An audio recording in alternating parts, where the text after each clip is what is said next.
Play is in our DNA. Whenever we let it out, it becomes our superpower. Now imagine an entire city being built to supercharge it. Kadir City, powered by Play.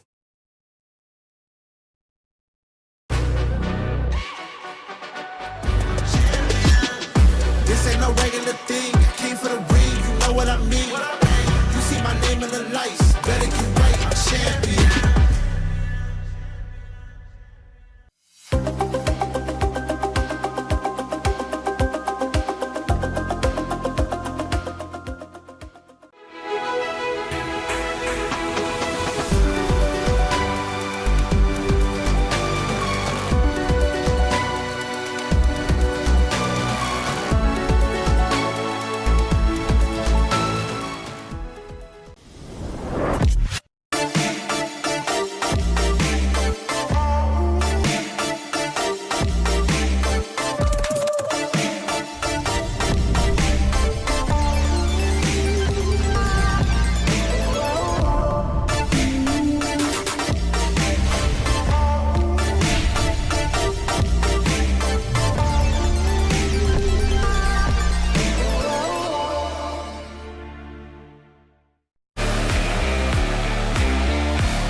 He can come in here and play my game. Let's go. He knows nothing. Let's go! Tyler, why? You're done. This is my ladder. You can't climb it. It's better than me hard-sucking masters. You're going too far now. Your eyes buggy. Your elbows ashy. That airline? That's an L airline. Somebody better hold me. Okay, yeah. Do something then. Raw energy. Half from blow the house down.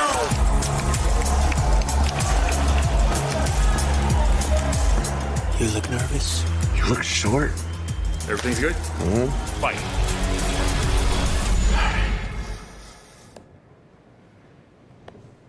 Okay.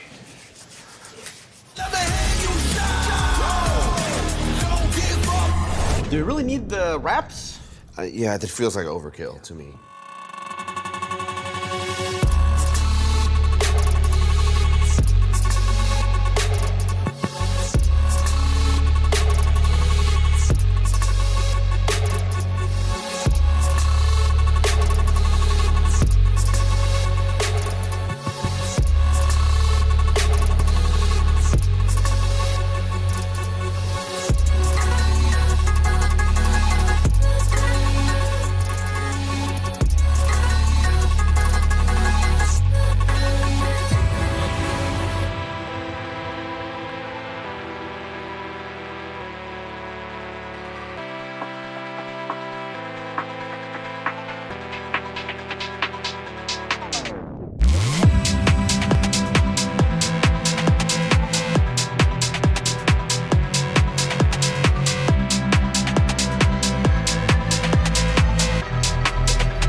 Play is in our DNA.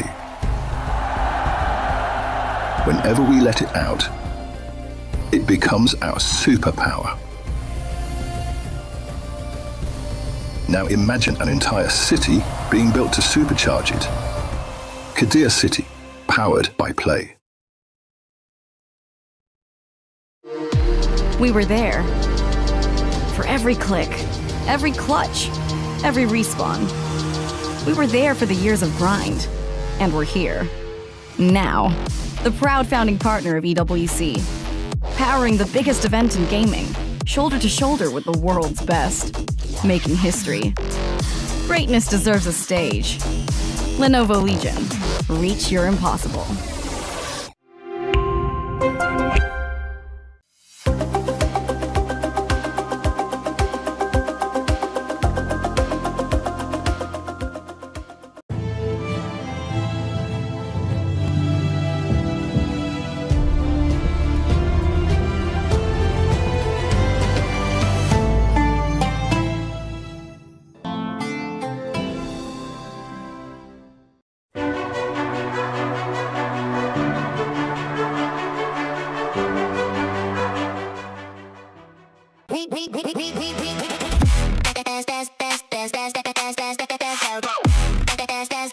We booked Esports World Cup.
Je suis prêt, c'est parti, voir où m'emmène la vie.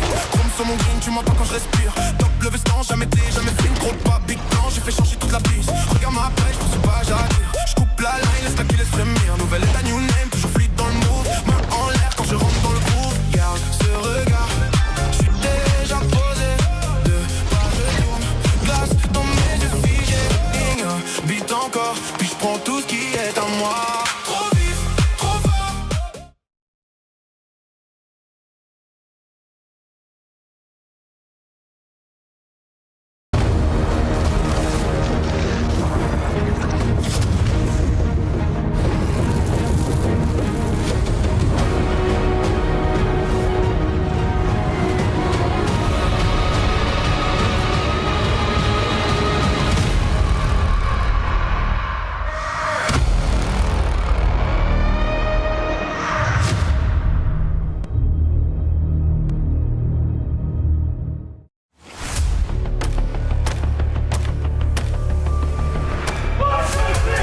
Obviously, there's some history in the game between, obviously, my old teammate that also won last year with, Savage. It was definitely a bit of a pressure game for me, for sure. But normally I deal pretty good with the pressure, and I think I showed that in the server. Wrapping up day one of group stage, I mean, the favorites that you knew were going to win. You have your Falcons, you have your FaZe Clan, you have your Dark Zero, you have your Wild Card. All of these teams mentioned were going to be teams that should be expected to come out of the group stage to be then qualifying into those playoffs. Jumping into today of our semifinals in the upper bracket, my favorite game by far, and the one that you want to watch, has got to be Wildcard versus Team Falcons. Joom versus Adrian, two defending world champions here at EWC, to see who's going to put themselves in their first spot in playoffs. Winning EWC once is awesome, but winning it back-to-back would just be, I think, like crazy.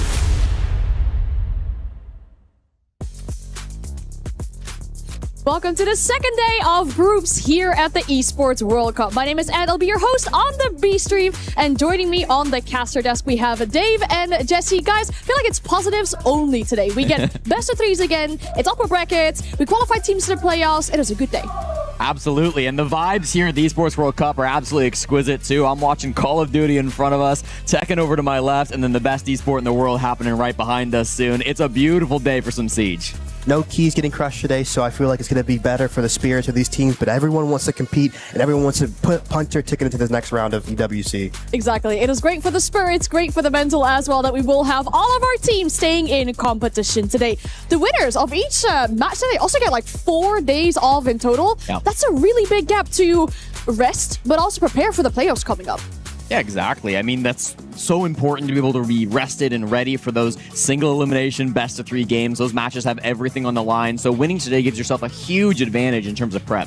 When we talk about 4 days off in the middle of a tournament, I feel like that can be a lot, to really handle, especially teams just getting cold. And I feel like a lot of times in these tournaments, you see the teams who are able to keep playing and stay consistently in this game do better. So I have to see how this affects teams. Okay, so it could be a positive, but it could be a negative for certain teams as well coming into this competition.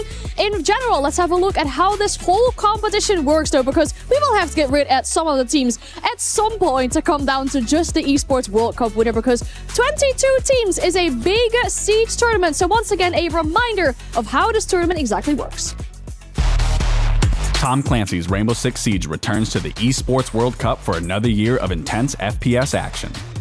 The teams that qualified directly for the main event group stage have been split into 2 groups, the play-in teams joining them to make 8 teams in each group. Those teams will play a double elimination bracket with 4 teams from each group advancing to the playoffs. In the playoffs, second chances are gone as lower bracket is removed in favor of a single elimination competition. Teams will battle to make it to the final, with a 3rd place match also set for the final day of the tournament. Opening matches in the play-in stage and group stage will be a best of 1. All other matches will be a best of 3, with the exception of the grand final, which will be a best of 5. There's a lot of Siege to play here at the EWC, and the stakes are higher than ever, so sit back, relax, and get ready to be entertained.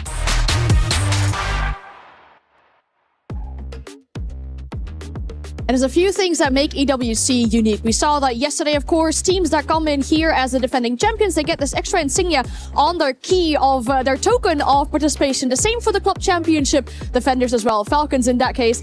And I saw that yesterday, and I kept thinking to myself, oh, at any point in this tournament, one of these 2 keys is going to have to get crushed. Like, I wonder what the extra side effect of that little insignia is going to be with the crusher. Yeah, it's going to be so high pressure when those teams that we've seen do such amazing things in the past can come together and then maybe fall short just at those final moments. And for the team that beat those champions, that's got to be such a huge accomplishment. No, of course, 2 Falcons obviously being one of the favorites in this tournament too. A lot of pressure, especially having Joom looking. You said in his interview he would love to go back to back, but obviously going back to back, that's extremely hard. So we have to see how they do here. That's what we'll keep our eyes on. As you can see in the bottom here, we've already finished our play-ins, moving into our groups now, of course. That is the most important thing that we're doing here. I'm just glad to be back with best of 3s, right? I mean, yesterday was a day full of chaos, some very close games, some really fast games as well, but best of 3s will always show the better team coming up top. Of course.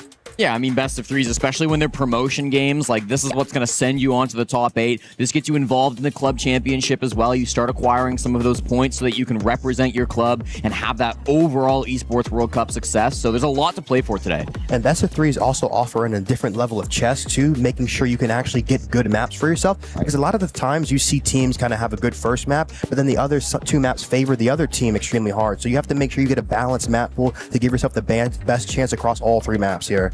And especially once you get to that top 8 as well, the prize pool will be a big talking point too. The money's going to increase substantially going in from there, looking at our screens here as well. If you were to just fall short of playoffs, moving into playoffs would almost double the prize money that you get with your team. That's incredible. Yes. Yeah, I mean, at this point, teams have already locked in top 12, if I'm not mistaken, because they've gotten here to the second round of the upper bracket. So they've already secured themselves $35K. That's not chump change by any means, but getting to the upper echelons, $750,000 for first place. Everybody wants that. Yes, I remember when I was on M80, I was going into the semifinal. I was preparing for, I was never too focused on the money, but I remember Diaz talking about it's an extra like 25, 30 grand if we win. And I was like, wait a minute. I heard it out the corner of my ear. And I'm like, look, say that again for me. And I was like, okay, let's go, guys. Let's do this. It is a lot of money, of course. Life-changing money for our players here. Now, let's have a look at those groups then and see what we're dealing with for this group stage here at the Esports World Cup. We already mentioned it. Certain parts of the bracket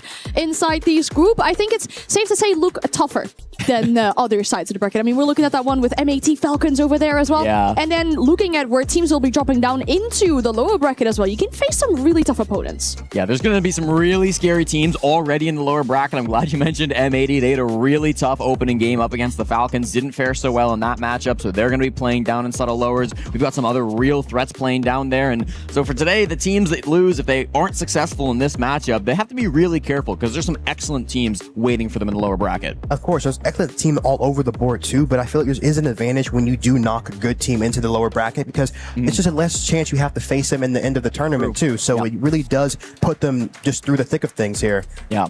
And just in case you missed our first day of groups yesterday, a lot of action went down. We captured them all together in the STC highlights of yesterday. Taking a look at the action, we had basically everything. We had a 7-0, we had an 8-7, we saw a 1v5 clutch. So much entertainment in our games yesterday.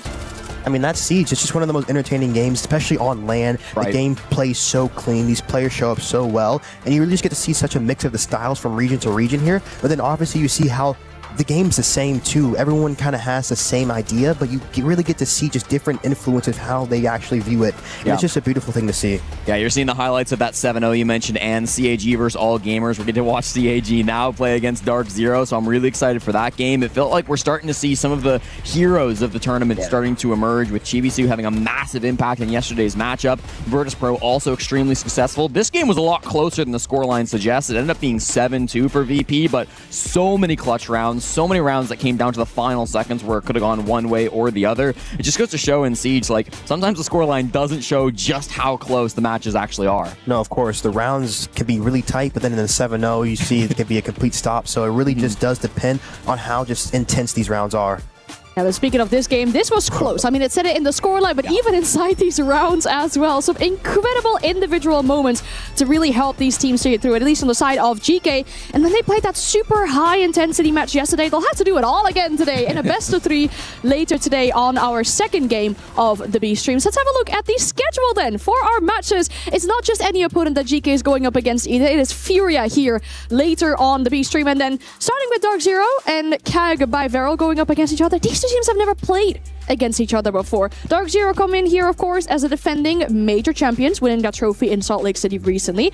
And CAG by Veril, they've been crushing quite some keys in here. They've been making it really close against big teams, but a great run so far.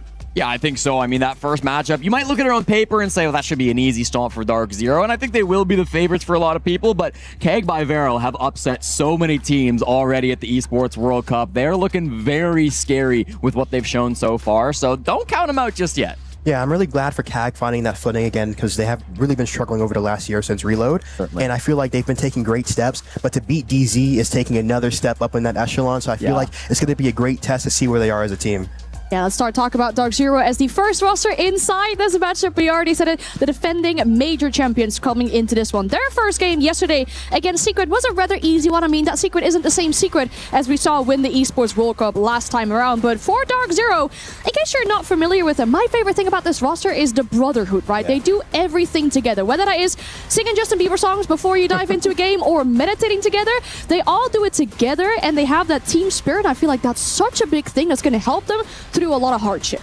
No, exactly, and I feel like that's really the main thing about their team is they really practice that you don't really rise to the occasion of the game, that you sink to your level of consistent practice, and they really focus day in and day out, making sure they're in tune to the fundamentals. I've been experienced with in their practices this season, and I see how hard these guys work day in and day out, how much they really respect each other. Looking at the aura from Alonso coming in with the shades on, wow, I love that. And these guys, they're really just skilled, and they're really coordinated. And I feel like this roster has really meshed together, and they play a really interesting style of Siege, and a really together style of Siege is very hard to play against because they're very in tune with themselves, but they can also adapt to you extremely quickly. I feel like they've proven to themselves as well that they can be not just a good team, not just a top 8 team, but the best team in the world as well. For so long, this core on Space Station, even Astralis before that, they would have deep runs, they would have successful moments, but they would just fall short at the last moment. Even that Astralis core back in Charlotte, I hate to bring it up, Dave, but sometimes you saw these players struggling to get past the finish line. Now that they're major champions, now that they've lifted that trophy in Salt Lake City, who knows what the ceiling is for this team? Of course.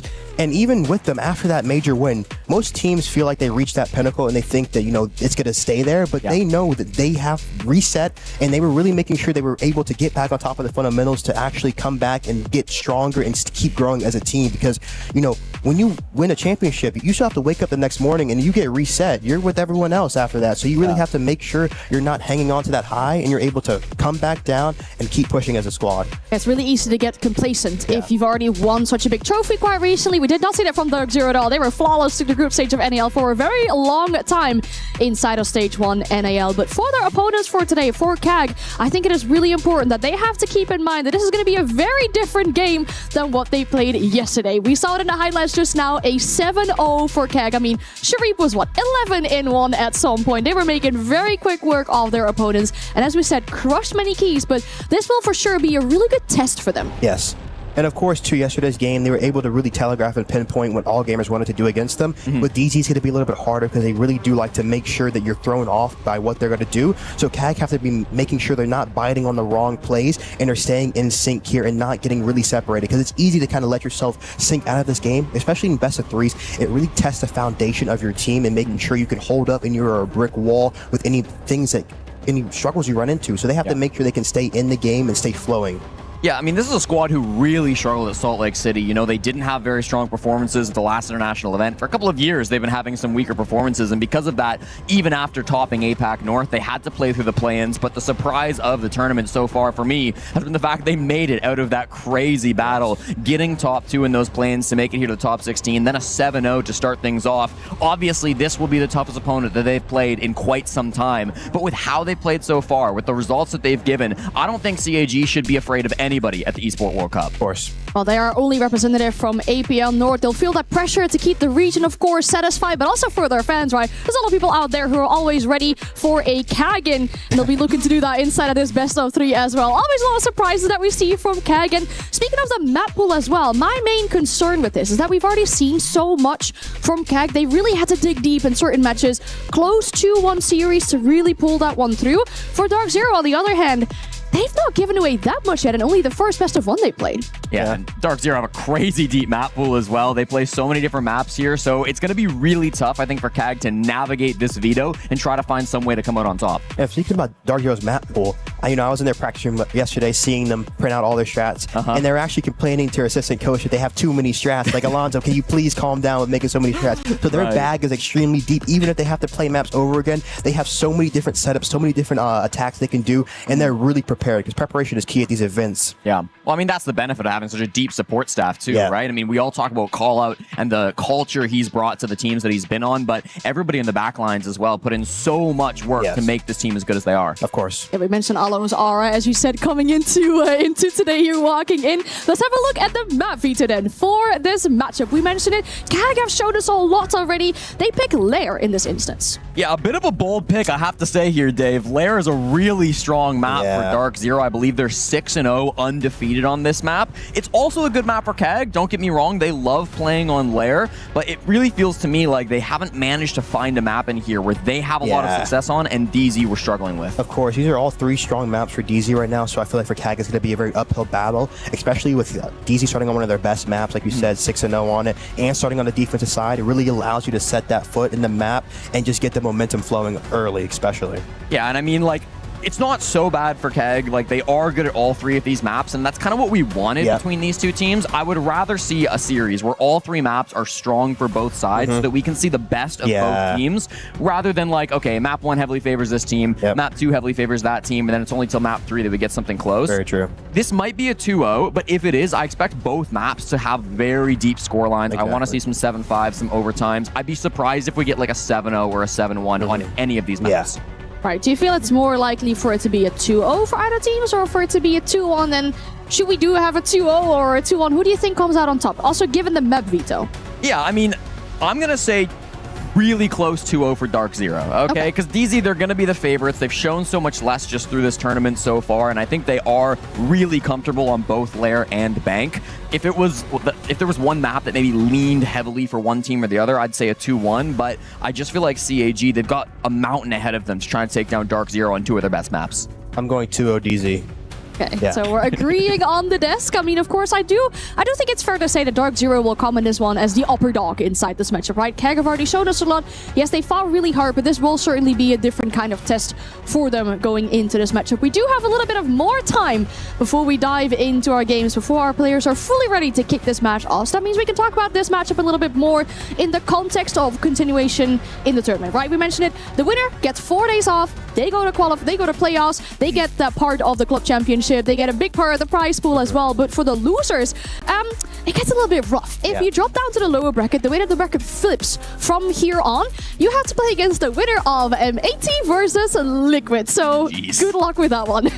Yeah, very tough. But again, here, if you want to be the best, you have to beat everyone here. And I feel like MAD and Liquid both getting off to kind of slow starts right now, not looking the strongest. So we have to see really who matches up well in that matchup right now, because I feel like Liquid having, like we said, talking about the club championship, have a lot of pressure on the club championship, and plus from their fan base to succeed. They want to see that from them. And I feel like MAD too, they do really hold themselves in high regards. You know, I was talking to the CEO, Marco. He really feels like this is one of their tournaments to win. He's really rooting for them, thinking that they're a LAN team. So I'm really excited to see what they can do here. There's also like maybe a trap, right? I think Dark Zero will make top 8 and stuff, but if we wanted to theorize a little bit, if they lose this game to Keg, if they somehow manage to have an upset where they lose to CAG, they go down lower bracket, they face M80. They struggle with them. That's an opponent they've really had some problems with domestically. We've seen it through the NAL. M80 have gotten some strong victories up against Dark Zero, so even if the tournament so far hasn't been great for M80, that's a matchup that might favor the team in green. There's a world where Dark Zero go out in groups. Yeah, very difficult here, especially it's just very matchup heavy Siege, and I feel like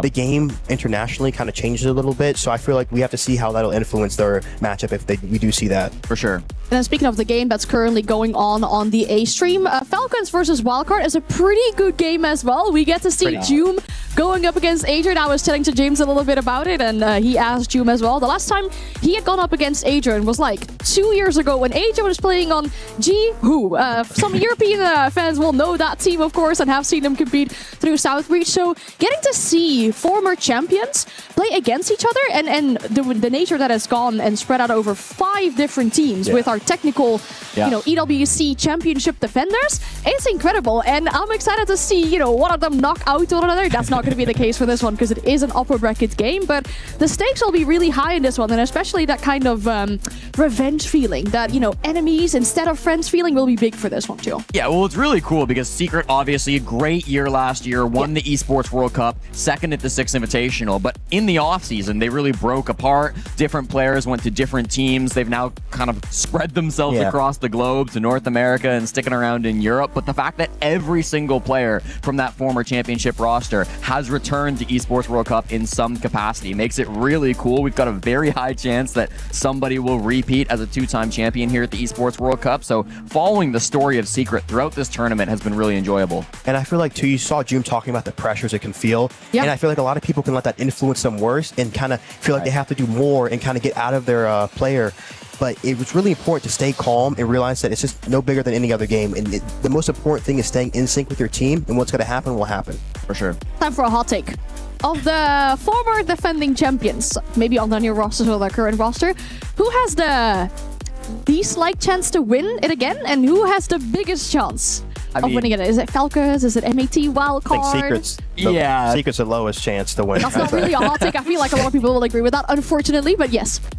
As for the most, I feel like Falcons or wild Yeah. card? I mean, it's... I say wild card Falcons because wild card's been beating them recently over the last year. So I feel like if Falcons still struggle with that, it could be the wild card win. But if Falcons have really been coming into this tournament working on the things that wild card has been really exploiting over this last year, then they could do well.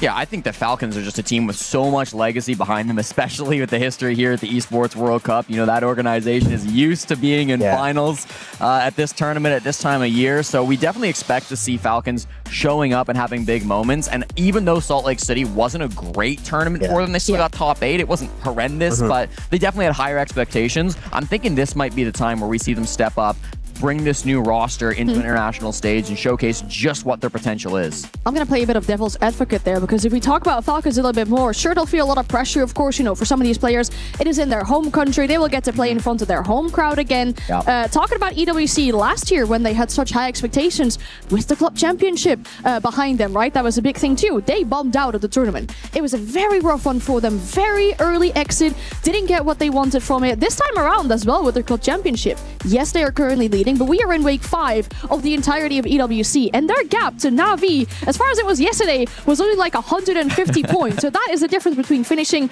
a tournament in first and finishing a tournament in second. So they must feel that pressure from the club as well, right? Falcons is a big club. They want to win this club championship again, and especially within seeds, they will feel like they have a really good shot at it. It's just that you hope that it doesn't create extra or too much pressure for the players. Speaking to them yesterday too, after the game, and actually sitting with them watching the VP game, you know, they seem very relaxed, seem very calm, and I feel like they're a very experienced team, especially their coaching staff, Julio, Stuflex, really are able to keep the team calm, and obviously, you know, they're really focused on what they can improve on, and they just seem very relaxed. You know, they're all really much veteran players, and I feel like they're going to be able to handle the pressure, and they're just going to really be able to enjoy being in their home country and playing this game. Yeah, I mean, this is not a team, with maybe last year's EWC aside, that doesn't that has short tournament runs, right? Like, they're used to making grand finals. They're used to playing on the biggest possible stages. They don't let those nerves get to them until maybe they play in the grand finals and they lose to teams that they're expected to beat. But that's okay, right? The journey to the grand finals should be successful for a club like Falcons. So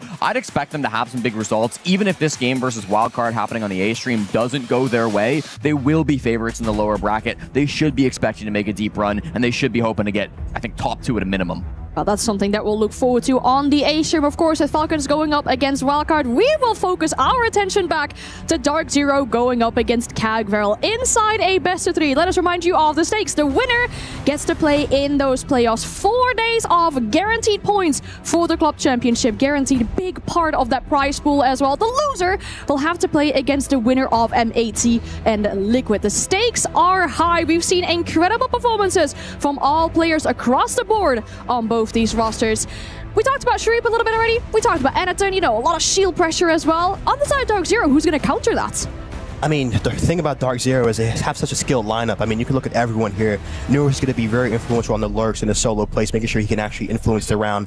Nick Jr. is really just that backbone. You know, he's very, call him the postman, call him the mailbox, whatever you want to call him. You know, he's going to be there for you. One of the top competitors in the league. Kino being one of the best shield players in NA, really just being that Swiss Army knife or whatever you need. J9, don't even have to mention him. Just one of the best players, you know. I feel like he's just staple. Fultz, I call him the OG. He's been around for so long, going all the way back to the invitational roster with SSG. You know, he's been around the game for so long, and I feel like they're just such an experienced team, and they're really able to play just a perfect style of Siege, honestly. Well, we could mention every single player on the side of Dark Zero, I feel like, with their star quality, but the same could go for CAG as well. We've seen them have great moments so far inside this tournament. They'll have to once again do it here inside this best-of-3.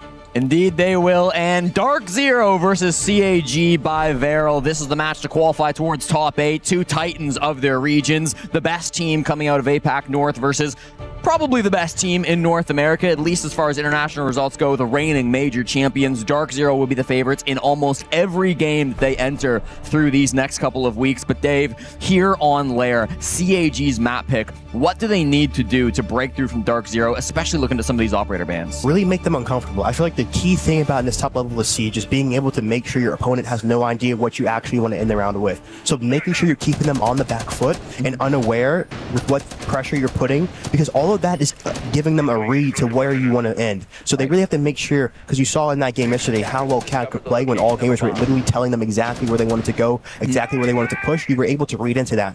So CAG need to make sure they can hide their initial plans and really seal that in with their pressure and make plays to make Dark Zero very uncomfortable here. We're going to see Ops coming out first. Well, mibr, Tachanka, you're going to see Nick Jr. on Tachanka a lot. Tachanka being one of the best operators and him being extremely lethal with that Tachanka gun too. We're going to see the Goyo coming out, the smoke, a lot of denial here, especially with the Wamai. CAG need to make sure they're really smart with their time right now. This Mira pick is kind of interesting too. We don't really see Dark Zero run a lot of Mira on this top floor. They obviously love the stall potential of Goyo, Smoke, Tachanka. That's a combination they've run many times, but the Mira might be a bit of a new look that CAG won't have been expecting from some of the practice that they've been going over. Looking at this first attack, Dave, they're going to try to be making some kind of an entrance. I like Zaka here on the Rara as well. This is a strat we've seen be kind of popularized recently from some of the top teams. Yeah, the Roar is really good just to be able to cut the doors off right now, especially since it's so quick now. It used to be a little bit slower. Right. And now the best part is how slow it is for the defense to actually open the door back up, that it really gives you time to be aware of that. Good to see the Dangles coming up below too. The Grimby's going to be good for the Ops extension. They're going to have the Ace here, so we're going to have to watch for that. Going to be low breach. They have 2 impacts to stop that right now, and the Lamindis to counter. So CAG are going to have to be careful here with their Ops clear on this mirror right now. Oh, and already the Tachanka player coming out. You said it, NJR, probably the best Tachanka player in the world. He's facing some pressure from down below. He's got to be careful about where he's standing. And Jane, I know, will actually be the first one to go down. They're inside of Ops, fighting it hard. They're getting a lot of these frags, but Faults, the captain, is there from behind to be able to make sure that it doesn't go unpunished. Operations control under the hand of CAG, but Dave, it was expensive. Yeah, a lot lost, no breaching left. It's going to be a difficult round, you know. It's going to end probably in the display side walk here. Great kill from Chibusu right now. Just on 2v3. the bathroom window. Pino and Fault's the last 2 alive here from Dark Zero. They've got so much time, 90 seconds up. The mask wall will remain closed, but what's the win con for Dark Zero? Win con for Dark Zero is to try to get this into the end round right now, not bleed a pick back and try to play for a kill here. The Damo Shack's going to go right now. Full needs to help Pino in this top mess position. He's going to get Grim beat. He's going to get pushed back. Looks like they're going towards the top green side right now. I wonder if they have info here. They're already close on B door. They're going to look to double up through here. This is what you wanted to see, right? CAG not being obvious with where they're pushing from. This is a good example of that. Pressure towards Ops, pressure towards display. Now they're here in the storage hallway. They're starting to use some of these Goyo canisters, though. The stall potential on Dark Zero is really strong with their lineup. Yep. Group staying below right now. CAG really don't know where they want to end right now, going back and forth here. And this is a hard... Oh, they might get a kill on Ops side. Running through. Bolts gets out here, okay? They spot Kino's position. They've got him on a ping. They might really not know exactly on Faults, but yeah, they track him on the Damo, so they'll apply this vert pressure over towards the hatch. They want to be able to take down Faults, but he's just moving a little bit too quickly there on the top floor. Kino still inside a bathroom. Close angle with this shotgun. Faults does find that frag with a TCSG, but it's immediately traded back. Close with the shotgun. Kino doesn't lose those fights often. Takes down one, and it's a 1v1. Didi, the captain of CAG, completes the plant, and now it's going to come down to one final fight, and Didi does it better. Hits the headshot, and CAG, they go up 1-0. Very clean round right there. Very nice. They were calm in the end round. They were still a little bit split up right there. Could have gotten bad, but that was a great round from CAG. Yeah, really good job, I think, getting those early picks over towards Ops. They didn't stall out when they saw the Tachanka, the Mira window. They did a great job, again, of keeping their final position really hard to predict from Dark Zero 2. So a good start from CAG. Of course, and you see like they're walking through the flames, taking initiative. That's what they're going to need to do on this attacking half to really throw Dark Zero off here. I like it from DD too, being able to step up and get those 2 important kills. This guy was the coach of CAG for a little while, and he moved to the player position, and he's had some games internationally where he hasn't dropped the most kills. He's missed some shots, but I thought he was great here today. All tournament long, he's been putting in work for these guys. That's fine, I'll do it myself. Gonna be seeing the default bunks extension right now. Should have at least one site player right now. The Warder and the Solas coming out up top. You're going to see the smoke too, just to be able to deny the top side split and the side plants right now. Bringing the Nook. Going to want to see how they use the Nook to walk. Probably might do a Ops walk here. Thermite's going to be good to just get the wall open. They're going to have the Sens too, because you usually like to use the Sens inside the site to cut the holes up top off to counter the Warden out here. But they're going to be bringing the Solas impacts to stop that here, and the smoke canisters will help with that. Yeah, I'm really interested to see what She-Reap wants to do with this Nook, because I feel like it's not an operator that we see too often at all in Siege, but on this map in particular, he might be trying to come in maybe through the armory side and make some kind of a play on the main floor. Especially since the silent step was gone. That used to be one of Nook's best abilities. Gonna be doing a fast site walk right now. Probably gonna do an early side OPK into a plant.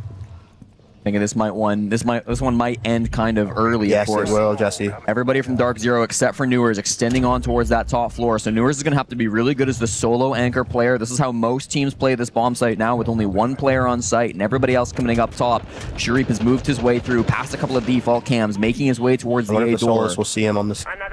They might see him. That's a good point. The Solus up above will be able to track that gadget if Sharif has it active. So he's walking forward now, makes his way into sight. NJR is not using it, but they've just watched the vert angle. So that's the game given away. NJR, not a kill, but you stopped that shenanigan. Exactly. Very good cover from the top side right there. Now NJR will be aware of the Nook's position. He's going to use this gadget to make sure that he doesn't creep in from any other angles. There is pressure on the top floor. Of course, the key of this bomb site is to be able to force that plant down while you're still pressuring up above. You can also see teams go for full top floor clears. Do you expect to see that out of CAG this time? They're looking to go for the site ISO here, so I feel like they're going to have to kind of cut off their initial plan right now and work something here. Going to open the green wall right now, working Nukeru in the site. Nukeru needs to play his life here. Using the smokes to stall out, going to be very good. Shirip going op side, right, or lower med side. Drone on Fultz right now. Should be a kill for Shirip if Fultz doesn't win this. Fultz needs to be so good. They've got perfect information. A pre-fire comes through. Shirip does not lose those. Excellent play on the Nook to get the man advantage over for CAG. Now they can start working more of these picks up on the top floor. J90 ready for the Nook play, but he also loses the gunfight. Not able to hit the head. Back-to-back headshots. Zaka with one to NJR. It's all falling apart for DZ on the top floor. Newer is now desperate to peek out of sight, try to work a pick back for his team, but he's being caught on a drone. The information is flowing from CAG outside the breach. They've got Anaton watching Newers, dealing him down to 1 HP. Kino's fighting for his life on the top floor. Will take down Zaka. Bit of an isolated fight for KEG. They've got to be careful they don't give up too many of these picks because things can start to spiral out of control fast when you're up against Dark Zero. But Sharif, what a tournament he's having. A triple kill on the round. Finally downed by Kino here in the 1v4. No doubt one of the most clutch players in the world. Kino has a lot to do in this one as DD starts to plant. The position's being held by Anaton with the shotgun. Kino's shotty is better. Still more angles to push past. This sends walls, makes it so awkward to know the player position's on the attack. Kino makes his way down, just misses the head. That's going to make it really tough in the 1v2. And DD with the final frag once again. It's 2-0 KEG. Great round from KEG right there. DZ seem a little split up right now, giving away a lot of isolated fights here. I'm looking to see them kind of consolidate here because KEG is just working very slow from outside the building. Shrewb's really the only main piece inside the map right there. So they're just giving away these free bodies right now. Like to see DZ tighten up here. Early timeout coming out. Wow, call out already. Yeah, choosing to make this timeout. Down 2-0 early on the defensive layer is not a position that I think Dark Zero expected to be in. If you're call out, what's the main thing you're telling the guys right now? Honestly, what I just said, they're giving away kills extremely split up right now. You expect to see them fight together and really make pressure on KEG here. Sparky also giving info into KEG. Of course, Sparky, the head coach of CAG, the Italian coach coming in here for Cyclops. Sparky, fun fact, was born on the exact same day as Newers, May 28th, 2003. That was exactly 1 year after J90 was born, May 28th, 2002. So 3 people in this match sharing the same birthday. Dave, you don't see that too often. You don't. ED looking very locked in right there. Again, DD's got so much experience as the coach. He's now the ag.al for CAG, so he does a lot of that calling. He's been good in the late rounds so far for Cyclops, able to get them this 2-man lead. Is there any individual you're looking to step up on Dark Zero that maybe contest DD's success so far in the late round? I think in the late round it's going to be onto NJR and Kino here, and I think for their opening game it's going to be onto Newers and Jay, and I know they really shut down Shirip here. Yep. Well, we will go down to the bottom floor. Some teams run this as a secondary, but I feel like it's becoming more common to run bunks as a secondary, and this is a tertiary. How do you feel about this site overall, Dave? This site, it gets very difficult because if you give a lot of space on the top, it becomes easy for the team to split horizontal side. But then if you play too hard horizontally, the vert's very oppressive on this map too, especially with the RAM coming out. Yeah. And if you have these info ops up, the clear becomes extremely strong because you have the Dokubu, you have the Deimos to track people, and then you can honestly run a slow clear, and then you have a great late round execute with going through the backside here. Well, it's an early lead for CAG. Dark Zero, again, undefeated on Lair, 6-0 record this season. Cyclops themselves, though, they've played this map 10 times already, Dave. They've only lost it once. Many of those matches, of course, against lower-level teams down in APAC North, but still, they are comfortable on this map. They've won it many times already this season. 7-game win streak currently under their belt, so looking to extend that one to 8 here at the Esports World Cup. And also, the map that they sent Shopify Rebellion home on, so don't count that out. Okay. Shopify's a good layer team, too, here. True. Going to be a full map clear coming through with Chibisu already starting to call on J9O. There's really nobody up here, though, that trying to find. It looks like everybody from DZ's playing this pretty safe. Yep. Not going to tank the call, J9O. They put early stock pressure, too. Going to have to look for that late round. You see Fold holding that gap early here. Kino, he has popularized the staircase here on the filter side playing it. No Azami here, but they have the Omai to help protect him. That Azami clip from a few months ago was crazy. Anatons's job, as you said, will be to push this guy back. Kino's been finding so much success in this position, but with the shotgun, it can be kind of devastating. He's got a thorn in pocket, too. If Anaton starts to approach him and he starts to make some of that noise, they're going to hit him with a Dokkaebi call pretty quickly here, shooting out that thorn trap. One more still in the pocket of Kino. Here comes the call. Here comes the blitz. That's just going to force him back, but Newers is playing with a Nitro. He takes him down, and that's going to be the shield off the board. Wow, that's a great play right there from DZ. Beautifully done. Where did that C4 even come from? Through the floor to the left here. Oh, wow, yeah. Beautiful. Those holes right there. I don't think I've ever seen that. Yeah, that angle for the Nitro. Try that at home, guys. Perfectly played. This is the problem with DZ. They've thought of every possibility. They've got so many good strats under their back. Drone hole here giving some information too. As we see Zaka finding this pick back up on defaults, equalize the numbers down to a 4-on-4, and PAG going for a bit of a pivot. DD, the captain, trying to push a little bit more on the south side, get some pressure over and towards Garage, but the team mostly outside of the building, trying to decide where they want to finish. Newers doesn't want that smoke. Yep. That's info. Good jiggle right there just to help NJR know where he is. DD operating alone outside right now. Looks like we're going to go garage side here. Walking in Shiri. NJR is the first one into some trouble. He's sitting here in barrels in a bit of a rat spot. I'm not sure if they've droned him out. They certainly haven't. If he's feeling confident to play this position, if he gets behind them. Yeah, J9O trying to draw that attention so that they're pushing in deep. NJR in a brutal position. He could be so good if he times this correctly. His teammates are dying, though. J9O, being the bait, does go down. DD's not pushing this angle anymore. He's going over towards Filter, so NJR has to start making his move. Getting behind the team now. Finds the first, but misses the shots. Flicks over this right side and takes down Chibisu. Kino's got the finish off on both. That's been massive to come through from Dark Zero. 6 seconds of the clock, by the way. NJR in a 1v2. Zaka and DD trying to find their way, but NJR is taking so much damage. Close range with the shotgun. DD ends it again. 3-0 CAG. What a round. DD stepping up huge. Wow. That was a scrambler right there. Close rounds right here. Close rounds. It feels like CAG, they're taking a lot of time to set up these pushes. They're doing a great job of being surprising on where they're trying to end. It felt like there was a lot of pressure on the Filter side. They ended up going garage the last possible seconds. The coordination's been really impressive late here. And of course, on the attacking side too, Jesse, I feel like we're flipping back into that meta where we've been extremely fast, but now when we're starting to slow up, it really makes the defense kind of worry, and especially in the late round, when you're playing so out of sync, and you just get into that scramble and the comms get riled up, the attack can kind of find these gaps. And as you're seeing, Junior doesn't know where they are. He doesn't know the recruits coming close to him. He knows one's coming down yellow, but they get lost in the gunfights here. A clean sweep, too, from CAG. Great attacking start here. Yeah, 3-0 through a full site rotation up against the major champions. I told you, Dave, don't count out CAG. They are a team to be afraid of here at the Esports World Cup. They've already taken down some great opponents. We've mentioned it over and over, but eliminating Shopify Rebellion just a few days ago, crushing their key, now having a chance to send Dark Zero down to the lower bracket. It's a long series ahead of us. Yes. 3 full maps. We're only 3 rounds deep. I don't want to get ahead of myself, but this is as good a start as you could get. It's a great start. And they're not really finding much intensity in these rounds, DZ. That round was probably one of their best rounds, but the early 2, CAG were really in the lead here. Yep. Good to see Shirip on the double shield coming out here. It's going to be a cheeky play here. No breaching. Going to be fast and furious.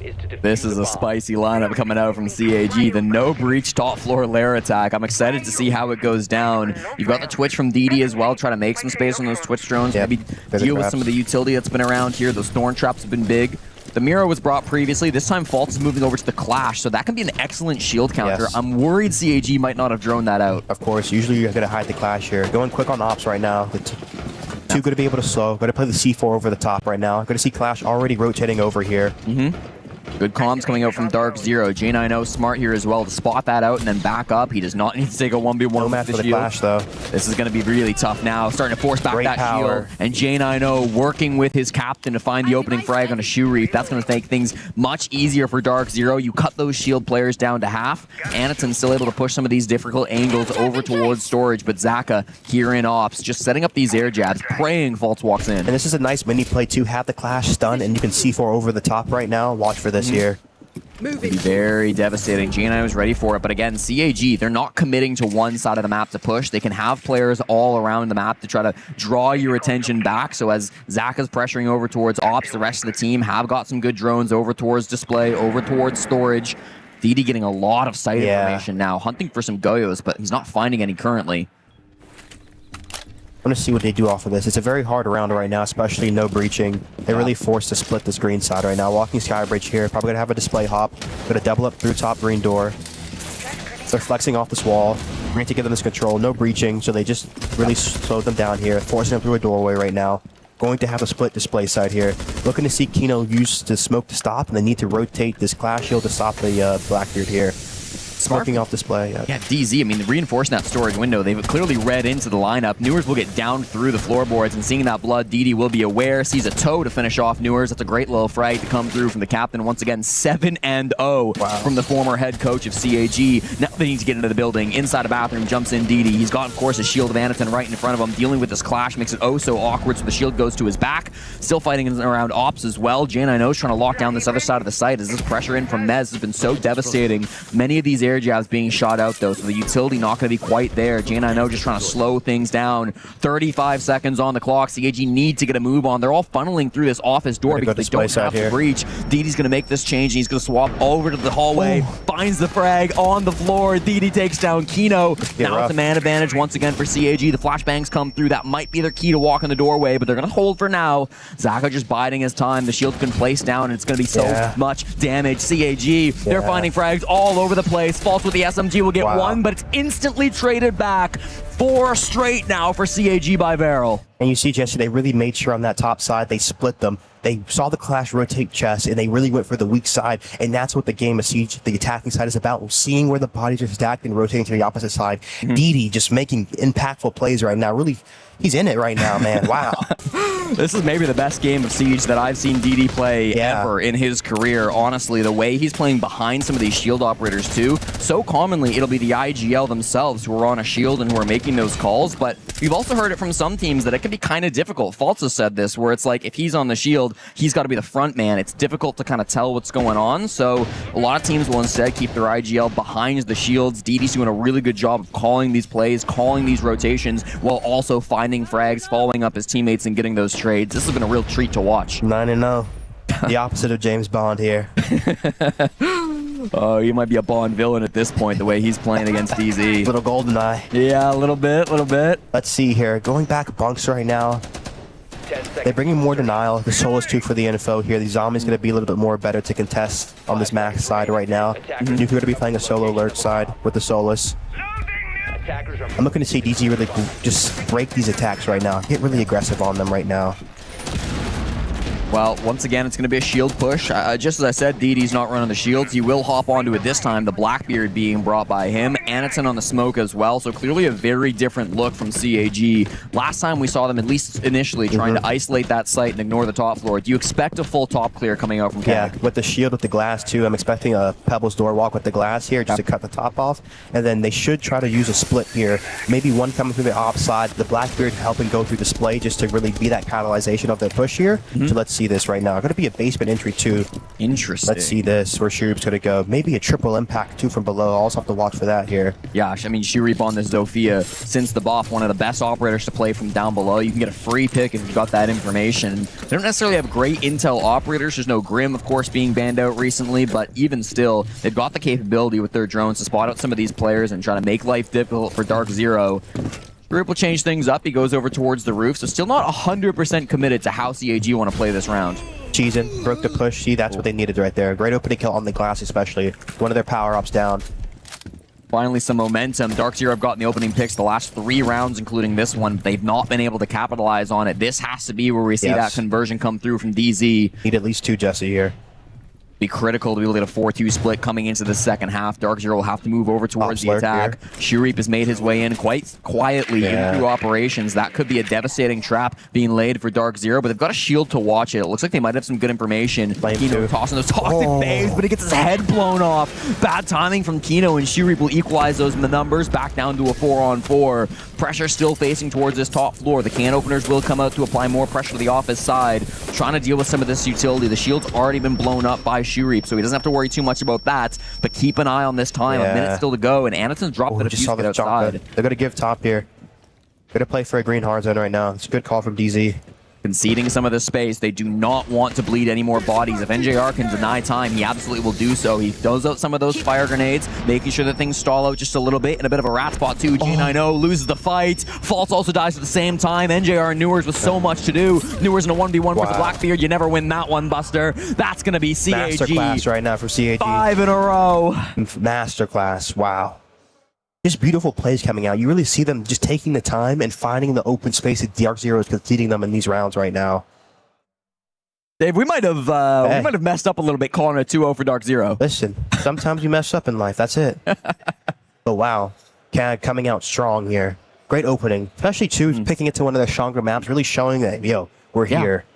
Yeah, I mean, they weren't afraid of Dark Zero, and I think that's kind of how CAG have been playing this whole tournament. Yeah, they've not been disrespecting their opponents, but they respect them. Yeah, they've not been underestimate them. They've not been fearing them either, right? Can't. They're properly respecting their opponents. They're preparing for those matches. They're going deep into the strat book, and then they're coming out and playing with confidence. Like you said, Zach, on his interview with Laxing, he said we cannot underestimate our opponents, and they have to keep their pace. They have kept their pace extremely well in this game, especially just the moments when they choose to explode. It's in sync, it's together. You see them rotating, using the shield extremely well right now. Yeah. Especially Shurip on these lurks. Wow, just one of the stars for their team here. And DD 10-0.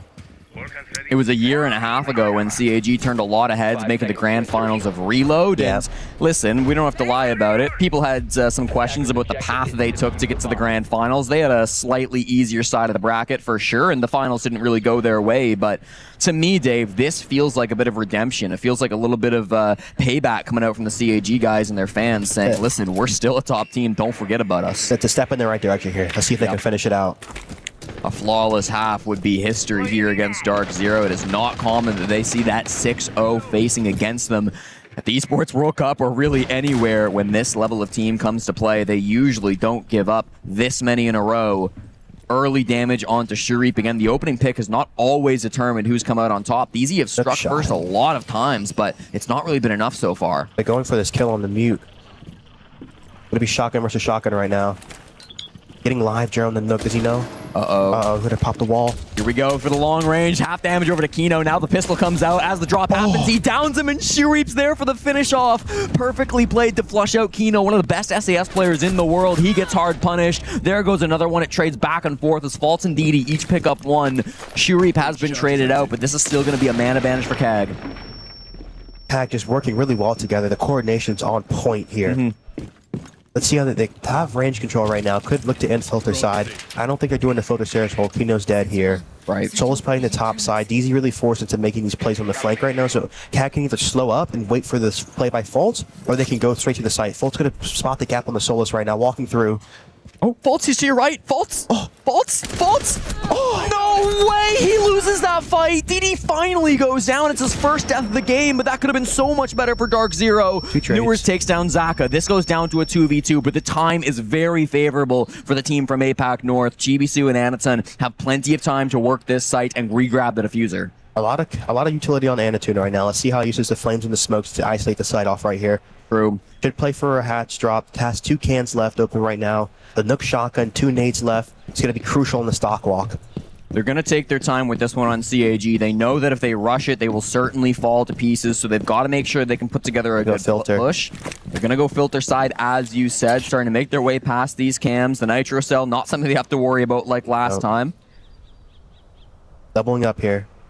Has cans too to get the UL wall. Yeah, this wall shouldn't be a problem. The door's going to have to be broken down. It's going to feed good information over towards Newers. He pops that Galil canister the second he hears them enter in through filter. So that's going to be good information coming through on the side of DZ. They might not necessarily know if it's 2 of them here or just 1 of them, but it is both the players on CAG grouping up, using this Firebolt now from Anaton, trying to force players out through connector. Flame using stock some here. of that utility. The Goyo canister will start to wear out now. Yeah, he throws the good fight. fire deep. That's going to make things really awkward for NJR inside of stock. He still does have an angle. Going deep is Anaton, covering his planter. This is going to be massive, but he misses a few shots onto NJR. Now he's just got to add some time. In for the angle. That's going to be DZ winning on time. They down the defuse planter, and that'll be enough for a 5-1. Yeah, great round, even though CAG just really looking on the front foot in all these rounds here. Easy really need to just take that one round and see if they can get the attacking rolling here. Really flip that momentum right now. Wow. Let's see what they do with this 2-minute timeout here. Yeah, this is going to be the time to start turning things around for Dark Zero. We say this, I said this yesterday, Dave, but I'll say it again. If you're only going to win 1 round and a half, it better be that final one. Yeah. Try to get your team a little bit of momentum. That was almost a brutal result for Fultz. The fact that he didn't see the player on drone, his scope was covering it. That's right? a little like the Ment clip. Yeah, a little bit. But it's all right. They've managed to squeak out a win anyways, and they're going to be able to hold their head high coming into this second half. They move to the offensive side here, Dave. I mean, Dark Zero, they're a great team on both sides. Yesterday, they had a 75% win rate on their offensive side, so they're definitely a solid team on the offense, but you still have to think this will favor CAG. Yes, CAG too, especially seeing how Shirup and Chibisu and Zaka really do play. Really not a lot of respect for their opponents, playing very aggressively and playing in sync off the info here. They use the clash very well, so I'm wanting to see how they're going to use this. For still 60 seconds left in this timeout, call out one of the best coaches in the world at getting his team back from these tough situations, Dark Zero. They're not really used to being down like this, Dave. I mean, you go back to the major grand finals in Salt Lake City. I'm not going to say it was an easy game versus Shopify Rebellion, but they certainly looked dominant after map 1, at least for maps 2, 3, and 4. They were in firm control of that series. Now in a match versus CAG, obviously it's not a grand finals, but what do you think they have to tell themselves to get out of this mental slump? 1 round at a time. You go for 1 round, you go for 1 kill, 1 moment at a time. You keep it just very step by step, and that's what's going to lead to victory. Right. Mention DD one more time as well. Currently sitting with a pending 216 EPS. You just don't see that these days in Rainbow Six Siege. If he can maintain this, or honestly even come close to maintaining this for the second half, this will be a record for DD, the best game of his career. Currently, his best EPS score was a 142 earlier this year versus Kintrope. So this might be a massive result for DD, especially at the Esports World Cup, one of the most important events in Siege. And you see there too, being down 1-5, Kino still with a smile on his face. That just tells you everything you need to know. They're still in it. They're still here, ready to compete. They know it's not going to be easy. Let's go. The vibes are at an all-time high for Dark Zero. Kino's a player who has been to many grand finals. He's a back-to-back major champion, the only player in history to win 2 different majors on 2 different teams. He's certainly had his successes in his career. The Esports World Cup barely avoided him a few years back, Dave. Again, sorry to bring it up. Just Jesse just taking shots at me, guys. My apologies. It wasn't a close one, but we were there. You made the finals. That's what matters. That's what people will remember. How do we feel about the operator bands coming through? Mira and Goyo coming out for the defender. They're an issue. Gonna have to deal with the wall denial here. Want to see how CAG really use that. Gonna be troublesome just trying to get that off, especially too since Tube Brow's up. Gonna see that combination decay Tube. Really gonna be able to slow these walls down. So I feel like these are gonna have to really work well at isolating these kills, because if CAG get into this layer game and really slow them, stop getting the walls open, they allow the denial to really come into a factor. It's going to be just very defensive-sided rounds here. Usually when you're going up against this Tube Kaid combo, you'll want a Thatcher to try to play that stall game, right? Waste some time, make sure you clear those claws. The Thatcher's the best counter because like they usually try to tube and re-K, but the Thatcher could just sit there and just keep Thatchering it. So it's one of the best counters here. We expect to see that come out. Looks like they're hiding the Kaid here off the wall reinforcement. Shuri running drone protection here. A little secret service on Shiri. I think Newers might have a drone in, unless that's on the bottom floor. It is. It's going to be first floor, so we won't be finding Anaton. That hiding operators is definitely something that I think people don't talk about very much early in the game, where one player's job in the prep phase is specifically just to protect the other player from being droned out. They never saw that Kaid, and there's no Thatcher being brought by DZ. It's all information, guys. It's the biggest thing about Siege. The information you collect in the pre-round shows you what they're going to be doing, and the defense really needs to make sure that they're hiding those operators so you kind of come into the round blind here. And that's really the biggest thing about Siege. You see it on Cafe too. A lot of teams doing a lot of mute Mozzie combination to really make sure they can conceal what they want to do here. as well. Down towards the lobby side, they will see this electricity soon if they haven't already, and recognize that there is going to be that Kaid tube they're going to have to deal with. They can put Newers down below, right, to try to apply some pressure. They even got Fault on this Flores, which might be able to force some players back. What's going to be the best bet to try and open up some of these walls? They're going to need to use the Deimos below, the pistol, to get the Kaid off here. They need to care, though, because it's so hard because there's so much vert angle fighting down. TCSG2 can make live vert against the new crew, so he's going to have to care for that right now. And honestly, too, when they're playing so hard into the wall denial, sometimes you might have to just play for more of the kills in the split side on the display side and the top mezzanine side here. So let's see if they recognize this Kaid coming out. Nice little Flores drone going out. Yeah, they have pings on the Kaid. Deal some of this. Care for the C4 over the top. Gonna nade the Kaid off here, so they're gonna deal with it. One Kaid down, only one left, 3 tubes, gonna freeze. The other Kaid Claw, it is in the pocket of Anaton, so he's ready to hold on to it. Does he use it on the Ops wall? He just tossed it down now, but I think it might have been, was it Ops or Mask that he's tossed it? Ops. Okay. They're really committing everything to this first wall. It might make the second wall a little bit weaker. Yeah, for sure. I don't really know if that's too much worth it because you already wasted a nade. You're doing tube stall here. They can trick an ace charge. It'll absolutely be worth it. They're down to 2 on the side of NJR. Here's that vert play we were asking for, Dave. It's going to be Newers applying some pressure onto Anaton, but it's not quite enough to get that kill, and he's already tossed out that second Kaid Claw, so even if you kill him at this point, it's not going to be everything that you wanted. They will rotate the Kaid Claw over towards storage, so this is a nice little pivot coming out from CAG. Kino spots that out and is going to have to find some other way around. He picked it up again. Wait, no, he didn't pick it up again.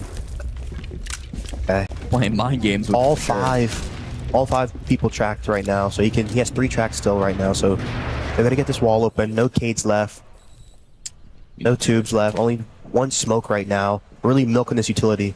Yeah, 45 seconds, 2 to go. Dark Zero needs to start getting a move on sooner rather than later. The Warden here from Shirip's going to go for a play. Nice kill from J90. They start to get active in through the display window. False is full white, but he's going to be able to get some space in for his teammates. Finally goes down to DD, who's playing close to the shotgun, but now he's got a Blackbeard to deal with, having to rotate past all of these rotations. J90 on a triple coming into the display window. It's a 3v2 favoring Dark Zero, but they've got to move quick. 20 seconds on the clock. J90 trying to make some space behind Kino while Newers works his way up the rocket stairs. No nades. Inside sight. Chibisu and Anaton just holding their positions. The track, it's being targeted towards Anaton. They'll know that he's behind this desk, but it's not an easy position to clear out. J90 for 4, hunting for the ace, sees the 5th player in sight, won't be getting the ace though. Chibisu denies, 1v2, plant going down. Kino finishes it. This becomes really awkward now. Chibisu's on a sliver of HP. He wants the toes of Kino, but he's just not going to get that opportunity. The Deimos track comes through as well. Gives information over to Chibisu, but still, this is just going to be so difficult with Kino playing behind that shield. Kino's still got so much HP as well. At any point, Newers can swing.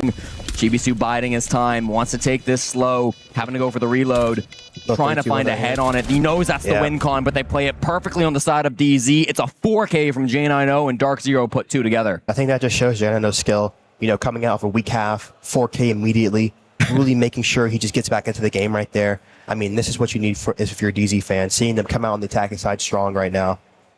J90 giving some hope back to the fans of Dark Zero. This game might be very far from over, of course. 2 in a row for Dark Zero. We know how strong their mental can be. It's often talked about as one of their biggest strengths as a team, and despite the time getting low there, despite how scary it might have been from their position, I like how they committed full on to that display take. And it was beautiful too. Anaton going for the wrap, but the track comes out perfectly on him. They used it to isolate him extremely well, being calm in the late round and using what utility you have left, and really using that shield to spearhead in. And you see in that 2v1-2 going, if you're going to peek at your position, so everyone at home, if you're playing with the shield player and you're with the gun, making sure your shield player drops the shield as you peek, so if you do die, you are fighting in sync together. Yeah, DZ played that perfectly. Really, there was no way they could have lost that 1v2 as long as they shot at the same time, and that's exactly what they did, so really well played. This feels like a very high-level game of Siege, Dave, where both teams are showcasing some excellent attacks. Of course, I mean, the deeper we get into this tournament, the better the Siege is going to get, the faster pace is going to be, the quicker these teams are going to have to react to each other. So let's see, going back bunks here, you're going to see a nice lineup coming out, the Cap, the Glass, the Blitz here, Flores combination right now, the Snake also for the Lurk side here. They have good traps on the top floor. They have Souls Info, the Tachanka to stop the plants and to make the holes here. The Lamai is going to be great. The Zombie is going to be great for the extension on the top floor. Or he might be playing the green side extension here. You see a lot of teams hold green with the Zombie right now. Just kind of slow the Sky Bridge take to slow that green ISO teams do when they come through the Sins. Fast ops are coming out from New Crew right now. Let's see what info he gets on this. Looking for some of these players inside the top floor. Just going to bide his time for now. NJR in this Glaz is interesting as well. Yeah. Usually he's on the Ying on this site. They haven't shown the Glaz this season, so this will be maybe new tech that CAG will not have been expecting. Those are those deep strat books you were talking about earlier, Dave. Needed the shield here. Good info coming out. Just putting pressure on the offside. Put a drone through. Looks like it's going to be a display hop here. Lots of players outside the display window. Chibisu will read into that and just reinforce off. This is a really smart move to come out from Chibisu on the vert now. Newers, he loses the first gunfight to Shurif. That's going to be a massive loss as that information from the Snake can be invaluable. Now at a man disadvantage, DZ are going to try to stave off this match point. In through the hatch, minute 40 on the clock. You heard a Nitro yourself for a moment there, but it doesn't look like it's left either. D4 actually pre-plays. They're in a tough spot right now. That flex wall really hurt them. Looking to go side right now. Stalling out a little bit here, Dave, or is this okay? They're stalling out a little bit right now. You see that the wall got flexed off and they're breaching forward. They're trying to find a new pivot into sight right now. NJR hoping to work a new angle over towards the storage hall, looking to make his way in through these sight lines, but a lot of people have given this up. It's really only Anaton that remains on the top floor. Everybody else from CAG have given up this space to just play sight. Yeah. Great right now from Tag 2 being able to stay ahead of their opponent, keeping it moving right now. Going for the Skybridge clear right now. Bolts flashing.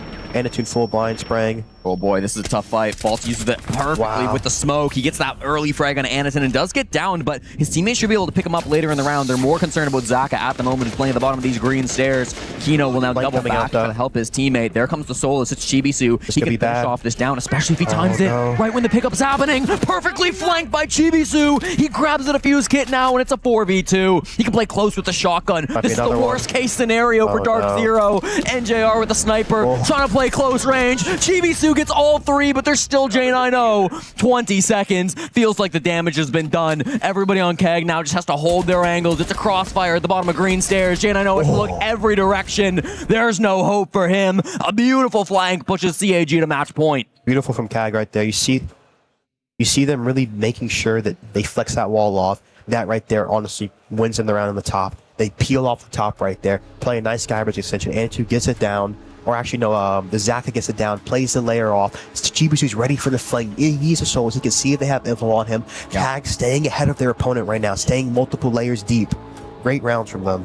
And a timeout coming out on match point. Really just to calm the team down, making sure, because you've seen in these games how important it is to close out when you get these match points. Is there any risk here from Sparky calling the tack timeout at 6-2, allowing call out to talk to the guys one more time? Because DZ burned their tack timeout really early at 2-0. This is giving another opportunity for call out to have impact on the game. We're going to have to see how much it does find impact, but I feel like it's probably better for Kag just making sure he can calm the guys down and just give them some final plans. And if things do go awry, you can really just have kind of a little bit of planning. But if things do go awry, it gets into a deeper game, and you did burn that timeout, and you kind of got rid of your momentum, could be a little bit troublesome here. Let's see.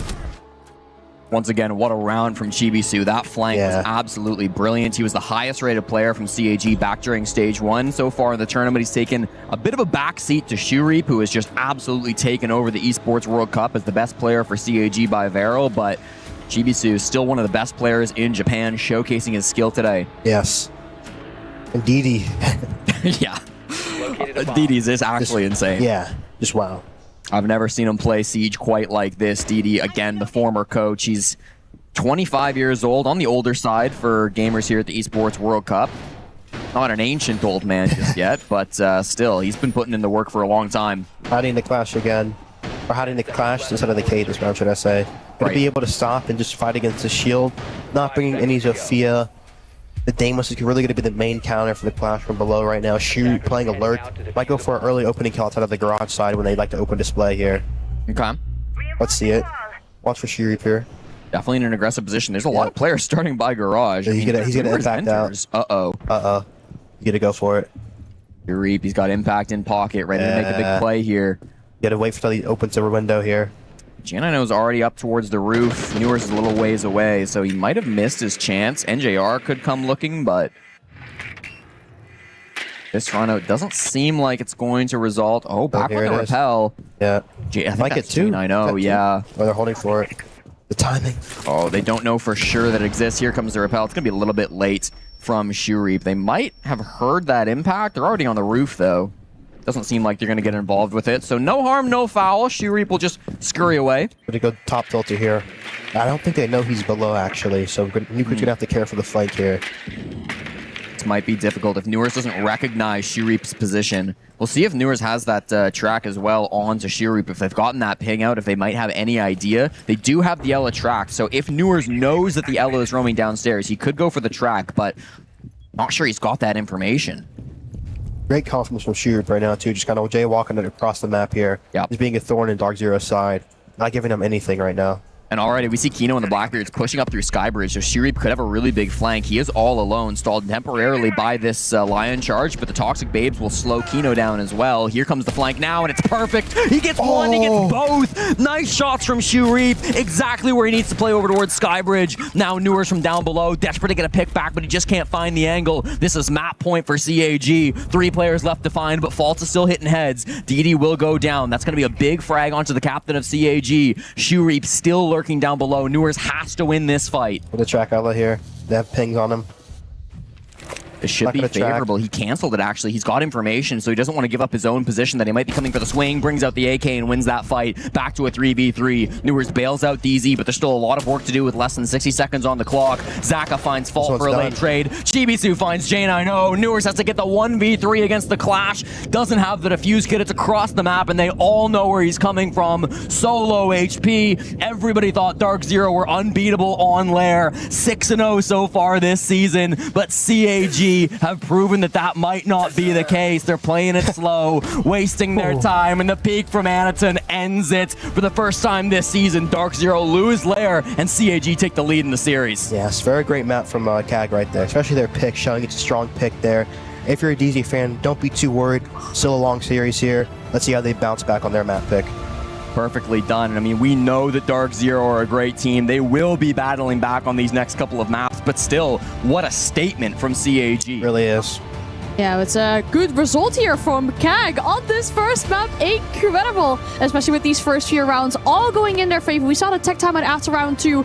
It didn't really do much over on the side of Dark Zero, where we usually really compliment their mental. It seemed like they were they're really struggling to find a start inside this matchup here. And I mean, it is really difficult as certain players on the side of CAG pop off once again. You know, we've seen Anaton do it, we've seen Shoereap do it this time around. DD, absolutely insane. That kill in round 5 when it was in the middle floor bomb sides, and the defender of whoever it was on the side of Dark Zero was walking around and didn't see DD, and then DD killed him. We were all screaming in the green room, literally. Yeah. What a kill, what a moment, and what a first map we're getting treated to here in this upper bracket match. Of course. That's the Esports World Cup. This is where things get really hot and exciting, and it feels like CAG have shown up to play today. Perfectly played by them. I want to say that that's the best game DD has put up in his career, at least from a rating-wise. We'll get the confirmation on that in a little bit, but what a statement to come out early. And I feel like CAG 2 are really just operating well. I feel like these first few days of the tournament have really allowed them to kind of get running, get the engine going,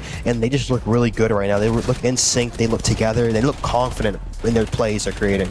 Yeah, where I felt like a few of the rounds Dark Zero had a good start. You know, they got the entry. It felt like CAG was always able to come back. We're seeing those rounds as well, where there's a player sitting behind the shield, and CAG is willing to take that challenge. We see the confidence from them. We see that steam that has been building up over these last few days, coming along with the amount of keys that they've been crushing. I'm going to talk about that one there. Willing to take the challenge on that player just shows that you are ready to take the gunfight and that you feel confident and that you'll be getting it as well. The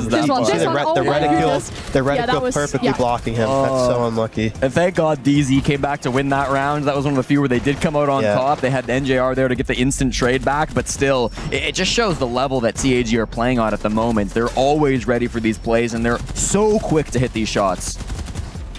It's very good siege from them. Even in rounds they're losing, it's still very close. Yeah. Yeah, I mean, that's what you kind of expected as well, right, Jesse? You said, like, oh, we're probably going to get, like, even if it is a throw, we're going to get a really close map. It wasn't necessarily the quite close map that we saw here in regards to the final scoreline, but the rounds certainly do be getting close here and there. And in general, if you are a neutral viewer, this game has been such an entertaining one to watch with multiple. We saw the quad kill there as well. We saw that play upstairs too. It's been a really fun game to watch it so far. And for CAG to win out this first map here, especially as their map pick is a good statement inside this matchup. They are now one map away from qualifying themselves to the players. It'd be incredible for them, incredible for the region, and for their fans, of course, as well. But for Dark Zero, there is the opportunity to bounce back. Their map pick is up next. After the break, we're gonna go to Bank.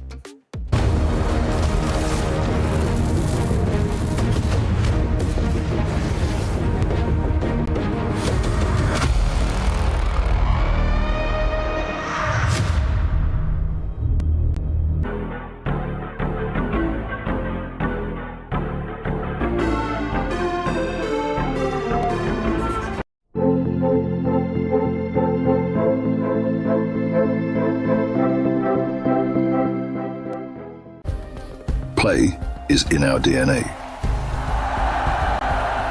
Whenever we let it out, it becomes our superpower. Now imagine an entire city being built to supercharge it. Kadir City, powered by play.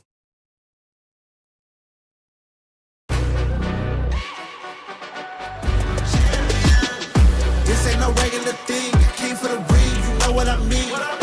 You see my name in the lights, better get right, I'm champion.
Welcome back to the B stream. We are in the middle of Dark Zero versus CAG. We're going to go to Dark Zero's map pick next.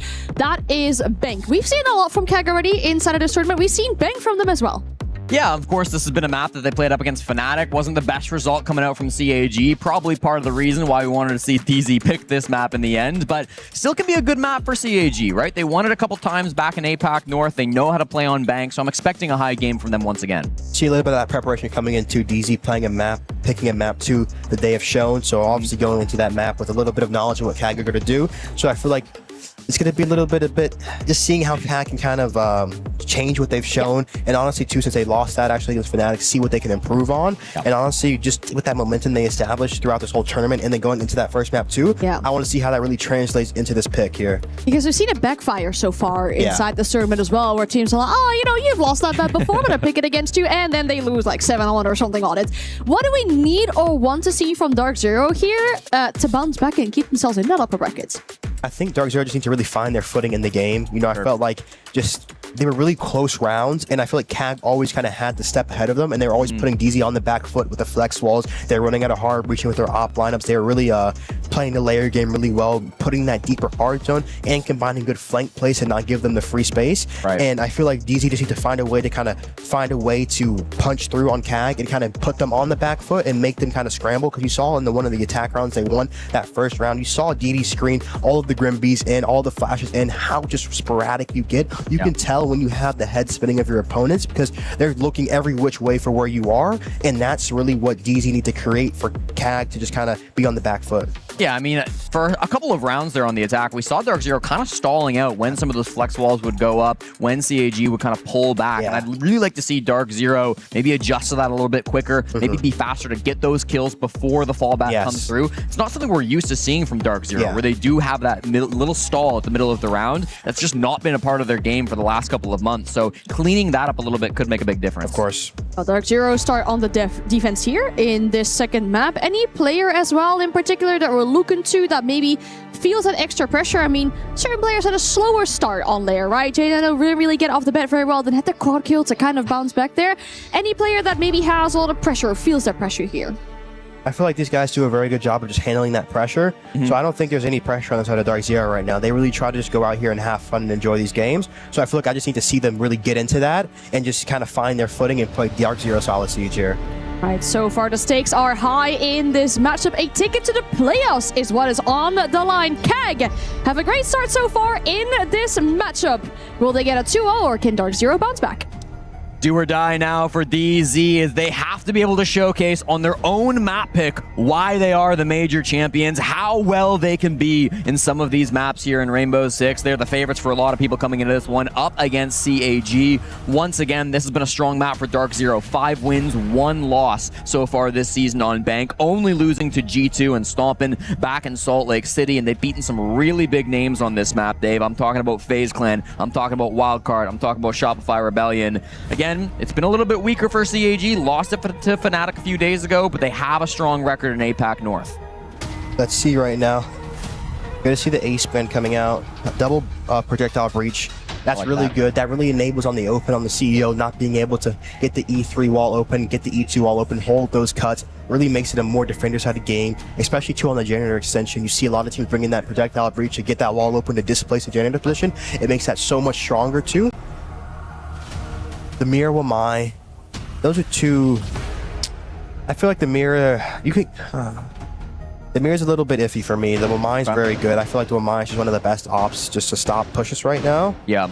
I mean, typically you'd see the Kaid, I think, in place of the mirror, right? And two, I feel like Echo is one of the best operators on Bank too, because Bank is such an info-heavy map, especially on the defensive side, because the default cams are in spots where you can get shot very early in the round. Yeah. So having that Valk, that Echo to collect info in the round where they are, you see the pulse a lot too for that. So I feel like that's just one of the best operators here. Going to be doing more of a turtle here. Not much of a roam, maybe a little bit of archive extension with the mute to slow down. Gotta get the Jan, the stock hatch, Azami 2 for the server hold right now. Should be playing smoke on server stairs to pulse to call the site info, the plants, the C4 to stop, the Goyle to deny time. The lineup 2 here from KAG. The Blitz, the Grim, Twitch 2 for the Goyos. The Sense is going to be great on the site hatch just to cut off the long angles. Right. And the Dokupi 2 just for the clear if there is anyone roaming. Nuku playing a light roam instead of Archives Tellers right now. Let's see if they hunt him quick. Maybe going to find a fast one on Newers inside of Tellers. As you say, Shu Reap's got that long angle from the rappel. There is a player trying to make his way in through ATMs. We'll see if CAG do start to apply that pressure. So far, it doesn't seem like they wanted that smoke. Of course, the stakes once again for this game, the winner of this series will go on to top 8 here at the Esports World Cup, earn their club some points in the club championship. The loser falls down to face either M80 or Team Liquid Alienware in 2 days' time. Like this information from Faults, his phone will explode dealing half damage, but he's spotting that Anaton shield up above on the top floor. Zaka hunting for these players as well. Newers does fall off the Teller's extension. And 2 here, usually the mute jammer actually does disable the beepers. Yep. So it actually masks the attack walking. And going for Archives kill with the Blitz right now. Ooh, Kato's got to be careful. Opportunity. Ooh. Chibisu had the opportunity, but he just missed the head on J9O. He got a little bit of siege timing there, and he's just going to be able to do some damage instead. Still a solid position from CAG. Pretty good time here to force most of these players back. It's only going to be J9O now trying to work a pick over towards Cafeteria. Right, but off the skull. Wow, great shot. He finds Anaton. That's the shield player as he's dropping the hatch. That's a really big kick to come through from Dark Zero. Great knowing he had enough HP to tank that call too. Going to be 1 HP here on the server side. Walking in through. Great from J9 up. Just wow. Yeah, it looks like DD hits a little bit of barbed wire there, and it's going to feed the pick over to Jack. Now 2-0 to start off this second map after really struggling on the first half of Lair. This has been a really good bounce back to come through from J9O. Low HP, so getting the full ace might be a little bit difficult, but he set his team up into a great position. Of course, getting those 2 opening picks too. Bomb going to be down in Dirt Tunnel, so they're going to be forced to end server side. God, yeah. Grimby's coming out here. They need to help from side right now. Bit of drop server here. Okay, they've got the information. Oh He my still loses the fight. Kino's going to get credit for that kill in the end at the top of the stairs. Why not, too, for the Brazilian and Newers inside the site. They lost it on their own game, Dave, and then trying to execute, they just couldn't force any of those positions out. Great reset right there from Dark Zero, coming out strong in that defensive side. Look like a brand new team right now. Tag, a little bit too separated right there. Manitou going in alone. DD walking in alone, trying to trade. I feel like in that 4v5, you need to kind of get in sync with your team, because that still is winnable. If you want a Grim B, you have all the control to get the hatch open, have the Twitch walk in, off the Grim Bs, sync that up with your team. DD might be in a little bit of hero mode. Let's watch for that. Coming up for a strong map. For sure, yeah. DD, obviously that player to watch after Lair when he went crazy for the best game of his career. Loses that fight over towards Dirt Tunnel. Interesting as well that CAG chose to start on the attack, Dave. I want to hear your thoughts on that. Part of it might be because their defenses were a real weak spot earlier versus Fnatic. They won 2, lost 4 earlier in this tournament. So do you think that plays into it, or why do you feel CAG might have chosen to start on the attack? I mean, coming off that Lair 2, their attack is looking good. So I feel like the attack side could favor them. And Bank 2 is generally a little bit attacker-sided if you can attack it right. I feel like the range breach really does kind of make it more aggressively defender-sided, because it kind of is hard to push them back out of these positions. You're really forced to walk at them, get in the map here. So I just really want to see them sync up, because that round was really solo from CAG. Right. And I'm looking at the operators here, Dave, and this is really a new strategy coming out from DZ. It's not going to give them the opening pick. Zaka actually finds NJR really early. Did you see where NJR was playing? Was that just stock, or? I didn't see that. It went down? We're going to find him now down below. Could have been an early Maybe pick. top square peeking? Could be a top square peek as well. Inside stock, inside yeah, stock. look. That's an early frag favoring Zaka. NJR with the long-range DMR. Doesn't miss those often. Going for Cheech on the repel right now, crew. Playing off the Tuberal. That's just going to be big right now, especially in the man disadvantage. Having that shield up will hurt you, because you really aren't going to be able to stop any opponents pushing. Yeah. So I'm looking to Fault to really find a spot to plant that shield to really help the team out here. That's what I'm talking about. We really haven't seen this clash from Dark Zero so far, Dave. At least in the last 8 times they've defended this top floor, it's not really been in their repertoire. So clearly those strategies that they've been cooking for the Esports World Cup are coming in big now. Alley coming out. You usually see DZ run this too with J9O. Yeah. Really good just to clear the castles out, and the sniper rifle is extremely strong. One of Shreep's favorite operators here when attacking the top floor. He's a big Cali fan, so it's not a surprise to see that coming out from him. Anderson on the Ying may be a bit more of a surprise. Usually he's on the shield for this push. Should be a slow window take right now. The Grim B, the Ying's going to come out. Should be a little bit of a pentakill right now. Going to be Grimming stock side just for the power here. Yeah. Vault's still playing it safe. DD grabs the defuse kit here from his teammate on the repel. Looks like they might be wanting to go for something. They got a crunch. He got a repel main skylight right now. One got a hop stock. They got a repel in the windows right now. Got a kill Trump here.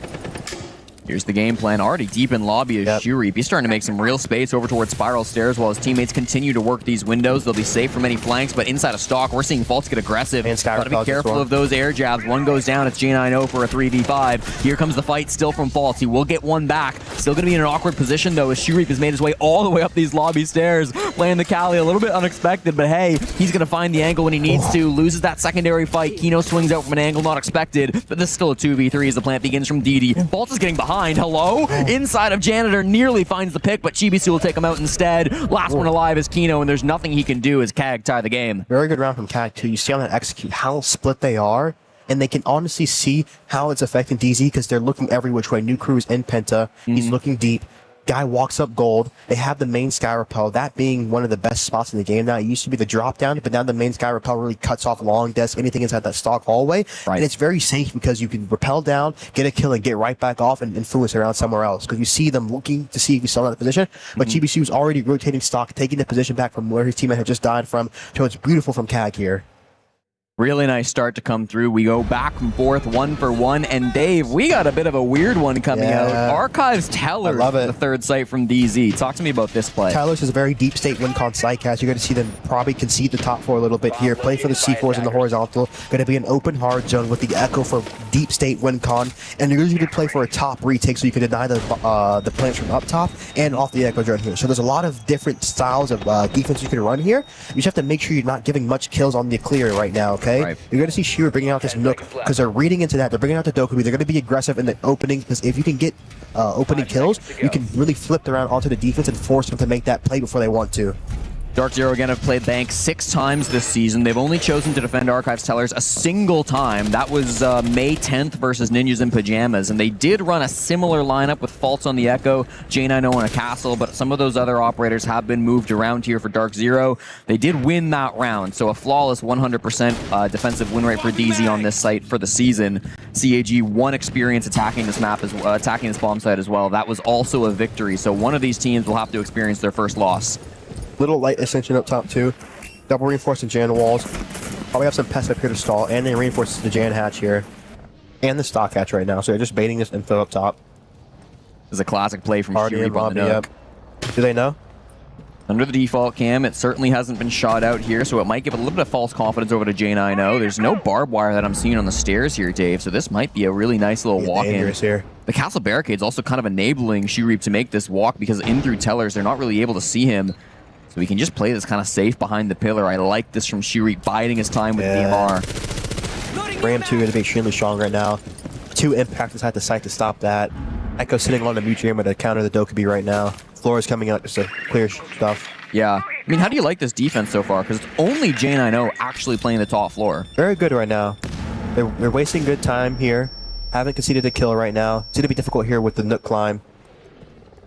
Now we're starting to see the Jack's pressure from Shuri. Jack might die right here. Yeah, J9O has no idea, but he's starting to make some noise, sprinting over towards the square side. It's going to be NJR. 2 as they jump in through Printer. NJR is watching for it, and he gets massive value out of it. Why not 3 through the wall? J9O finding some bad damage as well. Will go down to the top floor, but I don't think it's going to matter after all the damage that NJR has just done. Shuri is the only one left. 1v4 on the top floor. Difficult for CAG right there. Kind of went right into their hard zone there. Yeah. Had the warden ready for it. Good plays here. Trying to surprise their opponents with a fast jump into sight there, but of course, or not the site, it's not open area, it's Tellers, but still, being able to watch for that. The open kind of is a site on this one, because you're kind of really conceding the actual site here. Shuri in an impossible situation. They are spamming him with Echo. He's got his gadget on, so they might not know exactly where he's at. Dodges the Nitro Cell, 40 seconds to fish for kills, as they all know where he's at. Will eventually deal with this BP, but the pressure's coming in from all angles. Shuri's got so much to do here. This job is very difficult. Almost impossible here to win this. 1v4 coming forward. Totem pole would be an ace. Shuri's had some ridiculous rounds at the tournament so far, but this will not be one of them. Newers shuts it down and gets Dark Zero back the lead. Yeah, so you taught me a casting term yesterday. I'll teach you a siege term. We call it the totem pole. When one is prone and when one is standing, almost impossible to hit that transfer. If anyone's in 2v1s, this deep state rounds, and you have to make someone swing you, having someone go prone, having someone stand, it's almost impossible for the attacker to win that. I love that. 2 different heads, you've got to shoot at once. That's not going to go your way any day of the week. So really good start here from Dark Zero. 2-1 up on their own map pick. Grim Kaid get taken off the board. That's the Kaid we kind of expected at the start of the game. You usually see that a lot, get first ban from teams. It's okay, they haven't been running it too much. They ban it third. The Grim's good too, because the Grim also too, it's just being outside the map, being able to influence the ground, especially when you ban the range breach. The Grim is the next best operator to help Jan, because usually you take people below to clear that out, so having the Grim breach is huge, especially on the Trump position. It's very annoying to play that with the Grim up here. We saw Chibisu running that Grim back in round number 1. DD grabbed it in round number 2, so they've definitely been using that operator to try to get some good information on the side of CAG. They'll have one more attempt now to go down to the bottom floor, which can be so devastating sometimes for the defenders. Last time we saw this bomb site, it got a little bit chaotic. It ended up being a flawless round from DZ after they got that first pick on the mid floor, and then CAG just couldn't convert. What do you want to see differently this time? Well, it's going to be a different strat from Dark Zero. They're going to be running a really layer right now. You usually see the Goyles get placed on the hatch stall. They're going to place a Renegades on top of the hatch. So it's going to be a double denial on the hatch right now, plus the 2 Burrell and the Tachanka for the deep flames right now. Probably going to be running a lighter server. Actually, no, they're going to be running the server with the Warden here to counter any flashes or anything like that. But they have the Monty coming out here. CAG just really need to make sure they sync their clear and really play for just this execute. And when they execute, they need to make sure they're moving as a team just together. Because right there in their first round, a lot of them took 1v1 fights. DD walked in alone. Zaka's walking in top server alone. It just needs to be together. I really like the strategy with the Goyo canisters on the hatches. They banned Ace and Habana, so it's really only Thermite in the cans that you can use to open those hatches. CAG have brought 8 can openers, so they will be able to open the hatches, but it's going to take so long because you've got to burn the Goyos, then burn the Aruni gate, then open up the hatches. Exactly. Like it's a ton of stall here coming out for and then the two-brow. Yeah. The two-brow too. It's going to be a nightmare. We shouldn't see any early fights in this one. It'd be a massive mistake for DZ to take a gunfight and lose it. You have to care for this too. June actually found this out, which is with the DMR on this angle. Very annoying for the E2 player. He's going to get out right now. Burns a little bit, one of those Shamika charges on NJR just to make things a little awkward for Anaton, but this is the game, right? You burned out that Goyo canister, great. Trying to bait out this Aruni gate. And perfectly played. So they step off of the little counter down there so that the Aruni gate will activate as it's no longer close enough to a defender. That clears up the can opener. Again, KAG have brought 8 cans to this attack, so they should have plenty of resources to open these hatches. It's just going to be about the time that they waste ticking down on that clock. And when they get towards site, they're still facing 2 Nitro cells and that Tachanka. They're also making good time though, Jesse, here. They're already getting the server walls open. Takes a lot of damage there. The Nitro from Faults. Yeah. Makes things a little bit scary for CAG as they're looking to go for this right now. Zach has found a gap. He's down through elevator. He gets 1-for-1 traded, but that's still a nice pick onto NJR, the best Tachanka in the world. Now Shoereap's going to have to try to find some other way to get in towards the site and Big backstab. Time miss there, Jesse. Kino standing inside the smoke. They don't have to go for a push just yet. The clock still is quite good for them, as you said. Newer's back inside a garage, is watching for this push in, as is the Warden of Kino. 2 players that are potentially looking to hit towards the back as Chibisu and Anaton work this server side. Need to peek with the C4. Oh, wow. Peeked a little too early there. C4 goes out, gets shot. Bomb should go down right now. Should be a KAG round. This is a perfect push coming in from CAG. They're watching every angle. Somehow, Kino finds an angle on Anaton. It's traded from the vert hatch, though, and there's still 25 seconds. It's still not easy, but Newer's on the top floor. What a shot. Shoereap is just lining them up, but J9O's got other plans. 1v2 with a diffuser down, 15 seconds to go. J9O has to watch all of these hatches. Predicts perfectly the angle, but Chibisu's in deep. Does he know where he's at? Chibisu's on the balcony. He's going to drop on down. Pistol out for J9O! And he'll do it. Jack Burkhardt from Oconomowoc, Wisconsin, over to Paris, France, making the play for Dark Zero. From the 5-0s! But I know Bob's happy with that one. Wow, what a round. You see how calm he is, too, once he gets a kill on the hatch. Really plays the time. Wow, what a round. That's not an easy clutch to win. I still can't believe the Monty died while he was planting the diffuser, too. You know, with the big stuff. That's a really nice play because a lot of the time, making that rotate kind of to the right of the reinforcement allows you to slip through to the bomb extremely quickly, and that was nice right there. Yep. There's so much chaos that goes down in those final 10 seconds when the bank defense attack comes through. There's sometimes a gap that you can find, and somehow DZ found it. Some miraculous plays. It will prompt the tack timeout to come through from Sparky, the head coach of CAG, trying to get the guys back on track, feeling like they need a couple more attacking rounds on the board here before the half swap. Especially with the Tachanka going down, that really flipped to the KAG's favor here. I think both players holding on the long angle was a little bit of a miscommunication right there. Needed a player holding for that sight cross through. Yep. Yeah, and then just jacking the clutch, man. It's so tough though, like to make those little mistakes, like to not have those little gaps on the defenses, on the attacks, I should say. Like that's a really difficult thing to watch for. Yeah, it is. Well, now we'll see CAG trying to reset the mental after it felt like they had that round in the bag. It could have been a 2-2 tie game here, but instead DZ start to get a bit of a scary lead. Yeah, starting to build back the momentum, starting to flip into it, because you see, it can be hard for teams coming off of like a dominant first map like that. It's really important on your team's mental to reset and know that that is their map pick. You know, you kind of come in expecting not to lose it, but expecting if they win it, it's not a problem because it's a best of 3. DZ very good at resetting the mental. It was the Salt Lake City Grand Finals where they got kind of smoked on map 1 and still came back to win the series, so we know they've got it in them.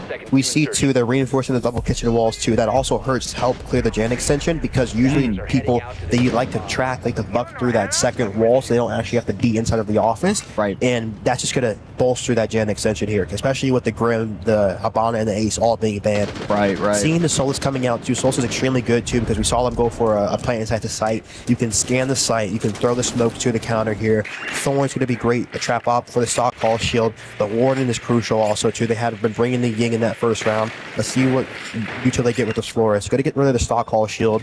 Does he have impacts for it? He chooses not to use an impact. Because you can also impact for the Florist drone. Right. Cheesing in lower lobby right now is Junior. Let's see if they know about him. NJR in a bit of a sneaky position. They do have some drones, but DD's droning square right now, so he's not going to have a drone specifically on NJR with this wall being opened. I mean, this is insane from Junior. I never really seen him this aggressive. It is a Monty, so in theory, there's the head. He finds it. DD might have been able to spot him out there on the shield, but he didn't find him. Instead, NJR gets away with it. He was attempting the spawn peek last time on the site. Don't forget, he got absolutely smoked by Zaka, and this time he's getting his revenge. That's big too. They were looking to do a shield hop with the BB on the window and then climb the Monty of gold. That's going to put a wrench in their system here. But now things get really awkward. You're down to just one shield. Anderson's going to have to retake that defuse kit. Tolo's playing stock for the basement for the lower retake here if needed. Right. Getting info on Trump right now. Viewers being able to shoot out some of these drones, just making sure that things don't get too hectic inside the site. CAG trying to work some more angles. They've got a lot of util to deal with on these windows. They can be more or less secure that lobby won't be pressured, but there's always that threat of somebody coming back in. Zach has got to be clear to hold that on. Anaton's jumping in Smoke now. comes out. Inside the site, past the Thorn Trap, past the Toxic Babes. There goes Chibisu finding the head on Renewers. This is good space being grabbed by CAG. The coordination's in full effect on this push, but the Thorn Trap's going to get some information back towards DZ.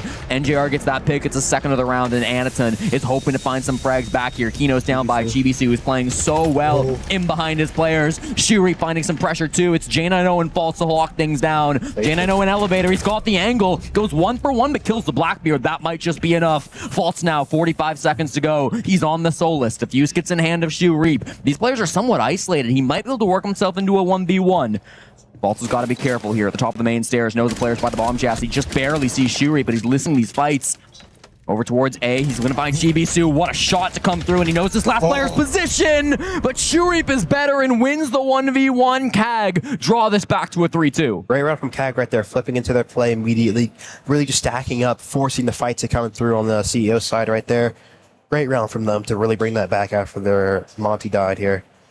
Love that play from CAG. That's back-to-back wins on the top floor, clearly showing their prowess attacking on that site, despite some problems in that previous round, instantly losing the Monty as they misdroned NJR, ratting inside of lobby. This was a great opening pick to come through, but ultimately, it was good coordination. This is something we talked about for CAG all day long, Dave. It's like when they go for these executes, they are very well in sync. Yes, of course. You see right there, Anatune dies, they get the trade instantly right there. You see the passion coming out from Shibusu. CAG's still in it here. Gonna be going open right now, switching off to the Teller side. Running the Thorn here, the Izami up top. Have the Valk 2 for this info right now on the lobby side for the C4s below. The move's gonna be good too for any Snake, any Deimos tracks. Yep. Also any Dokubi calls too here. Smoke coming out just 2 for the late round here. This looks very similar to the strat we usually see from DZ on this map. The one exception is J90 and the Valkyrie. Usually we'll see Jack running something like the Warden on this bomb site. The fact that he's running the Valk is going to give them a lot more information. Maybe some danger to play with these 2 C4s. Of course. And so you can see that too. They just want more info across the map right now. Bank, just like I said, being such a strong info map. Nearest going for a spawn peek early top square here. You see DZ still bringing out aggression, and that's what's important right now. Absolutely. We see Dark Zero not having their confidence shook by that round win from CAG. They know the 4-2 split is still very much in their hands. I love this Twitch drone from DD. He's got some good information over towards Square. Playing on this Skylight. It's not finding anything worth zapping. He will have the default cam, but it's already been shot out, so maybe looking for some of those Valk cams. We'll find one tossed out by Jane. I know that's good work coming out from DD. DD on the Twitch too, on the F2, was dangerous in that last game. Oh yeah. Kind of returning back to not the norm, but just slowing himself down, you know. Yeah. He's the support ag.al. You don't expect him to be fragging like he was in the last map. 0-4. He definitely would love to get more involved in these fights, but another early pick onto the Monty. This time it's J90 from the top of elevator. It's brutal they keep losing the shield. And they have the info too. I don't know if they have info on the Dokubi here, walking in there. You see pings coming out. They do have the info. Chirrut's been called now. He's going to have to try to recover this diffuser, but going for the power. He's not giving it up. He's getting more aggressive. You said it, trying to push this power down the stairs, trying to find the player of Chirrut, but he's got no information. Both of them looking a little bit lost, knowing there might be some pressure his way. He will finally get the kill. He gets the down. That'll be close enough, and it looks like it's going to be a 4v3 favoring CAG. At the same time Newers went down, Chirrut's not done. Knows there's another player over through the wall. It's going to be this player of Faults, just trying to find the angle. He will hit the headshot. We're down to a 2v2 as players have died all around this map. It's just the SAS operators, the Faults and Kino back inside the site. GBC is making sure they haven't been around. This has been a crazy 6th round, Dave. Of course here, 2v2 rounds going to slow up a little bit right now. One inside of open area, one inside of archive cellars right now. Bomb is down all the way in lobby right now. DZ needs to stay alive here. Gonna kill this info out. Ooh. Good information on Faults. That wall not reinforced, so a wallbang possible, but he's backing off a little bit. They don't have defuse kit. I don't think they're going to waste the time to go grab it, Dave. Yeah. They've got good information. They want to play for kills. Have a ping. Ping in onto Kino, playing an open area, but the Toxic Babe will stall things for now. Tries to eat some damage and go for the frag, but he doesn't quite get the headshot. Instead, Faults goes for the peek, and DD hard punishes. He's evolved in this game, and he's back online with his first kill. Kino with so much to do, 30 seconds. He's had tougher clutches than this. Doesn't know these players' exact positions. No, they're both over towards open area. Starting to make this square push happen now. Gotta force the wall here. 20 seconds. DD has grabbed the defuse kit. Down to the Thorn Trap. That's a massive misplay from DD. He's gonna have to get picked up, but they're going for the revive. Hello? Kino's got an angle, but he whiffed those shots. Didn't expect him to be so aggressive with it inside the site now. Kino just missing with the SMG shots. GBC was so low. One bullet's all it'll take, and one bullet's all it'll need. Shuts down that 1v2, and Kino a massive one to win the half. Peeky in the clutch. Standard issue. On the smoke too, really a staple for him. Oh yeah. You know, I don't know how he plays though. They say he has Minecraft keybinds. Yeah. He leans on some freaky stuff, but you know, he's one of the best players in the world here. I feel like the SAS shotgun that Kino plays with is not the same shotgun that I'm playing with. Like, watching the kills he gets on that operator with that is kind of ridiculous. Yeah. Very close rounds coming out too. Just a very intense series right now. You really have to be able to manage this pressure, because as you some of the rounds that are most intense are the rounds that you get so close to winning, because you're just it's such a rush, and you have to be able to really make sure you can pull yourself out and resync and go back into these next rounds just with the same confidence here. 4-2 split going into, I'd say, probably DZ's stronger side, so let's see what happens. Yeah, of course, I'll remind the folks at home, back when CAG played this map against Fnatic, they really struggled on the defense. They won top floor once, they won basement once, and then otherwise it was all L's across the map. So it really has been a side where they've struggled. I'm hoping we see them change some things up. You know, with how well prepped CAG have come into so many of these games, I've got full confidence that they will not be running the exact same strats that they already showed versus Fnatic. But I mean, is there anything in particular you want to see from CAG on this defensive side to get themselves back in this game? I think Bank on the defensive side is all about making sure you pinpoint when you want to go for your aggressive plays, because you have the spots in the round where it's most advantageous for you to fight and where you can create that chaos. And you have to make sure you're not giving them too much opening kills, but you have to make sure you're also denying their info and destroying their drones. And then you're playing for these kind of rat plays. You're playing on the basement. You're playing for your open hard on the stall time, playing for your E2 hard on the stall time, and then you're playing well on your server extend. Or if you're playing for, like we saw DT do the passive strat, and you're playing in the back, you have to make sure you're holding your gaps extremely well. Your garage side, your E1, and your vault drop to care, because they're going to go for the plant as players try to stop the plant, stop the Minchonka, stop that pulsar warning with the C4 instead of gold. Kind of lurk through down main or through garage on the Arunu or whatever DMR is playing garage side. So on defense, it's very important to spot your gaps, and on attack, it's very important for you to know where you want to go for the plant and where you can influence gaps to stop the plant denial here.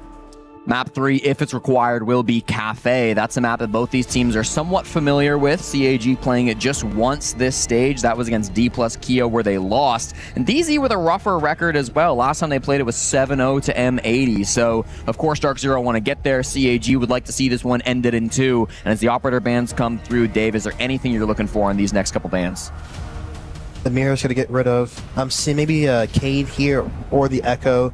Going to be another double denial too from CAG, or double projectile breach, should I say, Ace Sabana. Or they might even go for the Monty, because Kino's a staple on it here. True. Sabana, okay. And the Azami's gone too, so to hurt the server extend here. Going to be able to play with the Cade 2 combo. Going to bring the Thatcher out too. Thatcher's going to be really nice too, because also it's going to stop that Cade, but then also going to be able to stop any pulse or C4 when you actually go for that plant, because you can just Thatcher the pulse cannon, kill the info, boom. Really a powerful operator to bring here. And I think a lot of teams have recently just been deciding, like, we kind of want to bring Thatcher anyways. Yeah. What's the point in banning the Kaid? Yeah. So it's nice to see teams run into that. We'll load into the second half here between Dark Zero and CAG by Veril.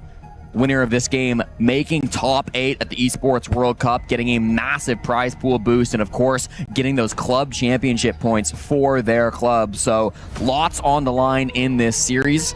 We might have a bit of a stall here as we load into the second half, so we'll get you guys in the game as quickly as we can. But I mean, Dave, between Dark Zero and CAG by Veril, nobody really thought CAG would come out and win this map. They've been so impressive so far today.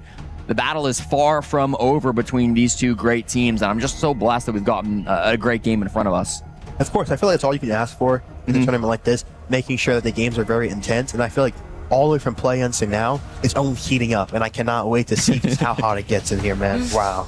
The Esports World Cup, honestly, today has been a different vibe. It's a Friday here in Paris, and of course, everybody is around the arena. Drums are going. The drums are going. Like, it's crazy the crowd that we've got all throughout this venue. It's a massive space here with games going all across the place. I mentioned earlier, but we can watch Call of Duty in front of us, Tekken over to our left, Siege behind us. It just feels like a massive event that it is here at the Esports World Cup. And if you guys are in Paris, if you're in France, if you're in the area, the venue's open. Come sit in the audience, watch the Siege games. There is plenty of space for people to come and watch these matches. So, hey, listen, it's a good time, and you aren't going to get tickets this cheap to watch Rainbow Six very often. And Jesse, I remember I was talking to you when we were walking around before it started. I'm like, I can't imagine this 100 years from now, if this is the beginning of Siege. I mean, not Siege, but of just gaming, really bringing just this kind of festival together. And I feel like it's just an amazing thing to be a part of. For sure. Falcons versus Wildcard still going on the A stream as well. Don't forget, we do have 2 matches going on consecutively throughout the day. Both streams will be showcasing 2 best of 3s, all 4 games, promotion matches towards top 8. So we definitely have some crazy matches coming through between all 8 of the teams participating today.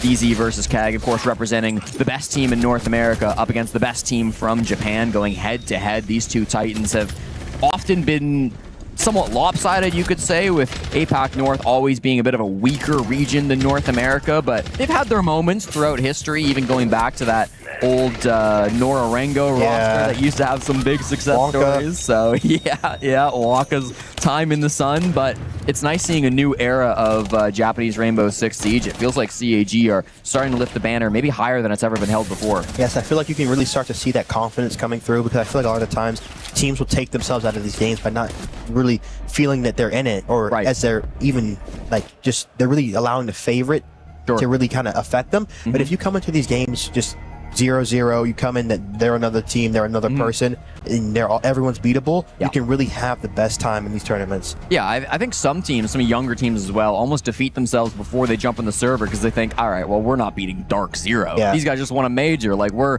a team from APAC North. We can't win this. But that's never been the mentality that CAG have had. Yeah.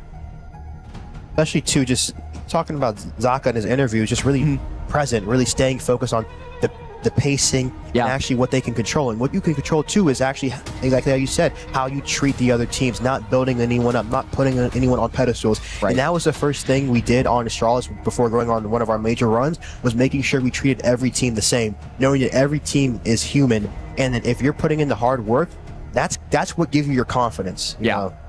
Yeah, I'm glad you mentioned Zaka as well, because he's a guy, he used to be known as Arcully, if anybody knows that name. He went for a name change a little bit recently, and he grew up for a large portion of his childhood in America, actually. He had spent a lot of time in the USA. He speaks really good English. He never played Siege inside of North America, but when he came onto this CAG roster, from a broadcast POV, it was kind of nice that we had an English speaker on the team to talk to in interviews and stuff, and I know he's been really enjoying his time here for this team.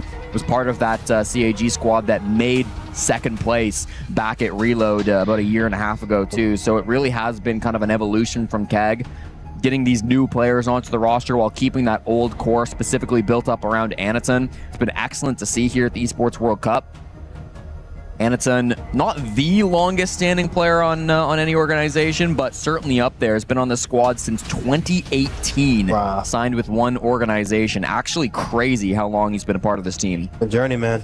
Or not the journeyman, because the journeyman is usually used for someone who goes around a lot, but he's the, how would we say, he's just there. He's an ever-present The ever-present guy, yeah. You know, he actually, excuse me, he Bolt's is the playing in jeans. player. Bolt's in jeans, okay. It's Kansan that kind of famously would pop off and put some crazy numbers up on jeans. I respect it. In these tech pauses too, you really have to make sure you can detach from the game, relax out, allow yourself to calm down, allow your nervous system a chance to reset here and really get yourself back into this game.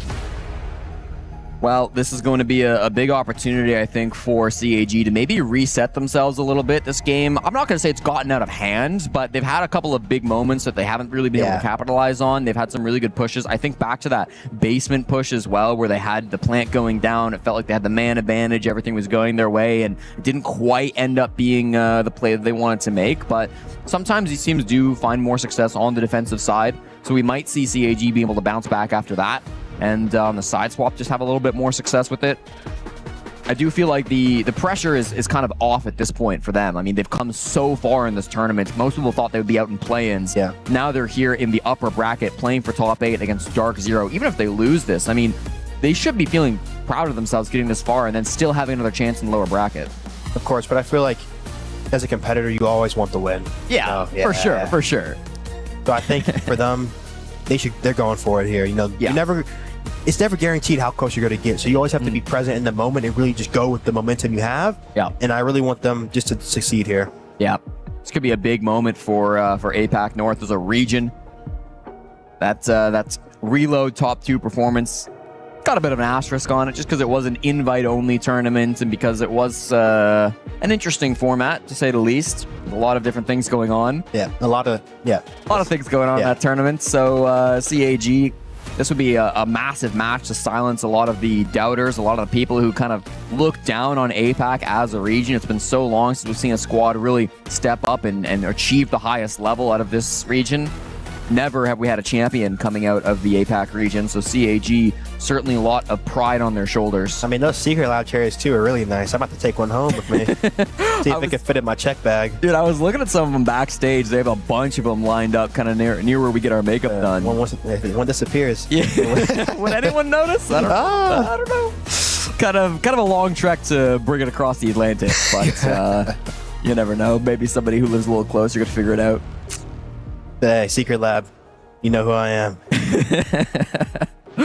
Well, folks, I've got fantastic news for you. We are back in the game, and we've actually loaded into the round, so it's no bait. After a couple of rehosts, we are here live in the action with the second half. Dark Zero versus CAG. DZ leading 4-2 after falling on their opponent's map pick back on Lair.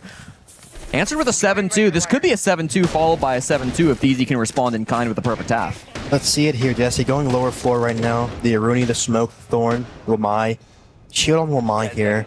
The Clash too. I'm interested to see how they use the Clash right now. Probably on the server extend. But I feel like their lineup is a little bit weak right now. Not much planting now besides the Smoke, and the Smoke is going to be counted out by the Thatcher, so we're going to look for that in the late round here. How do you feel with the Clash? Because I feel like we see this sometimes extending in towards server, and I feel like Azami, I feel like it's a pretty good pick, yeah. Because you kind of need something to kind of have that same presence, so it really does allow it to happen. But the Thatcher too will be able to counter the Clash out, so Thatcher, one of the best operators. I'm interested to see too, if we go deeper into this tournament, if we see any Thatcher bans come out here. Yeah, I mean, he's still definitely a powerful op, and sometimes if you don't expect your opponent to ban the Kaid, banning out Thatcher could be a really powerful little play to make, just as that secondary ban in the phase, but we'll see how it does end up going. They spot the Clash out now.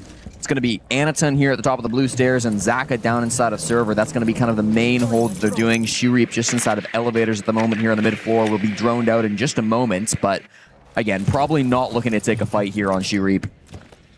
Even Sen's coming out too. Sen's, again, just one of the best operators for cutting off lines of sight inside the site here. Could be working to get the hatches open. E2 hard zone right now. Just playing the light layer here. Taking the fight. Careful. This is a little scary from him. I mean, if he dies on the Thorn, it's not the end of the world, but he's got all 4 traps actually in his pocket, so maybe it is the end of the world. He'll put 1 in the elevator before backing up to try to put some of these around the site. I don't know if I've seen 4 in pocket that deep. They might use them for the plants too here, so let's see that. Definitely possible. Here comes the first Thatcher EMP. Makes things a little bit difficult as you're pushing in towards this server side. Newer's trying to put pressure here onto the server stack as well. Zach is playing behind this shield, but Newer's actually gives up that position, running away through the server and kind of leaves Kino alone. Clash can't do anything in terms of zapping out these players, but it's still a brick wall that you're going to struggle to get through. Only one Thatcher left, Jesse. Yeah, they're really low on utility. They're going to split back here. I see the double extend. This could be a massive little strategy coming out from Dark Zero. If they don't expect it on the side of CAG, this could come through to catch them off guard. Anaton might want to make that rotate over towards the backside, but he can't give up blue stairs because if Dark Zero do start to push it, it could be bad. 60 seconds on the clock. Here comes the send walls, and here's a drop from Kino. Inside the site, eats Toxic Babe very early. That's good information from CAG to have, but he'll the elevator drop as well. Good shots from DD, but he's just not able to find the finish off. That's okay. J9O is down to finish off with the Toxic Babe. Shotgun now out, hoping to find this stall out onto Kino, and the rest of the players coming in through Vault. NJR's behind him. He's got the pistol out. Vault side in the midst of this too, so it's a 5v3. Kino's just desperate to get a pick back here. He knows how important it is to equalize this man count on the floor. They're giving up nothing. CAG are just playing this so slowly.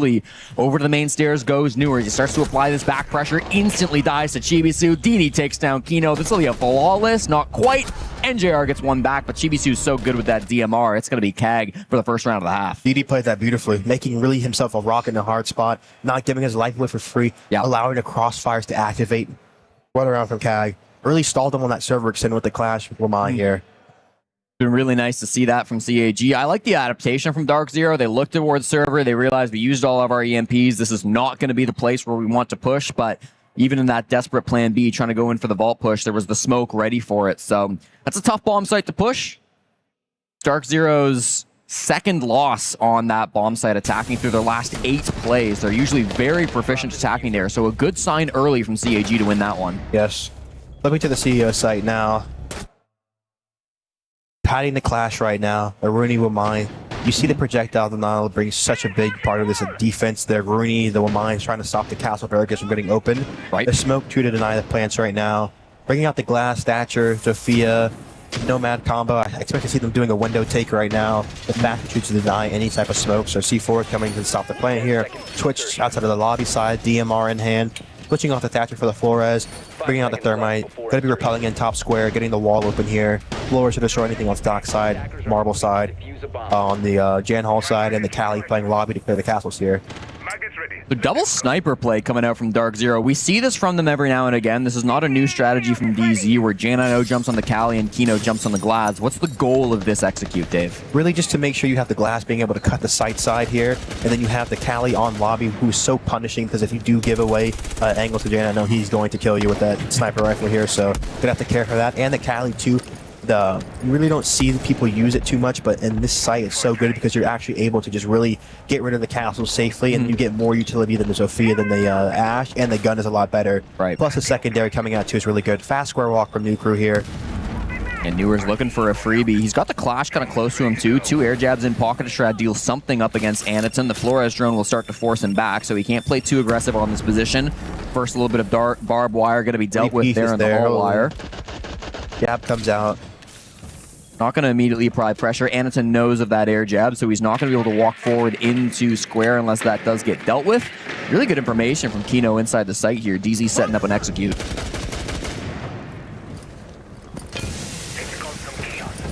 Easy just prompting right now, clearing this info, seeing what they want to displace here. Trying to clear through these castles.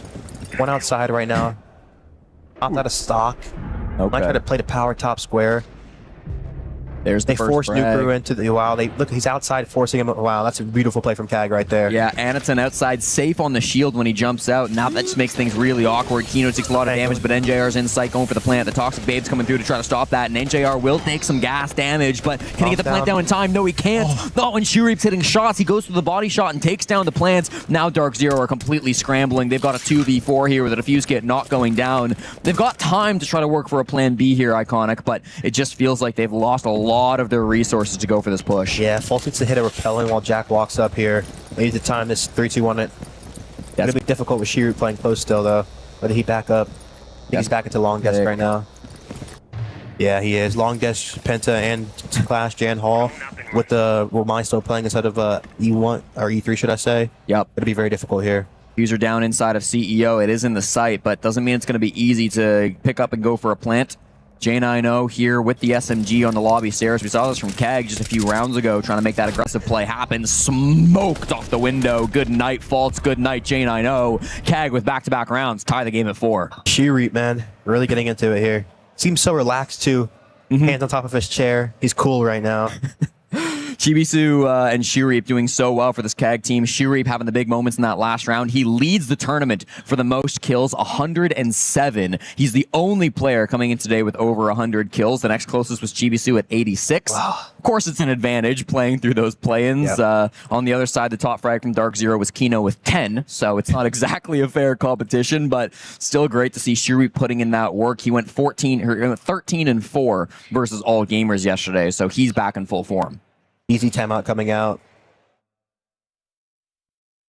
I mean, right now, they're kind of going direct here. They're really showing what they want to do, and you see CAG really reacting well. You see Anatune getting out outside of stock, forcing Crew off of his initial power spot, forcing him into the crossfire of his Jan Hall players. Yep. CAG working really well, and they're going for the plays at the right time. The plant's going down. That's when you have to activate and get aggressive. Shoot, getting aggressive, getting a kill onto the top pro player, getting a kill on the person planting the bomb here. It's just great plays coming out from CAG right now. This sack timeout from Callout, it was really ineffective back on map number 1 when he called it 2-0 down. DZ continued to spiral to a 5-0 deficit before eventually losing that game in the second half. This time, of course, things could be different.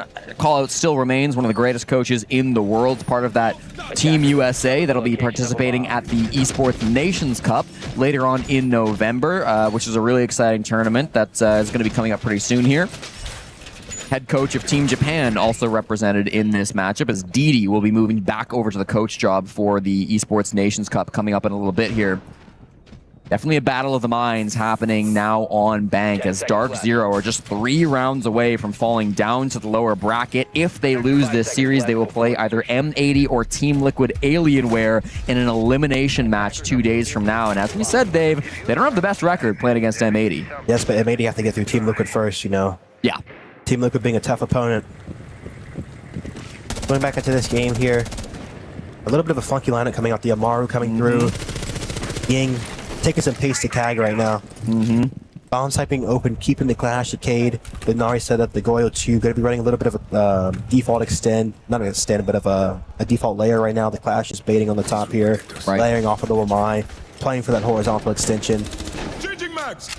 This is a classic little strategy with the Amaru inside the basement. Can jump up that open area hatch. We haven't seen it from Newer so far this season, but of course, it's one that every team will have in their back pocket. Kino on the Ying trying to apply some pressure as well, some support with the team. The first Candela goes out, Newer's ready to jump up the hatch. The line charge goes through. Not quite yet. Here we go. Newer's inside the site. Bring out the shotgun. Doesn't quite have the angle, though. SMG needs to be the play. Finds the player down. A great shot under Chibisu as all of these players on CAG are falling. Newer's gets a couple of kills inside the site, and Zach is left in a 1v4 deep inside the hallway. No site control to speak of. The C4 will miss. One player on the stairs. That's J90, and he'll hit that shot. NJR from above actually credited with the kill. Beautifully done by DZ. Good timeout. Really switched the pace on him. Went for it here. I expected to see him go fast with Furious right now. Really play for that early round right now. Because right there, too, you're really forcing CAG. If they're not making the right decisions off the rip, getting a kill or two, and you allow that momentum to stack on top of you, it's quick. A really nice rush from Dark Zero. Gets the lead back under their control. We'll have the final set of operator bands here, Dave. Wamai and Monty, what are your thoughts? Wamai good, because on that server extend, that really stopped them, just making sure they couldn't actually clear through, destroy any shields here. Might look to see them bring out the Capital, a little bit more operator to just kind of displace that back server position. And then you see the Monty band coming out. I feel like you could see them maybe just lean into the Ying Glass combination more here, and maybe if they bring a shield, it's going to be the Blitz or the Blackbeard right now. For the last 3 rounds, Anaton has been bringing that Clash. It's not really found the most success for CAG, although they definitely were using it effectively for those first couple of rounds down to the basement, down to the top floor. Moves off of it over towards the Kaid, so expect to see that kind of battle going back and forth with the Kaid, the Tuberau, and the Thatcher. Anything in particular standing out to you for this defense? It looks like a solid kind of bunker hold. Yeah, it really does look like the same hold, especially in the Wamai for the Tube here to stall some more time. The Cade coming outside of the Crash right now, and then the Fenrir instead of the Thorn here. Dark Zero struggling a little bit on this. They bring the Capital too for the clear. They have the Deimos right now. It's a good lineup here. They're be able to deal with server. Lots of displacement coming through with the Ying, the Capital, even the Deimos trying to force these players back. They've got really good tools to be able to stall things out, though, on the side of CAG, so might expect something a little bit slower. Shurip is on the top floor, and he's playing the Fenrir. Do you expect him to stick around and try to get some kills? No, I expect him to just try to get some drones and get out here. They already have the info on him right now through the drone hole. We're already spotting him falling back here. Nuker should wallbang his top main wall. Might get a kill off of that.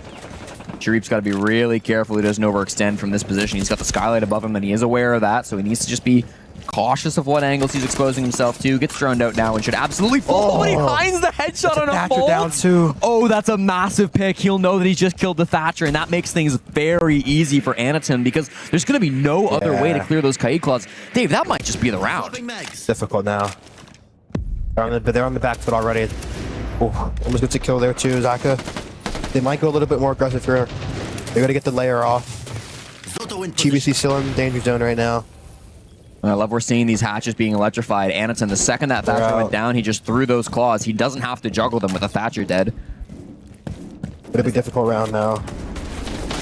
CAG in a very dominant position after just a single frag. There are still outs on the side of Dark Zero, right? These Candelas can really destroy a round, crack it wide open. There's no Warden on the side of CAG to try to counter that, so there are win cons, I think, still from Dark Zero. No one's right in front of him, do they? Yeah, okay. Cheer, not playing afraid right now, I'll tell you that.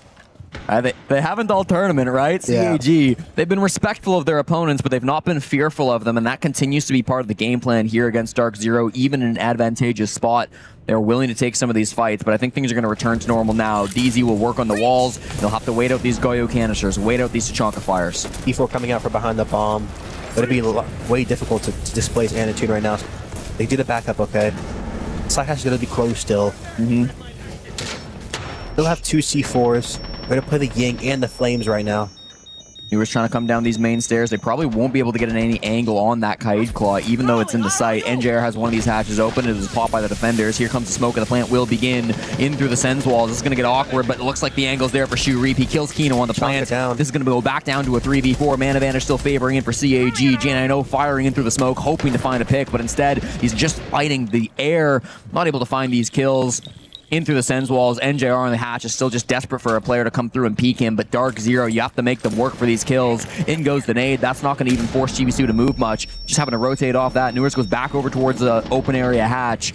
NJR with some rotates here. Dark Zero switching up the game plan after Kino died in the sight. 13 seconds. They don't have a lot of time to play with. Newers is going to have to go for the drop, but Shurip is watching for it. Or is he? Bad time for Shurip. Newers, the patience pays off now. 6 seconds running deeper into the site. Anaton without a scope, able to find that frag, and another one onto NJR. Closes out. CAG tie it once again, 5-5. Yeah, the Thatcher getting openly killed right there. That was a big kill from Shurip. It's still close though from DZ. I mean, that one almost went their way. It wasn't that close. Okay. They got some kills, but still they were troublesome getting the bomb down the. It was a difficult position to be in with how clocked down that site was. Those hatches, a huge problem coming out for Dark Zero.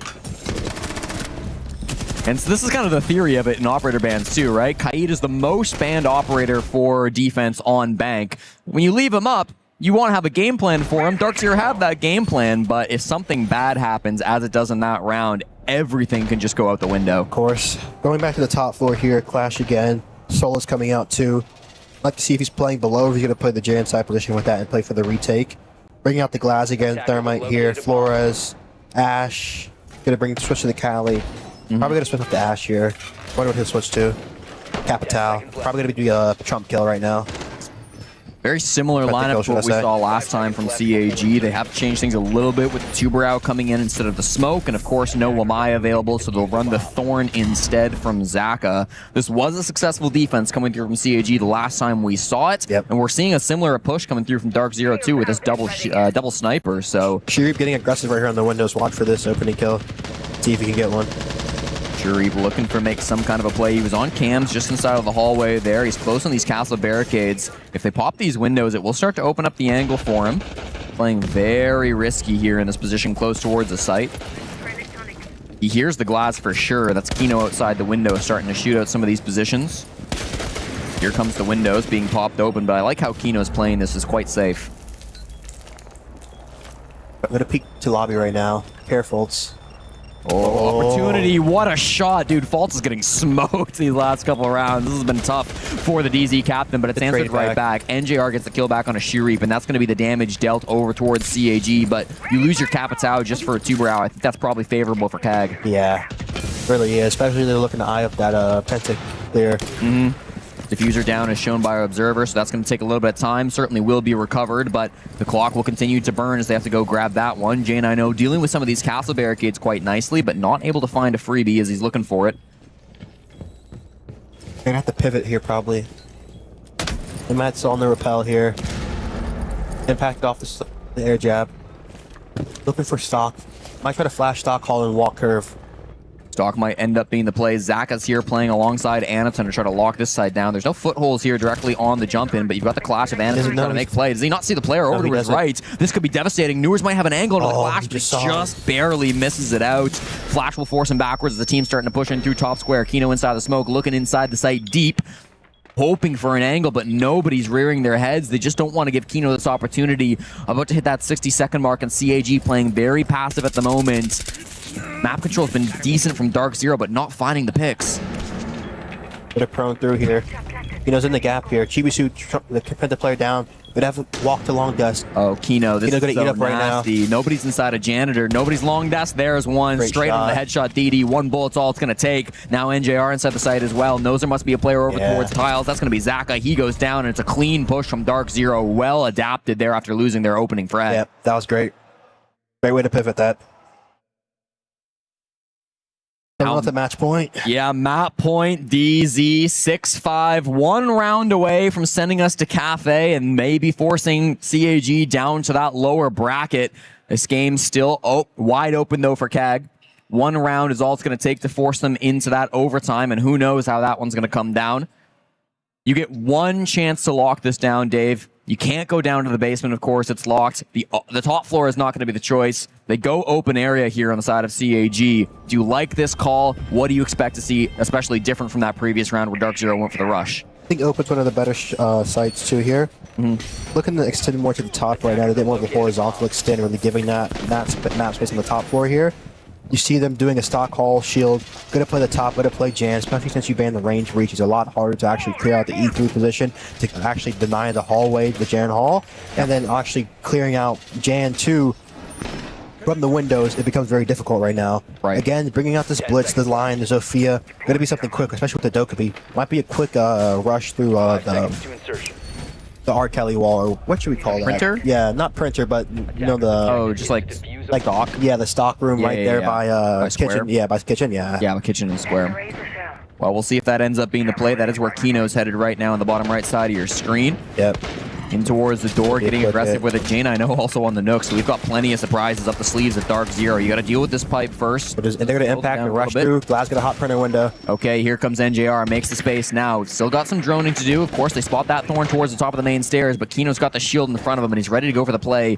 In through electrical now, starting to find the pressure. There's nobody directly in cafeteria to directly contest this, but of course you can hold it from open area as well, and those players up above could go for a flank towards square, so they've got to be really careful. Yeah, it's being held by Faltz, actually, who's sitting on the roof, so this might not be a fast play like we were expecting. Gonna peek archives here. Fishing for kills, they really want to see just some movement on the side of CAG, but they're not taking the bait. So far, they've been very passive, but Shuri bites first, takes down J9O on the lobby side. That's going to relieve a lot of that pressure on the backside of the site, but NJR, Newers even gets that kill on the DD. That's going to be a 4v4. Anaton's still inside of Archive. Just pull. They're going to the top now. Hoping to draw some of those players back towards the site. Now they can start to make their move in towards top square. Chibisu's here alongside Zaka, but Newers in towards the site. Still just finding picks inside of open area. There goes Shuri for a man advantage now. I mean, this top hold is strong coming out from CAG, but they're worried about their bomb site. Anderson has to drop on down to try to protect this, as there's a lot of pressure coming in from DZ. Need to slow up right now, find out the gap. Ag have to make a play here. And that's exactly what Newers is hoping to see. He's hoping someone wants to get aggressive to equalize might get those this Thorn numbers. kill right now. Wait for it. Oh, crosses the archive side. 1 HP on the Thorn. Zaka takes some big damage in the midst of that, but you're not finding a frag. It's actually going to be Kino who goes down to Zaka, playing inside playing on the bottom floor. Now we can rotate back towards the site. He is so worried about Newers, and rightfully so. He's got strong angles, sees him for a second. False is actually the one to get the kill over towards Square. There goes Chibisu too. Anatson, the last one alive. It was a 1v3, but he can pick up Chibisu to make it back to a 2v2. False is going to get the plant down, and they're going to have equal numbers now for this post plant. Newers outside the building is going to be so difficult to deal with, but he's the only one left. Chibisu, a fast headshot. Newers will rotate to the top floor. They have to retake up above to contest Newers. Chibisu has been so good so far this game, 11-7. There was a cam towards top square, but I know it got shot out earlier in the game. They don't realize that he's up there. They're still worried about a player being inside the site. They'll figure it out slowly but surely. A nitro cell by Chibisu, as you mentioned. Worried about him being on the hallway as well, but he's not just outside on that building. Anaton gets the read. He's walking up these main stairs. Newers is holding for him. He's walking straight into it. The nitro gets ripped. Doesn't get popped. Holding for the angle. Chibisu is sticking. In with the shotgun. Anaton gets the down, and the disable goes through. CAG force overtime against DZ. What a round. Composure right there. Being able to trust your teammate to put the pressure on the guy trying to stop you. Chibisu sick of the diffuser. Look at that. DD happy right there.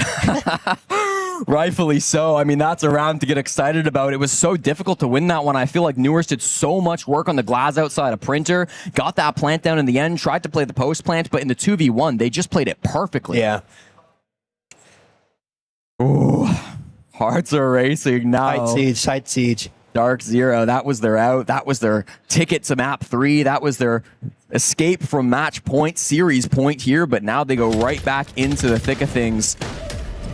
How effective do you think that pull was? They provided so much early pressure towards the bomb site, trying to force movements out of CAG. Do you think they got enough out of that in the early game, Dave? I feel like they were still very good because CAG, they didn't really over-rotate. They made sure Shooter was still covering the lobby alert. They were still holding the jam position because they tried to flip back to the top. They still had their position on the stock hall showed, and it really made DZ kind of off foot in that round. Right. To Kiki deep inside the archives tellers area, dying to Zaka. Zaka being able to retake the side, trading that out, but they obviously had great reaction, and just not being able to just kind of, that first round you saw them switch into the rush, they kind of all died it just one by one, but they really stopped the round and slowed it up for DZ there.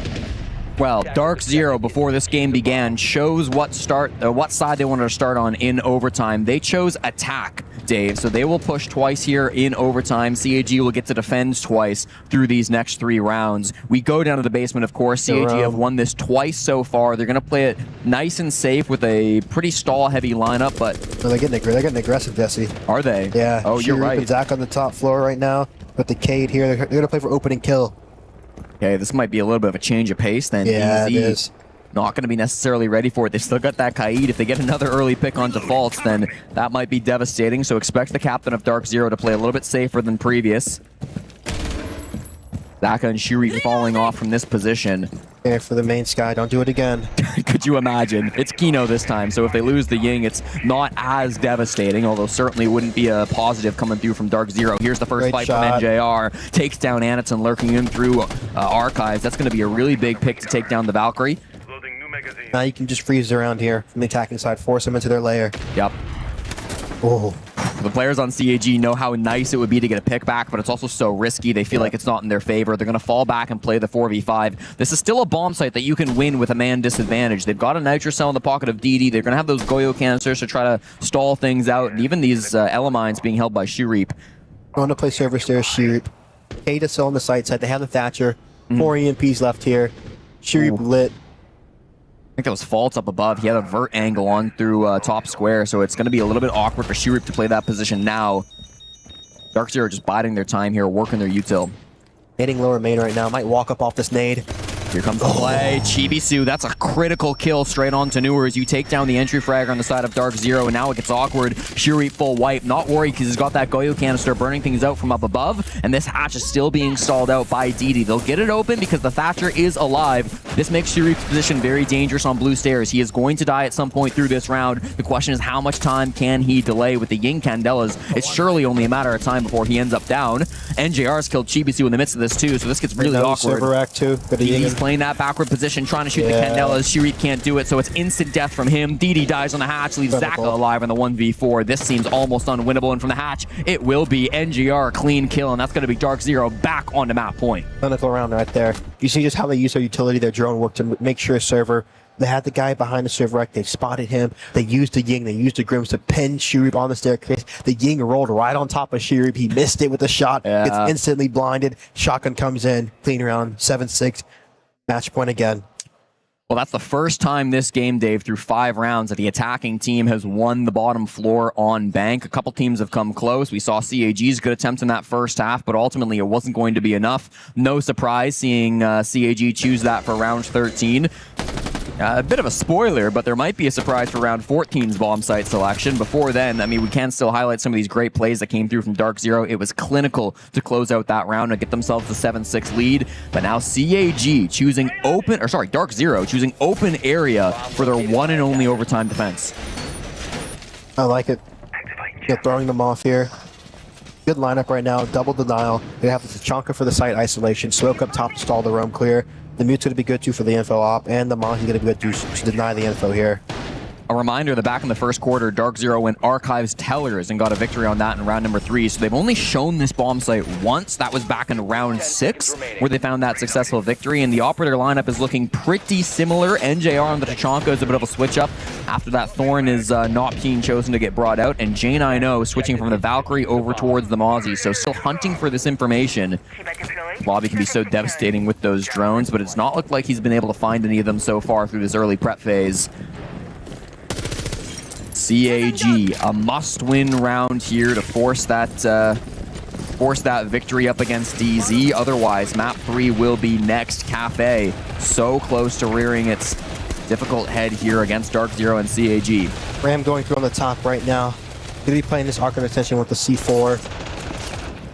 See if he gets a kill off of this here. Would be such a massive frag from False if he gets it through the window. There are players out there on the rappel, but it's not easy. Just misses. Unfortunately, Zaka goes back up on the rappel. That's smart play to come through from him. Dodge that Nitrocell as soon as he heard it. I like you coming out in the lobby side just to see this info. The Valk was crucial in the last round we saw. No Valk this time. J9O does have a drone stolen. He's driving it through lobby at the moment, so they are going to be a little bit of information. They know. Yeah, they know where he's walking. They're going to power him here. This will be free for J9O if he plays this correctly. Has Shirip on a drone and now actually fighting the player in Archives too. Shirip seems to be aware that there might be some pressure up above. He's given away his position. He vaults, he might end up going down. There's a player up here on the rappel too, trying to support his teammates. So this is not easy. Newers gets the kill on Anaton. That's going to be the first opening pick. This does get awkward. Shirip eventually dies main lobby. This brings down to a 3v5, and we're starting to see the writing on the wall for this map. CAG need to be able to find some pick back here, but there's been no response of any kind. Top floor still locked down by J9O. His site is still fully under control of Dark Zero 2. Chibisu is fishing for a pick, but nothing's coming his way. DD pushing in through the lobby. Zaka here at the bottom of the square. They've got a little bit of angles here on the soft wall, but really, Dark Zero are playing this safe. They understand the advantage they have given themselves. Worried about a player that might be inside of Tellers. I don't believe anybody's in there. There's absolutely fighting Ghost, Dave. Vault's at the top of the blue stairs. They're ahead of him right now. They have no clue he's here. The wall is, or the door is barricaded, but the second he wants to punch that open, Zaka might be in a bit of trouble.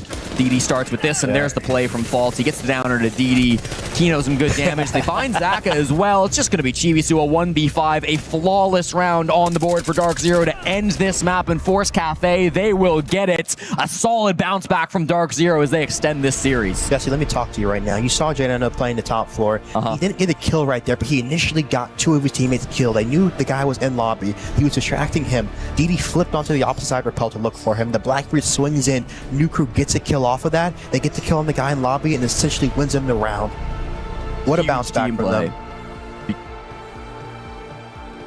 Great stuff we are seeing here from Dark Zero. They push us to a decider to find out who gets that first spot in playoffs here on the B stream. It's off the back of some incredible heroics on their side, though. I mean, we're looking at these clutches on the basement, on that middle floor bomb side as well. Impressive stuff, and that's the kind of stuff we need to see as a kind of bounce back, right? We talked about not giving CAG too much space.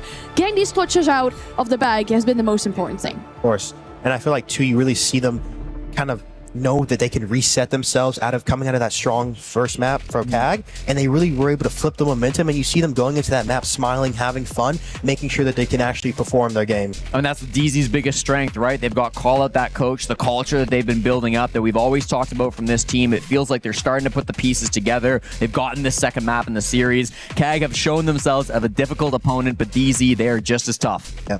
And looking at this map in particular, I think before this series, Jesse, you said that you were expecting close maps between these two teams. This was exactly what we were getting from this one here.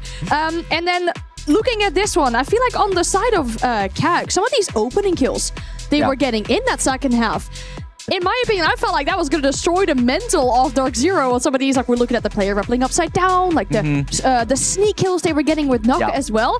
A very balanced matchup. And I'm actually quite glad, you know, as a neutral viewer, and a lot of fellow neutral viewers will be glad that there is a third map for this one, because it's been a really fun match to watch. Yeah, no doubt about it. These two teams have been neck and neck here on Bank, and even though I think CAG got some surprises on DZ earlier on that map 1, it definitely feels like Dark Zero came prepared for this third map, or second map. And yeah, I mean, I think a lot of those opening picks may be frustrating for Dark Zero to deal with. We talked about faults going down the Thatcher on that one bottom floor attack. That kind of just was the nail in the coffin for some of these rounds, but on a lot of them, they still were able to battle things back. You know, DZ's backup plan is often better than many teams' plan A, so seeing those come to light and seeing some great strategies from Dark Zero was a real treat.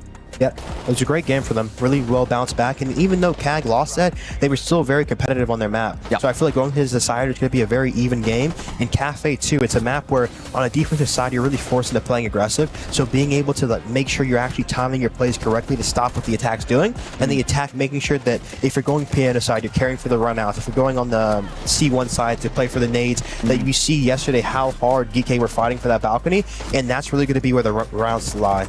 Yeah, I feel like they had a lot of good pocket strats, too. I mean, you saw that Amaru play coming up from viewers on the middle floor. Even that other time they attacked on open area, the way they were trying to pull their opponents from Printer and then push up towards the top floor. Felt like Dark Zero had just such a deep strat book on this map. Of course, and like I said, you know, they were complaining that they had too many strats, so we're really seeing that come to light.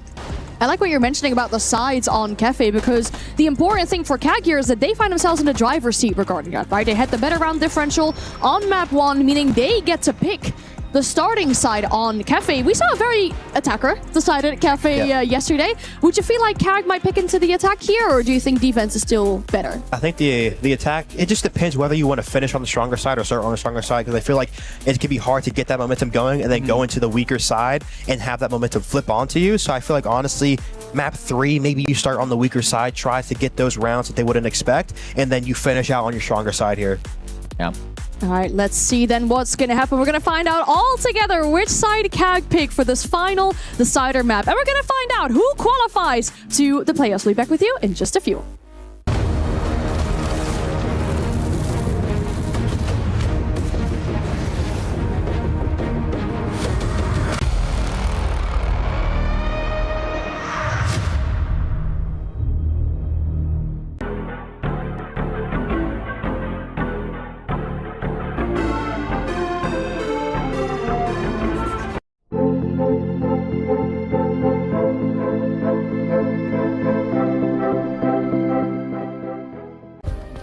Play is in our DNA. Whenever we let it out, it becomes our superpower. Now imagine an entire city being built to supercharge it. Kadir City, powered by Play. We were there. For every click, every clutch, every respawn. We were there for the years of grind, and we're here. Now, the proud founding partner of EWC, powering the biggest event in gaming, shoulder to shoulder with the world's best, making history. Greatness deserves a stage. Lenovo Legion, reach your impossible.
Nice, he can come in here and play my game.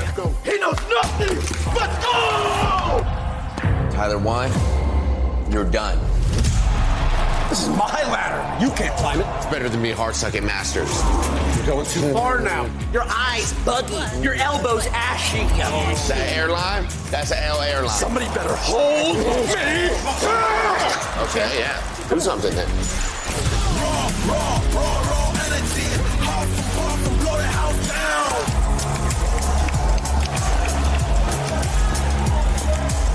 You look nervous. You look short. Everything's good? Fight.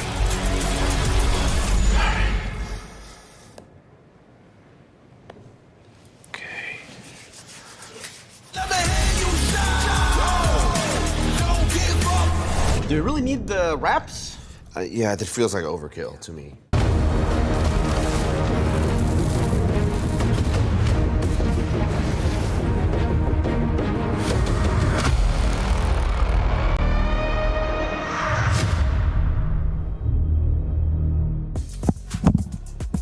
We need one more map to decide our first playoffs qualifier. We're going to have that right here as our final map. We're going to talk about that in just a little bit. First off, I want to do an update on the A stream because there is some incredible story live potential here that would feed families for years, for centuries. Over on the A stream, we had Falcons play against Wildcard. Wildcard won that series 2-0. Falcons now drop down to the lower bracket, and the way that the bracket flips, they play against the winner of Secret versus All Gamers. Now, imagine the scenes. Secret maybe win that game. Falcons play against Secret. With the current momentum, it seems like Falcons might knock them out. Doom gets to crush the key of Secret with a little, defending champion insignia on it. I mean, yikes. Cinema. That's heartbreaking because he's kind of crushing his own key at that point too because he has earned that insignia. So, but then he goes and earns another one when he wins the tournament and gets it back on the Falcons. I mean, but going through the lower bracket, they do have a long run to get there. So I feel like for them, it's going to be a game at a time. That's definitely something we'll look forward to over on the next few days on the A and B stream. We're going to dive back here on this series. Again, the conversation for CAG is they get to pick the starting side here. Do you feel like that's going to help them secure some momentum back into this? Because right now, that very much seems to be in the hands of Dark Zero. Yeah, I mean, I feel like both sides have been strong for both these teams. I don't know if it's going to completely dictate the pace of the game, but it certainly can give them an advantage on how they want to start with things. I think the attacks have been really good from both teams so far, so I kind of think they'll start the attack, but it's really up in the air for them. I don't think they would be upset on the side of Dark Zero with either result. I think the game's pretty even-footed right now. I think it just whoever could come into this game and really make the opponent on the back foot is going to be the winner here. I think we are getting that close matchup that you predicted so far. At least we do have that third map. It was all rounds on the final one here or on the second one here as well. Who do we feel like has the better hand going into this? Do we feel like CAG might be able to regain themselves? We've seen incredible performances from them, kind of like, the mental getting the story, the spawn beast and stuff as well. Or is Dark Zero maybe that better team when it comes to the basics and having that cohesion at least to pull this back? I think both teams have shown really strong fundamentals. Again, the attacking side, I think, from both squads have been really impressive so far today. I know Dave's going to back his boys on Dark Zero, so I'll say I'm gagging for a CAG. I want to see CAG coming on top here. I think they got the edge. Yes, he already spoiled it for you guys, but I'm going Dark Zero all the way. And let me remind you once again of the stakes. If you win here, you do make it to the playoffs. That means 4 off days as you prepare for those intense matches. You do have the Club Championship, of course, eligible once you make it to the top 8. If you lose, however, you have to go up against the winner of M80 versus Liquid. That is a tough matchup should you not be able to win out this final map here. So let's see one more map to decide our first qualifier to the playoffs. Thank you so much, Anne. And yes, it all comes down to map 3, Dark Zero versus CAG by Veril. Most of us thought this was going to be a 2-0 for DZ, but CAG have shown up in far better form than anybody expected to the Esports World Cup. They turned heads, making it out of the play-ins, and now here in the group stage, making big statements. A 7-0 yesterday over All Gamers, a map 3 versus Dark Zero, and anything is possible here on Cafe. Seeing CAG start on the weaker side, opting to end on the stronger side. DZ banning the Azami. CAG banning the Montang. Wamai coming out. Blackbird coming out. Double shield ban coming out to stop Kino. Yep. Good to see the Azami Wamai. Gonna hurt the C1 extension to Wamai. Azami gonna hurt the piano extension here. Like to see some castle play. A lot of info coming out here. Cafe such a big info op map. And like I said, you're gonna see the Mozzie Mute combination here on the staircases to deny these drones in the early round. Pulse 2 is going to be very big, and the Valve coming out. Right. Wow. Triple info, 1 denial, and then an info denial too here. So let's see.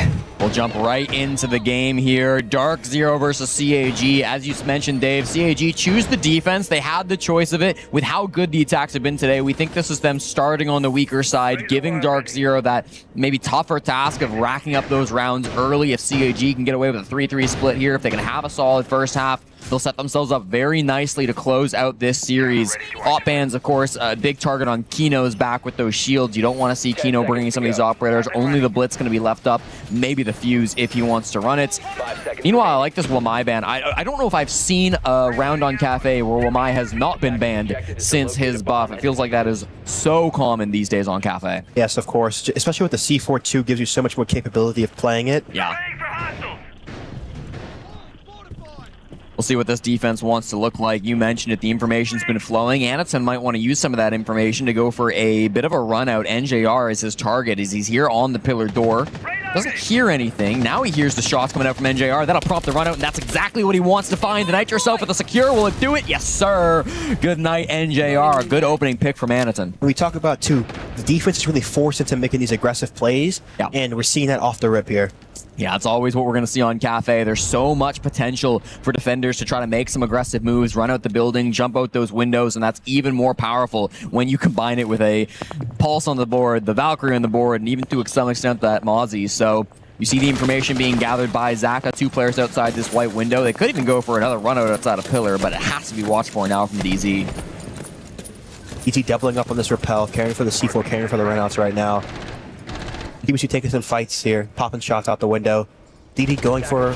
Wow. Whoa. Chibisu wins that fight under Kino, somehow hits the headshot straight into the gridlock. That's going to be now a 2-man lead favoring CAG, and they can just sit on their hands. They don't have to play aggressive anymore, Dave. Yep. A lot of C4s too here to C4 the window seals right now.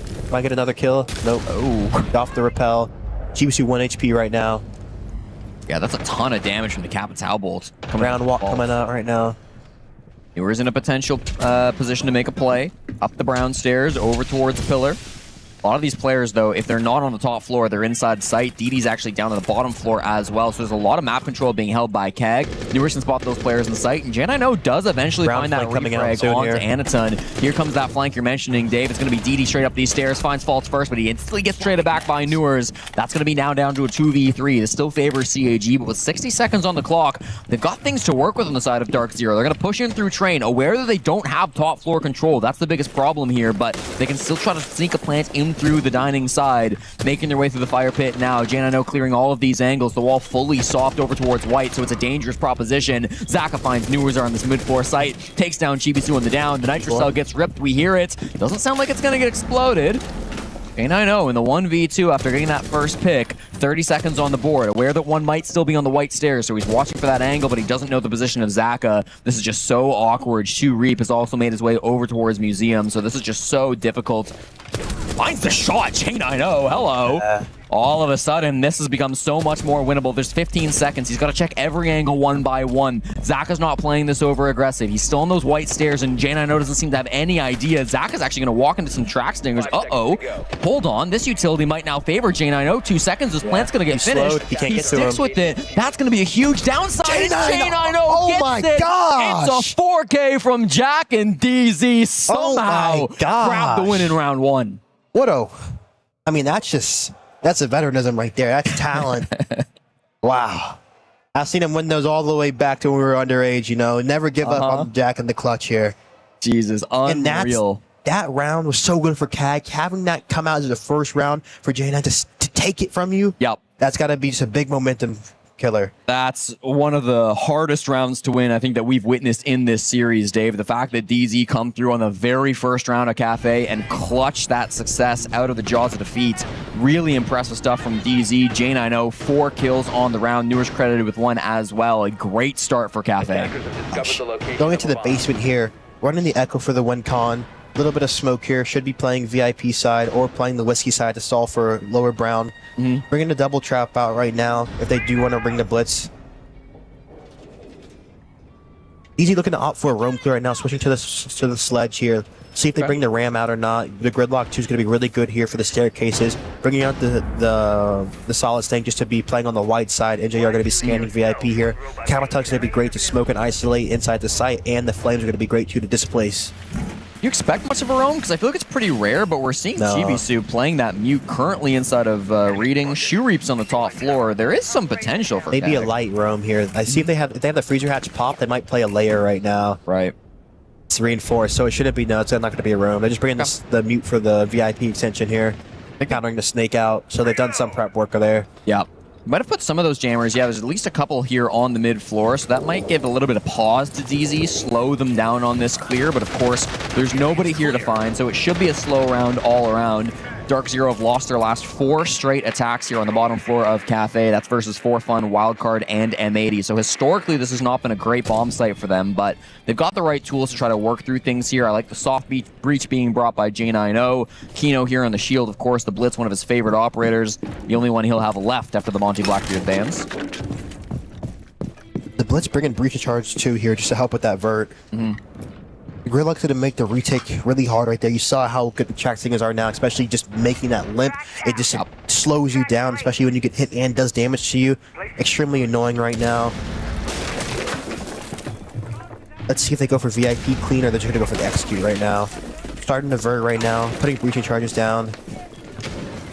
Only one C4 from Chibisu. That could be a bit of a pressure coming forward, but he's playing VIP, so he's probably just holding it for the hatch drop here. ag.al in the vert, looking to clear out coffee side, making all angles into sight. Outside of they might flip Bake with the Capital here. Ooh. Okay, this might be unexpected. Anderson's playing Bake right now on the Echo, yeah, on the Echo, so this could be really scary. As soon as that door opens up, he's going to get off his cams as he recognizes the threat that's coming his way. The firebolts are being really dangerous. Now he's got a Blitz in his face too. That'll be a dead Anderson immediately, but Zaka got one back, so it's only a 4v4. J90 and the Vert still playing those strong angles for the trade back. Now we see these Toxic Babes coming through to stall things out on the Bakery side. There's so much Vert. Kino's gotten really deep on this Blitz, but he takes so much damage, and DD eventually gets that kill. He does get down though. It's a 2v3 favoring Dark Zero. Chibisu and Shuri both inside of Whiskey. They're trying to make their way back towards the bomb site. The long angle from Newers though. He's holding the cross back into the bomb site, perfectly positioned. Gets one. Shuri into the site. Shuri wants to take down this player on the stairs. Can't do it. Newers a great round from Red, and DZ convert for the execute. Really good call right there. You really saw it really caught them off guard right there, because the Vert it's really hard, because if you give Bake, you already gave him the top, and they Vert initial kitchen, it just completely denies prep in the spot that they were playing close. Anatune gets out, doesn't get out, but the Thorn gets out. Anatune's left in the rock and the hard spot with the Blitz in his face, getting punched, and that was just a great round. CAG calling a timeout right now, because you see CAG trying to play into the prep work, thinking they're going to go backside execute. They flip Bake side, one step ahead of them. Great round from them.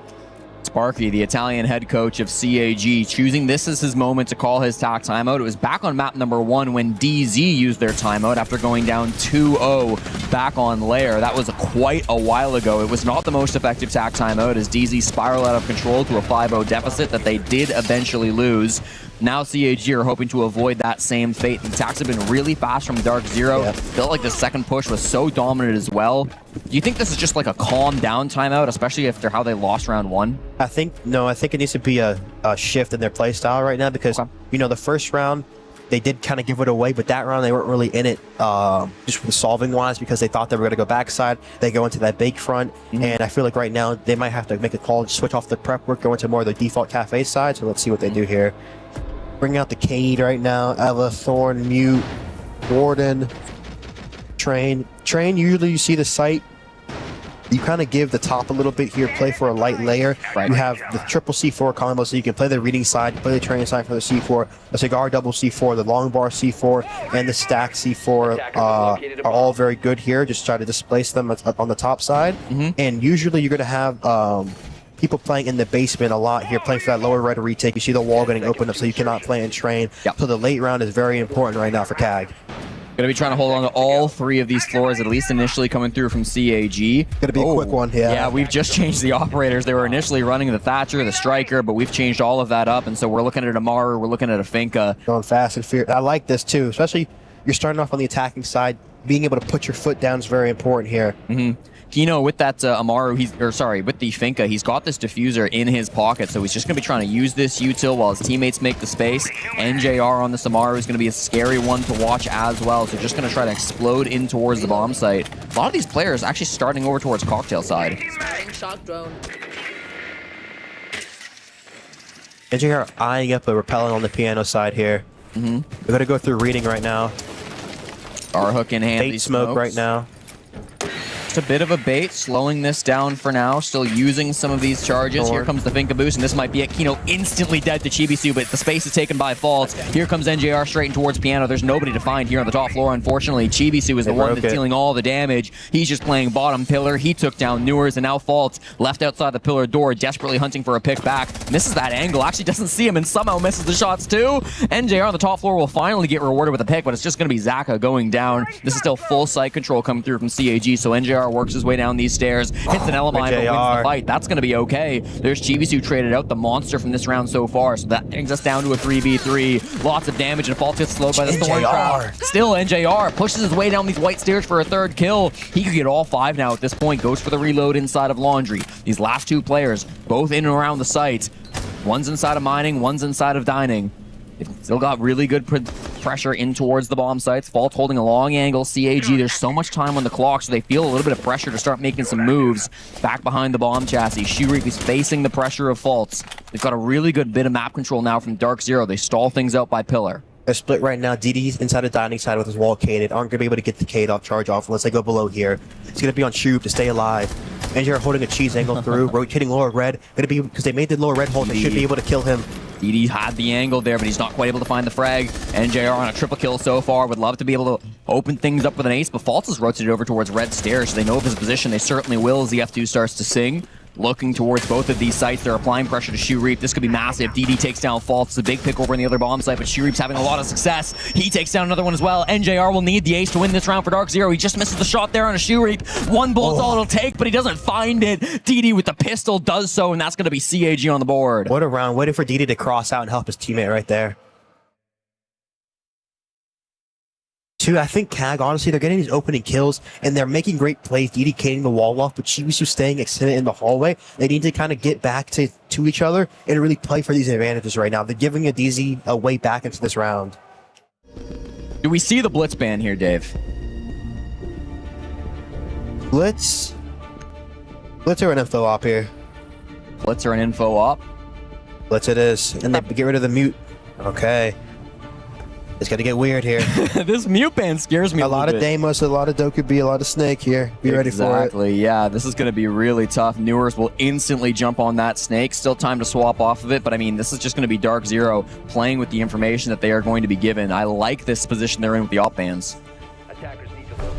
Going back reading right now. Pulse Mozzie, gonna be a good combination. The mirror is going to be really nice too. I want to see if they put a horizontal mirror. They do 2 top mirrors, 1 C1, 1 tarp here.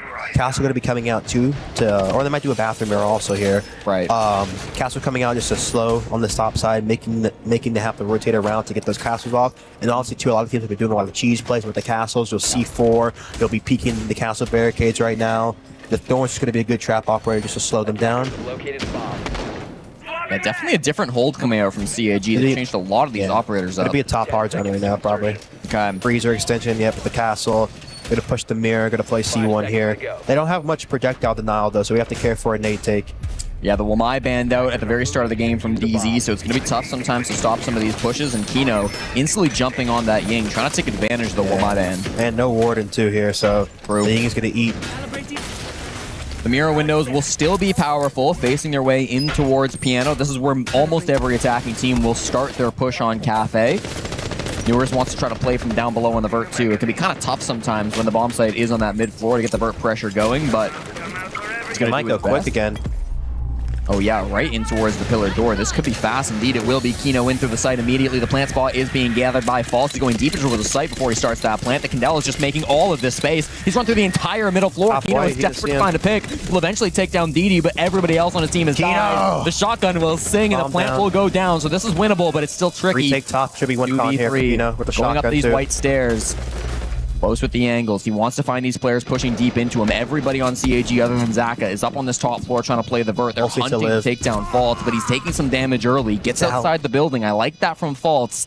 Kino just biding his time. They might try to force him to jump on this disable before they do anything crazy. The Lion Charge slows things down. Both Chibisu and Anderson will move, and that's going to open the opportunity for Kino, but he loses the fight. 1v3 now for Faults in the post lane. He's got to be good with the DMR, but he doesn't even find one. Chibisu does it. 11 seconds. They should be there in time. Chibisu will jump on it, and CAG tie the game 2 apiece. Another fast rush strat that doesn't work out for Dark Zero. I think they were honestly in a win position right there. If Kino just stays a little bit more passive, makes them drop into the site and plays for the retake for the Lakon, they're in a great spot right there. But good reactions from CAG to shut that down.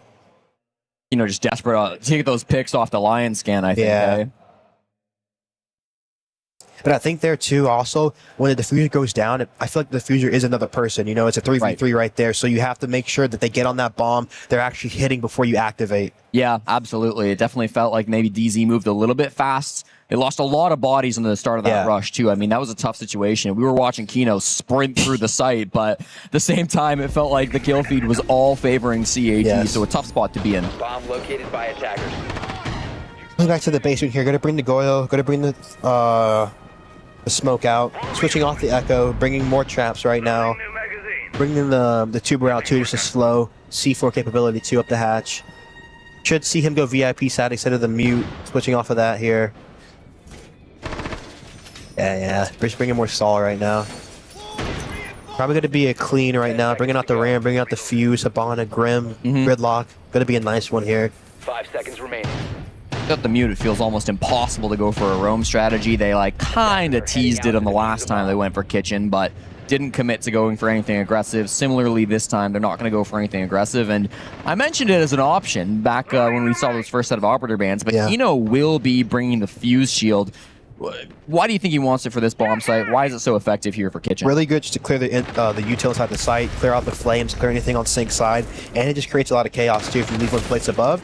And the shield's really good too because being on that high HP, any C4s and stuff like that are really hard to kill you. They're cutting the white fall down, get that opening kill off of that. Wow. Great onto GPC right there. Great play there. Really good coordination. Chibisu just trying to play a little aggressive on those white stairs. The second that wall gets opened up by the Havana, he can't rotate back to the site, so he's forced to push upwards. Fault is waiting. Uh-oh, this spot is cheesy, and Shu Reap will get a free pick because of it. Jane I know now dies. Worried about more pressure, but not really anybody else with him. On the pillar door, he's got a bit of pressure facing him, but there's still nobody else really from Dark Zero in the building, so that's just going to be Shu Reap existing on the top floor until DZ can commit to go for a clear. Makes things awkward on this execute now. Yes, and Anitune's still above too. They're going to flip towards the side, I'm pretty sure, right now. 2 players up above pushing the site might just be the best call. You've got a 2v4 if you can isolate these picks and get them down early, but the flank potential will be coming in at some point.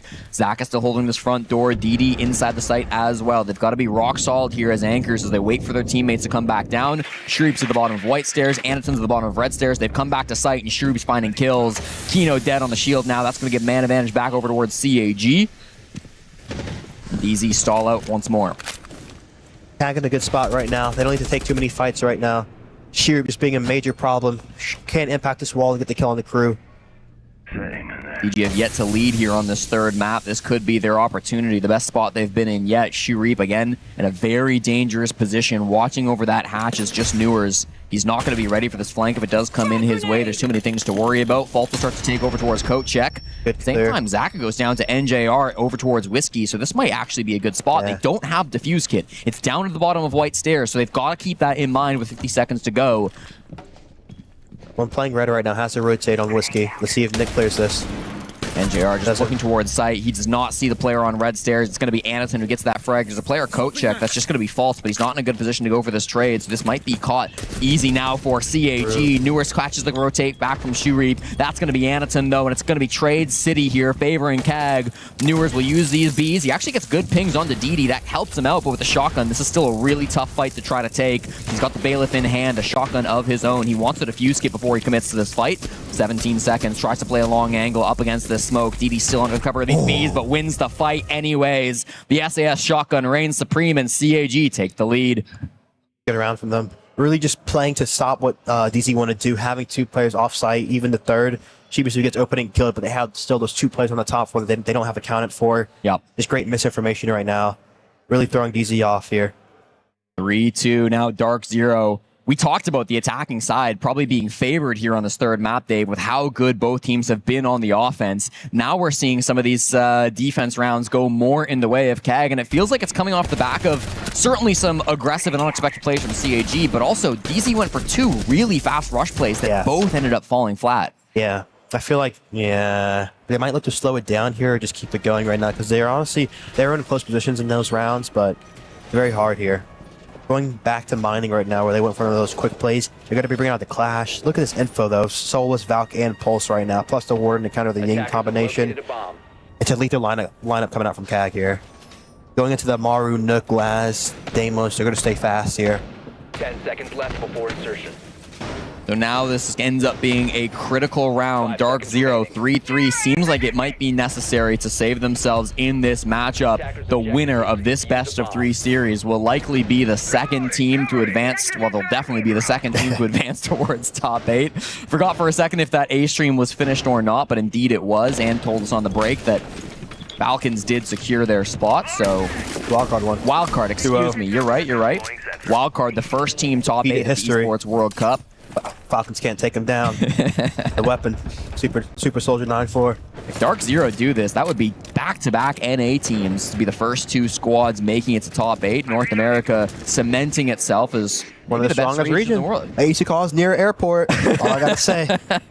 NA definitely feeling like it is powering up here in Rainbow Six Siege, but Japan as well, finding some big impact. CAG representing APAC North have done so much work so far at this tournament, eliminating the only NA team who've gone home so far.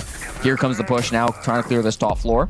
Going quick right now on the Clash. Clash is alone. Clash might die here. Gotta put an EMP out so they can run it down on them. Get the kill on the Clash. Perfect. Great round from them right now. ag.al Snewers as well, just pushing in through Cigar, so that's going to be a massive 2-man lead. Reap flanks up the red stairs to take down Newers. It's a good trade back onto the Nook, and all of a sudden, Shivisu's in for 2. He gets traded by Kino, but because of that, it's now a 2v2 with a minute 40 still on the clock. NJR's on the Amaro. We haven't even talked about it, but he's inside the bottom of White. Nobody's downstairs on that bottom floor from CAG, but they don't know that necessarily on DZ. They're going to take a minute to slow down. DD right now inside the site. It's the same duo right now on DD and Shroop within the last mining round. See how they can play this the same way. The wall's not going to be Katie here. They're going to be able to get the wall open with the Grim cans right now. Have the Grim BC displace. Get that info on DD here. Nick with the cross. Let's see if he can... Oh, he's going to go to the drone hole probably. DD's going to concede this. Might want to try to force Dark Zero to plant this defuse kit before they try to power this position together. It is equal man count, but as the defenders, if you can make this an advantage for those 7 seconds while plant's going down, that can favor you. NJR figuring out there's nobody in dining at the moment, so with that clear, they can know these last couple of players should be around dining and train. There is potential for a flank they've got to worry about unless they've got a drone up on the top floor. An option for Reap. Good what shot. A shot. NJR cracks the round wide open. Reap answers with a great shot of his own. Now it's a 1v1. Sees him sprint past the angle. Hits them both. Reap continues to be a monster for CAG, shutting things down and winning the half 4-2. Wow. Cool, calm, and collect. He takes a drink of water. They get him another bottle, guys. He just ran out. Reap having the tournament of his life. He was the MVP yesterday, Dave, in a 13-4 performance versus all gamers, and now coming alive against Dark Zero. This is starting to get really scary for the North Americans. And anyone who wants to get better at clutching at home, you see how he gets that initial kill. They have the info on where he is. He takes immediate action to reposition, to throw Kino off, and by the time Kino has the information of where he is, he's already in the advantage in that fight. So it's just great clutching from Reap right there. Reap, the 22-year-old from Saitama. He's been on this team again for about 2.5 years at this point. He's been grinding with CAG for quite a bit of time. He is no stranger to the international stage, but top 8 something that has primarily eluded him throughout his career. It feels like we're starting to see a new CAG come alive. It's not just a team that can take down bottom feeder teams like Shopify Rebellion. They're also beating the top of the top as Dark Zero are now in a difficult position. And I feel like, too, CAG have been putting in the work, scrimming them. They scrim 8 a.m. their time against NA teams all over the world. So they've been putting in that work. They've been VOD reviewing hard. They've been working for this. And when you put in that work, you can see that product come to light in these tournaments here. So I'm happy for them. It's a good era to be in with APAC finding some serious success here at the Esports World Cup.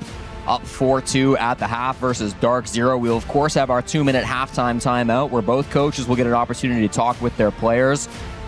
These DZ guys, I mean, they must be starting to feel the pressure. This is maybe one of the toughest games they've had to play since forming as a roster. Of course, and going up onto the defensive side, CAG looked really nice on the attacking side on Lair, and I expect to put that same pressure on the DZ here.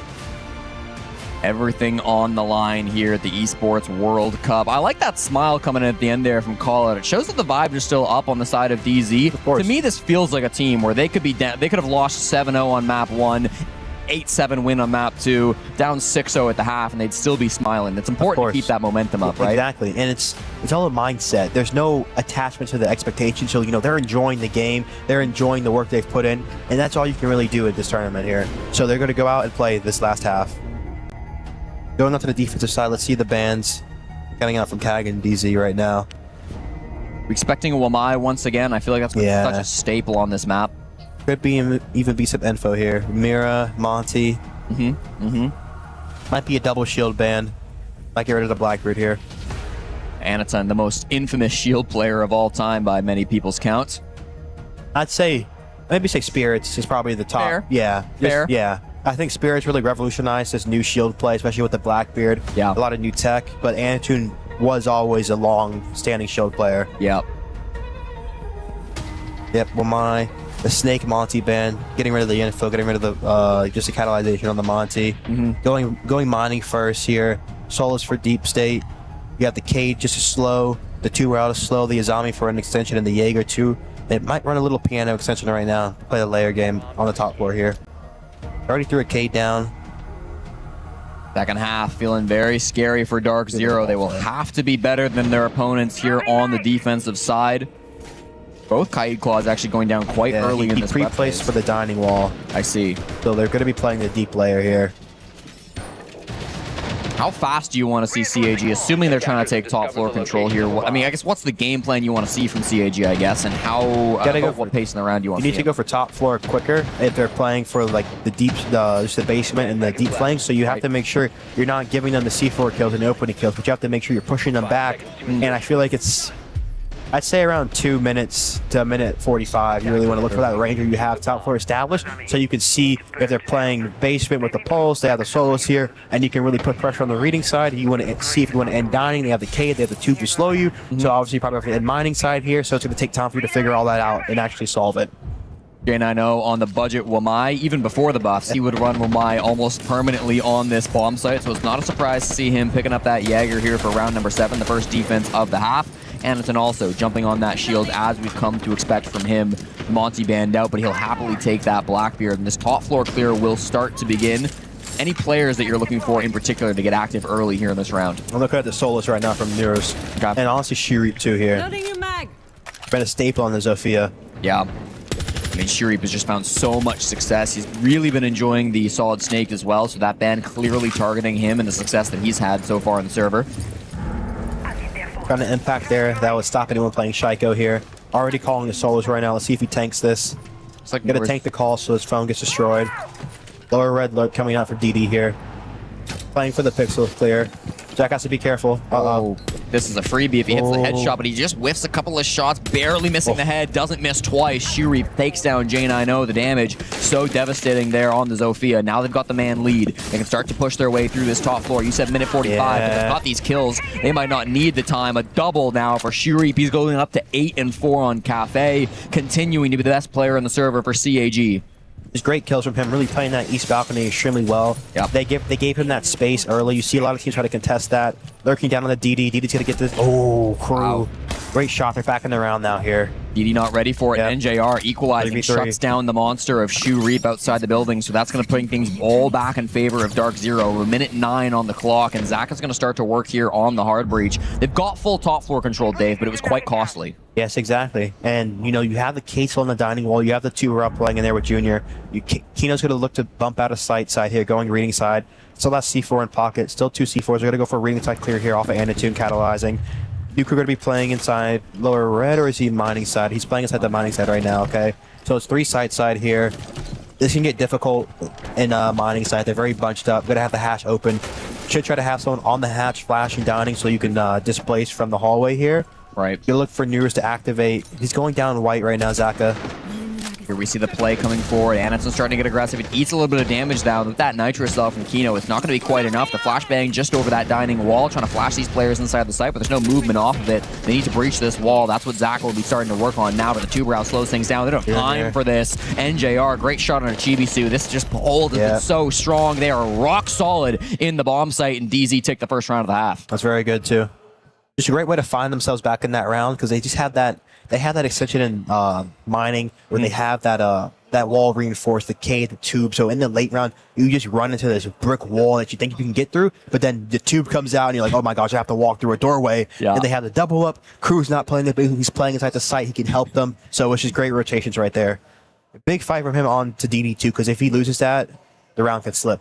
For sure, for sure.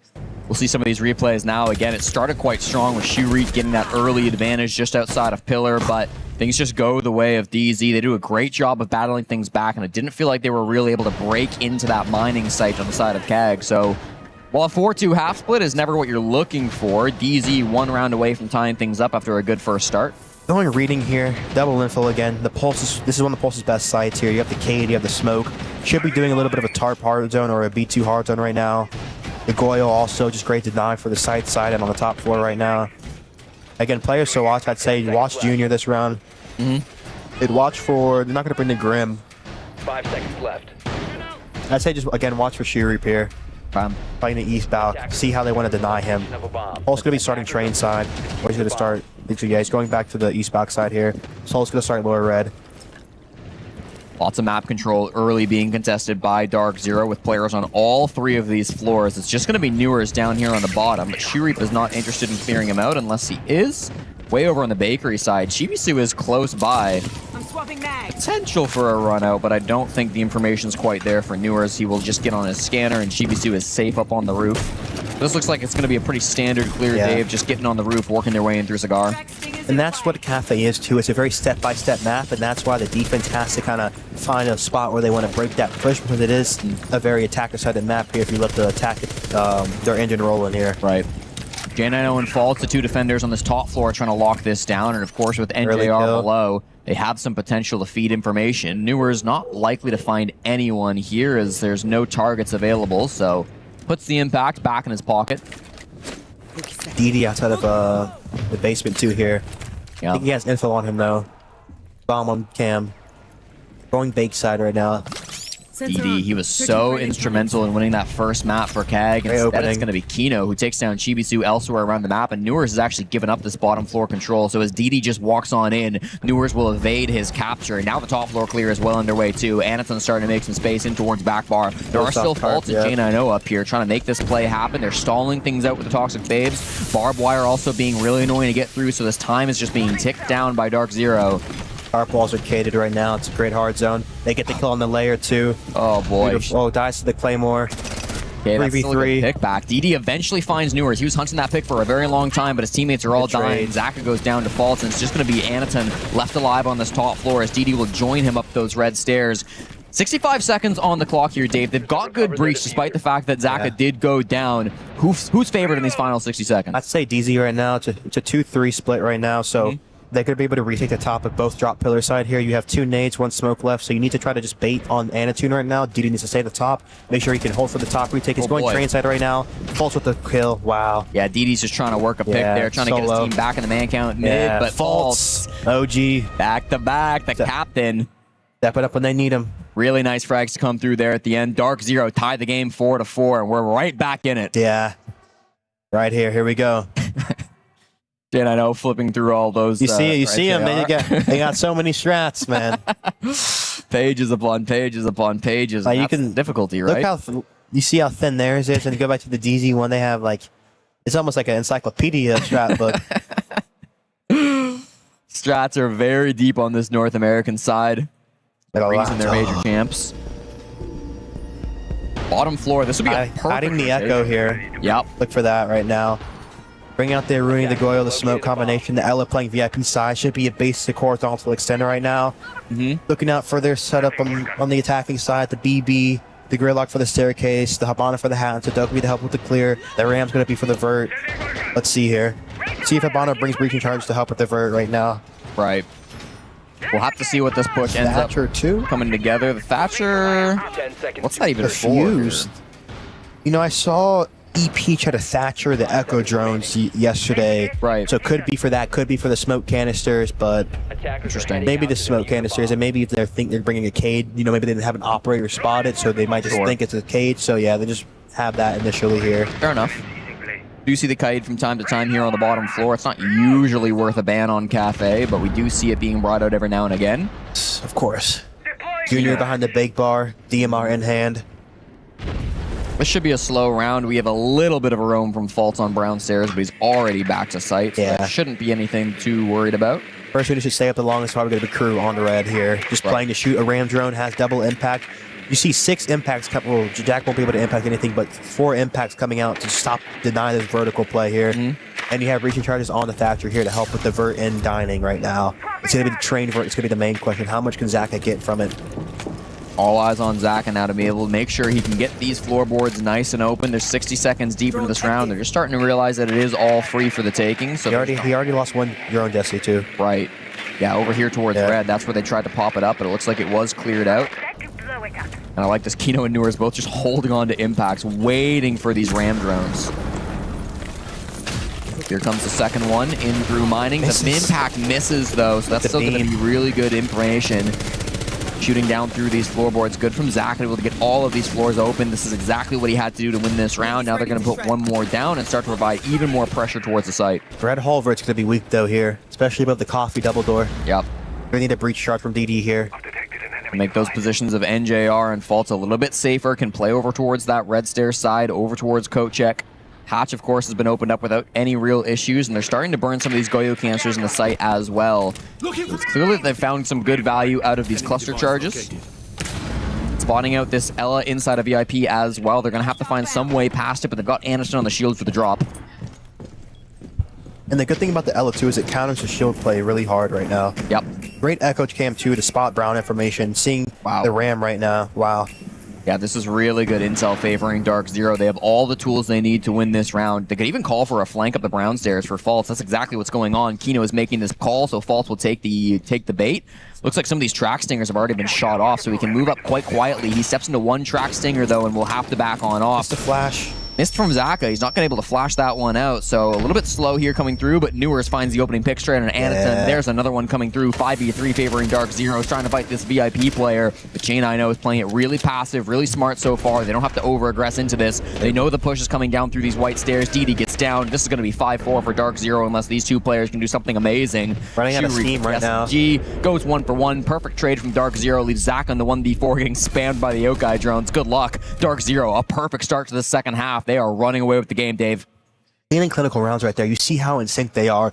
Especially to CAG really going for that preset plant play. Not really taking any space VIP side, any space red side. Really allowing DZ to feel comfortable and to make their mini plays on that bottom floor right there. Yep. CAG just giving them too much control and too much respect right now. Because you see, you really need to make them very uncomfortable here on the defensive side, and they're just not doing that right now. What's the problem here that they have to ban out for CAG? I don't think any operator will handle the problem, but it's more or less just their play style and just the space and respect they're giving them. They're going to get rid of the solos to try to kill some of that info. Yep. Getting rid of the blitz too, just to stop the shield play. Going to be forced into the Blackbeard. Going to pick that in straight into that here. Interesting. Anderson's only really been running the Blackbeard and the Fuse, I suppose, as well. He hasn't shown the Blitz even once. Why do you think they banned the Blitz instead of the Blackbeard, which he's been favoring so far? I think they just want the Blitz gone. You know, I feel like a lot of teams just prefer a few shields than the other. You know, I know in Wildcard they do like, what do they do? Like Monty, BB sometimes. So it really depends on team. And I feel like the Blitz can be kind of annoying, especially just getting that initial foothold. Because in Blackbeard, you know, you can't flash somebody like that. So yeah. Fair enough.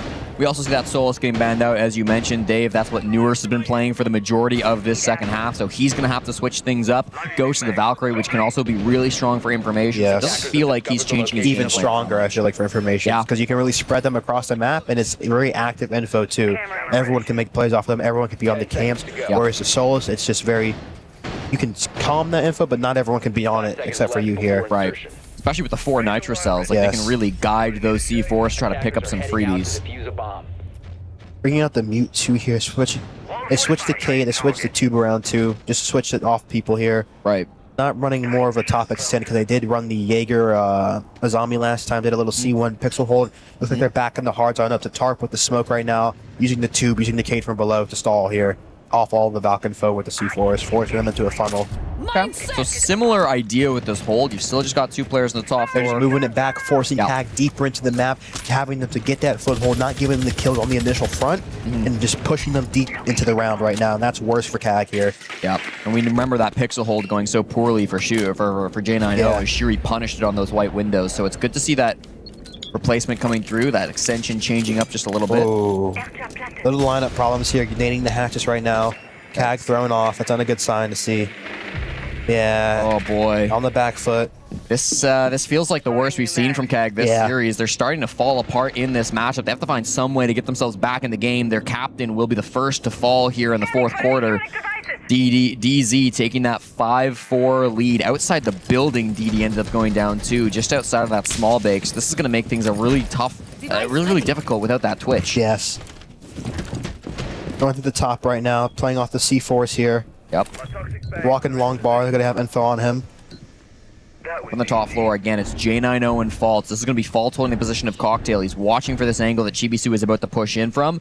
Holding onto the tarps, that's going to be J9O. The window gets popped open for Faults, so the pressure's coming from multiple different ways, but he knows that this bar is the main position he's going to be worried about. In goes deep as Chibisu, but he loses the fight. What a flick from Faults. Another one with the C4. That's going to make things really awkward now in the 2v4. Main door, in goes Faults. Finds that shot, and Anaton's the last one in the 1v4. He's on the Blackbeard. This team is falling apart in front of our eyes. Iconic. It feels like CAG are just out of gas in this matchup. Dark Zero, 60 seconds away from match and series point. Anaton frozen in place and will eat the nitro to end it out. Dark Zero, a dominant end to this series. They need one more round. And I just feel like right there, like your shield needs to be your main pushing power. Because Chibisu walking up the bar alone, they're getting just into these hero modes, these plays. Anaton being slow walked up White Hall. They just need to get into these rounds as a team and just force these fights where they can actually trade. They're just solo walking right now. CAG have had so many big moments here at the Esports World Cup, Dave. It started back in play-ins when they managed to find that first win in the lower bracket versus King Zero through 3 maps. Then they upset the Brazilians, taking out Los in the lower bracket of Group B. Then they move on to play-ins. They upset Shopify Rebellion, the upset of the tournament so far, taking out one of the favorites from North America and being one of just 2 teams to qualify to the second phase. Then they get a 7-0 victory versus All Gamers. They play so well for almost 3 straight hours against Dark Zero, but now it feels like they're out of gas. But this is what I say when it's a war of attrition, and this is why it really tests your team's fundamentals to make sure you can actually not just last for one map, but last for the whole series. And when you get to the end of the series, you're not splitting apart, you're not breaking down as a team, going to these solo walks. You're finding a way to keep the team play on top, and you can just see the difference here. Gotta find some way to battle back in this series. It's not over till it's over. This will be CAG's last chance to get themselves a lifeline, to find an attack here on Cafe, to push themselves closer towards that overtime that they are desperate to find. Starting on this final round, Dave, if it's potential to be here, Reading Room bomb site, what do we see? We have to start now here, okay? Reading, having the double info op coming out, the double denial with the smoke mining, with the smoke Goyo here, the K2 just to slow.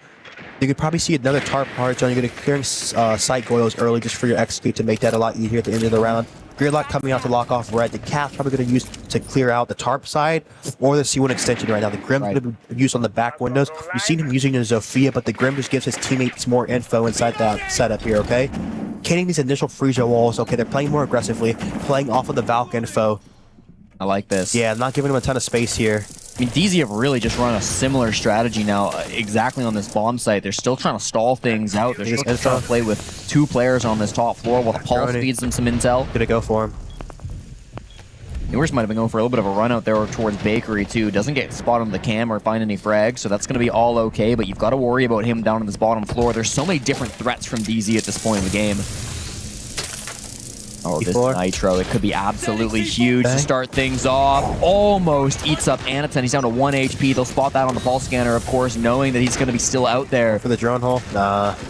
Almost an opportunity, but they're too smart for that on the side of Dark Zero. They're not going to give that up. They're going basement. They're going to play for the retake. Going to play for the brown walk-up, maybe even a red flank. The red flank's a little bit harder, though, with the gridlock up. So you're looking really just to deny the site with the smokes here with the flames. put pressure on the vert, and then stop them from getting this pillar plant down here. Shurip already quite deep, looking towards the reading bomb site. At the same time, his teammates are getting red over towards the white side. This is going to be really tough now. Shurip deep. Do they know he's so deep? They've got the plant started, but Shurip's missing his shots. Shurip's been so good, but they don't know there's a second person just bodied up. Chibisu is also really deep. This won't be expected, but Newers just won't lose a fight.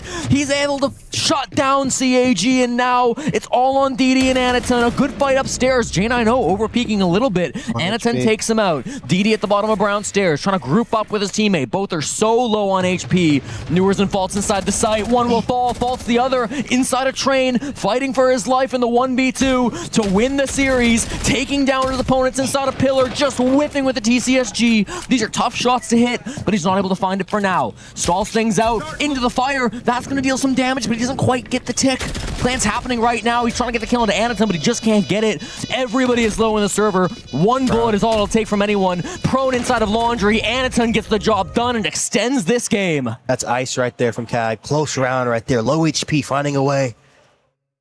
We go deeper into the rabbit hole, Jesse. I feel like I'm going to pass out in this game, man. It's getting crazy on Cafe. Oh my gosh. Just when we think the momentum is swung too far, when DZ feel like they've got too much of a lead, CAG answer back in a nail-biter round. Going basement here, Jesse. Similar lineup coming out. Gonna hide the Echo again probably here. It's all gonna be on the execute. CAG need to find a way just to displace this backside. I can't believe in this round. I mean, Chibisu's been so good, loses that fight to Newers, and then Newers just doesn't know about the second player still planting. So much going on in these rounds. Composure right there. Yeah. DD with the style across 2, being on 1 HP with a TCSG shitting at you. That takes cojones.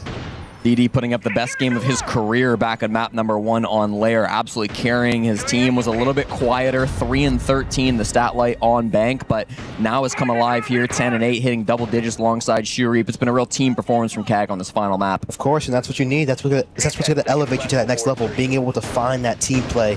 Yep. 5 seconds to go. This lineup's a little bit awkward here. No breaching. Oh, do they reinforce the hatch? Surely they've reinforced the hatch. Just on the freezer side. There is a bit of a run-out potential too from J9O. Was threatening something aggressive. The hatch is reinforced, so... it's going to be a difficult round here already. Already on the back foot, CAG. This is going to be really tough without that. They kind of have to finish Bakery now, right? Yeah, you really do. Even going into Bakery, going into the DMR, you don't have the Aurora to cut small. You don't have to ace the wall. You're going to be walking through a funnel here. Especially with the smoke up. See, hopefully they can make the vert, do some displacement, make that bake side end a little bit easier right now. Feels like it's going to be similar to that previous time we saw the defense where Zach is going to get in on this ram. Kino and Newers both running these impacts to try to shut down that vertical play coming through. They've completely conceded these top 2 floors. Jabbing off. This is going to be an interesting one. I mean, Newers is lurking. They're going red. They're going down to red, I'm pretty sure. With okay. Gotta say. Yeah, they hopped on in, but they're just going to be clearing up this top floor still. Not 100% sure that this is clear. We know it is, but they've got to check their corners. One rat play could be the end of their run here at the upper bracket. It's interesting they've gone for this take without the breaching. I think that's just another, just a misjudgment in their lineup calling right now. Ansu gonna hop out here. Gonna leave a drone for the flank. Ooh. Sheep working this reception side here. Yep. Gonna look to take coat, jab off, take coat here. Getting that info. So many players outside, and keep in mind there's a lot of stall potential from DZ on this plant. They've got the Toxic Babes, they've got the Ella even if they need to. They've got smoke the hall, walk down red here, Jesse. The Yokais too when they eventually go for this execute. This Bakery push is going to be what it all comes down to. Dave on Echo Cam right now. Starting to push back this Kino. He's got to be careful. NGR takes a lot of damage. He will get off of it now. Anaton eats so many bullets. He's just barely staying alive outside this door. NJR finds the opening frag. There goes Chibisu. Might not be impactful for the rest of this series. DD on red is taking so much pressure, but somebody trades back on to Newers. That's going to make it bound down to a 4v4. Newers could maybe get picked up in sight. He is around teammates, but with this vert pressure, you can never be too safe. Lurking around this middle floor, they will be able able to get up Newers. Shureef in towards this front door as well. Still a 4v5 favoring Dark Zero. They're taking their time to drone this out. They're worried about this clock, but they need to be able to start making some pressure. Jumping in through reception. False is ready for it. Takes down Shureef. NJR answer back, but it's all going for DZ. Anaton alone in the 1v4. Can't make it happen. Newers back from the grave will get the final 2, and Dark Zero qualify to the main stage. You just see them run out of steam right there, CAG. It was a great series from them, but at the end, they were just making little mistakes again and again in their initial plans, and that just gave DZ the upper foot in that round. Even though they were still able to find a way to try to make it work, they were always on the back foot. No breaching, they get these walls open, they're always just trying to walk in through a doorway. But it's heartbreaking for CAG, but I feel like they're going to have a great chance in this lower bracket here. They do. A big congratulations to Dark Zero. They are our first team to qualify to the playoffs here on the B stream. It shows that resilience, the depth in a team as well, to really fight yourself back in a best of 3, especially given how that first map went. They bounce back here and they show their strength. For CAG, they already took down the finalist of the Salt Lake City Major, but the champion of the Salt Lake City Major seems like it was just a little bit too much for them. I think on that first part of map 1 where they started on the defense, it seemed like they were running out of steam. They played so much heat in these last 3 days, took down big opponents, but this one really was where we started to see the cracks a little bit on the side of CAG. Yeah, it's unfortunate they ran out of gas a little bit. Some small mistakes started to creep into their game. I think at the end of that cafe, at the end of the series, it was just so much that they were dealing with. I think it's also a good sign, though. Like, the fundamentals from CAG are really strong. They look like a devastatingly good team, but sometimes against the best teams in the world, those small mistakes, they'll cost you everything. Exactly, just letting it slip. And DZ, they got kind of better and better as the series went on. They got tighter and tighter as a unit, and that's what the best teams will always do. Yeah, that's of course the thing as well. We saw Newers have a great game. I felt like in that 1-2 final round, I thought he was making the play-winning game. Unfortunately, just fell short there. But in the final round as well, you can see that it takes tiny little things for Dark Zero to win out the series here. And as we look at the highlights of this entire game, in general, it was a very fun one to watch. I feel like these teams were very well matched with each other, despite maybe people expecting Dark Zero to clearly have the upper hand coming into this one. It's a good sign for the competition in general. And as you were saying as well, you know, CAG should have a good chance in that lower bracket. They do have a difficult opponent. I mean, it is M80 or Liquid that they have to go up against, but with the way that they show competitive today, there is always a chance, and that hope could be really dangerous. Of course. Yeah, no doubt about it. The lower bracket and the rest of EWC is getting so crazy competitive. We've eliminated a lot of those like lower level teams, and some of the phase 1 squads have gone home. So we're just seeing the best of the best that Siege has to offer here, Dave. And it's just been such a treat to watch so far. Yes, I mean, it's an amazing series. It's like the real distance, and you really see and get tested as a full team on your system throughout all of these series and days, because it's a lot of long days. You have to be able to reset mentally from winning games to losing close games, and actually just being able to adapt to what your opponents are doing and to what you need to do to actually improve. And sometimes in these games, it's the simplest moves that will win you these rounds. So I just think you simplify and you just find a way to get through it. For Dark Zero fans, it'll be a little while until we see them in action again. Now they've qualified to the playoffs as the very first team here on the B stream. They'll have 4 off days. I don't think we often have Siege tournaments where teams get that long of a time off in between their games that they're playing. You already talked about it as well, Dave, that sometimes could be a disadvantage if you run cold in this one. In the case of Dark Zero, as you know them quite well, do you feel like this might help them, or that they would benefit more of being warm in these games? I think it'll help them because, you know, they're very in sync with their opponents, so being able to watch, being able to study, and I feel like too, that cold time often depends on your system and how you're going to take that time to improve, and I feel like they're going to be practicing, they're going to be finding ways to improve and stay warm and ready, and that's what makes a difference, just making sure you're actually mentally prepared for that off time. Yeah, I think for some teams, like, that downtime can be quite difficult, right? If you're not playing those game matches, if you're not having that pressure that comes into your head, but Dark Zero have had some huge moments in the past. They're major champions. I don't think a couple of days off are really going to slow them down here at the Esports World Cup. Of course. Maybe we get to hear from the players themselves, as well as Lexing standing on the stage talking to Fultz. Thank you, guys. I'm here with Fultz from DZ. I mean, that was a battle of attrition for you guys to be able to get it done, get you over that finish line. It really looked like that the side from CAG, they started to slow down at the very end.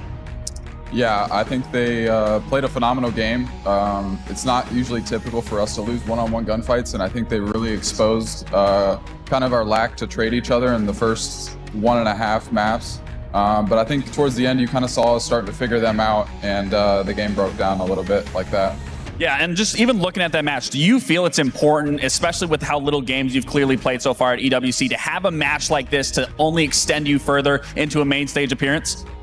I think the biggest thing is it shows what we need to work on. You know, there's a lot of stuff that you'll get away with in practice versus teams that aren't as good. So the benefit of coming to events is you play the best teams, and they really expose what you need to work on.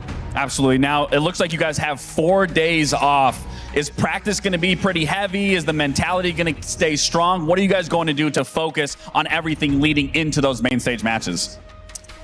It's the same as usual with us. We're going to play the infinite game. We're just going to keep tossing those bales of hay into the barn every single day. And, you know, whatever the coaches cook up, they cook up. But I'm just a part of the wheel. So we'll see. Just a part of the wheel. And last thing before I let you go celebrate with the team, take it easy for the rest of the night. Is there any skins, any promotion, anything like that you want to say to the fans watching at home? There is. We got a new DZ bundle. We have an older one with a new calling card and a little chibi, as well as the DZ thermite skin, best thermite skin in the game. Make sure you go check it out. All right, well, that's it down us here, folks. Thank you again. Congratulations to the boys on DZ. We'll see you guys on main stage. Honestly, for the boys with me, Jesse, and Iconic, we're getting a little humble. We got 2 NAL teams on the main stage. But again, that's it for us down here. I'll send you back to our desk. Can't help but feel that one's a little bit personal with Wildcard getting the victory over Falcons earlier today. But let's focus on this interview. Fultz having some very wise words to say, you know, talk about whatever the coaches will cook. He is just a cog in the wheel eventually there in that situation. But it shows that something which is really important with this team is they're not getting complacent, right? Sure, they got that victory at the Salt Lake City Major. It's great. Sometimes you then have a bit of struggles at the next international event after, but it doesn't seem like that is the case for Dark Zero here. They continue to work hard, and it shows with their performance here as well. I mean, we already talked about Newer's incredible really showing from this map here. And then the consistency. I don't think there's one player that really pops out, or one player that really did a bad job inside this matchup. No, of course, and you see him speaking about the infinite game. I feel like you don't hear a lot of teams mention that, but the infinite game is just being able to know that this game doesn't matter. It's obviously the game of life that you're looking to improve from, and they're just looking to improve as human beings and players day in and day out. So they're going to continue to stack those daily wins and see where that gets them. Yeah, it's nice to see that consistency, not just in the scoreboard, like with all 5 players finding some good success, but also between the games when it comes to the mentality, when it comes to taking every day one at a time, not just saying like, okay, let's get so focused on winning the tournament on this one big goal. Instead, it's just every single day is the same thing. You get to practice, you show up to game day, and you just always are improving. I feel like, too, for use Shop as an example, you come off a major final, and you're coming into this tournament, you have so much expectation on yourself that you want to win, you want to get back to that status, and I feel like it can just build so much pressure when you start to lose that you're thinking, oh my gosh, we have to go all the way through this to get to that grand final. But if you're not focused on each game step by step, it can really play a catch-22 and really pin you against yourself and your teammates in those rounds. Seems like the positive side of that mindset really is helping out Dark Zero here so far as they qualify to the playoffs. That was just our first match of the day. We still have a whole nother best of 3 here on the B stream. After the break, we're going to dive into Furia versus GK.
we've come down to the player lounge with a couple of Rainbow Six pros to find out if they are as good at driving their drones in game as they are actually in real life as well. This is, if anything, going to be quite embarrassing. Okay, so basically the plan is we have 3 items hidden around the player lounge. 2 of them are game related, not that way, don't worry. 2 of them are game related, 1 of them is France related, so this is where you have the upper hand. You've got to try and find them. First one to find 2 wins. Okay, items. 2 of the items. Like, can be everywhere. Just here. But all you have is the controllers, which are very responsive, and your screens in front of you to see how you get on. And you cooked. Oh no, you're in trouble. You're in a lot of trouble. Yeah, let's go. Go. Oh my god. It is not easy. Oh my. Wait, it's not very responsive. Hold on. What is that? What is that? What's that? What's that? What's that? I have something. I have something. I have something. No, me, I have something. No. That is a power cable, my dude. Yeah, okay. you're stupid, bro. I have something. What do you have? I have. That is also a power cable. Oh shit. Yeah. I mean, I don't know if we're going that deep in the game. I'd imagine there are power cables in game. Yes. Attack! Where did you hide this, bro? Oh, there is power cable everywhere. I'm getting trolled. Oh, it's me. Did you find anything? I found a suitcase. Bro, they gotta be like master hiders. I have no clue where they put it. I found something. Oh, he's got one. He's got one. I got one. What is that? That is a hammer. Okay, I found one hammer. So that is the in-game 1-0. Oh, it's not far. Where's that? Oh, the power cable, isn't it? There's one really easy one. Yeah, how is it responsive? It's not. Don't go past the cones. I try, bro. I'm really trying to turn right here. Oh my god. SWAT! I found Monty's helmet. 1-1. There is the French-oriented, well, Paris-orientated item still to find. Oh, I'm so I don't know where it is. You're just cheating the game for Mowgli. Nice. Where am I going? I can move the cross. What are we doing? Oh, they're both so close. The big, tall idiot. Find him. Yeah. It's over here. It's over here. I see him. Bro, this is a waste of time. I'm stuck. Where is the French thing? Where? Right, I'm giving you no more help. It's here. It's here somewhere. Oh, there is a croissant. I found it. It's a croissant. I found a croissant. There. I found it. It's a monument. It's a French monument. No. It was the croissant. He found a croissant. That's a French thing. Oh my god, that took so long. Oh, what is the name? What? What is Arc de Triomphe. I found it. No, bro, you didn't find shit, bro. I found it. Arc de Triomphe. I found the monument. I don't want to mark you down because you said you found the croissant. That's a picture on the wall, bro.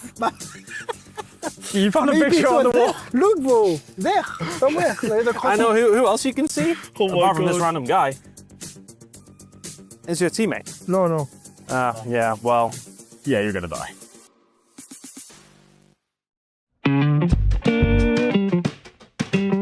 So if you could make your fantasy Rainbow Six Siege team, who would you pick? I'm gonna ask the boys from FaZe who they would pick. You guys will know better than I will, obviously. First and foremost, who would you pick if you could pick anybody to be your best player on your team? Who are you picking first? For my team, I pick Handy because he's the best player in the world. What would be the same for you as well? Yeah, of course. He's really good. He have a best mechanic. So that would be your first one. Okay, so now based on your roles, where would you go next? Like, where do you think is the most important player to pick in your fantasy draft? I can change for my ag.al and pick like Fek because I like your aggressive play. Me too. But like Fek is very intelligent in the game. Third player for both of you, I'm going to challenge you to do something different. So where would you go on your next play? Me, I like most aggressive players because I am aggressive player for Rainbow Six. I pick Gavin. I like Gavin, but I prefer Casey. Okay. For me, the most consistent and aggressive.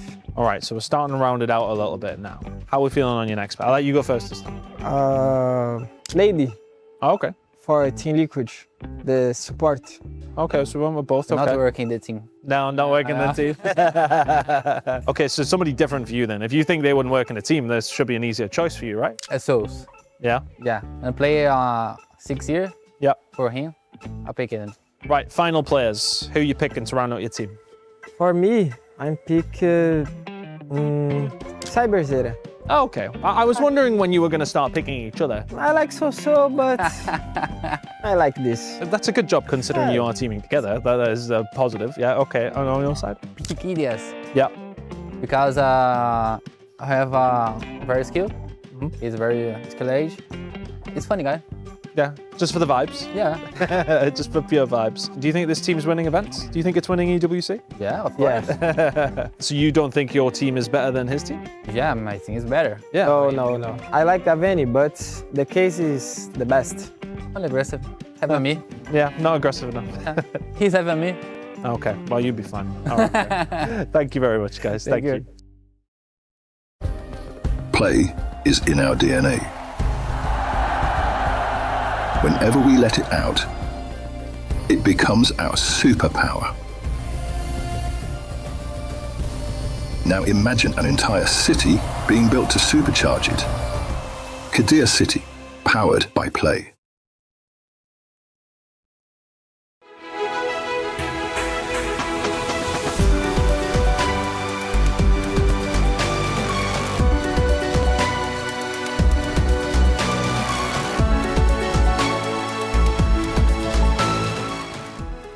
The human body was built to move.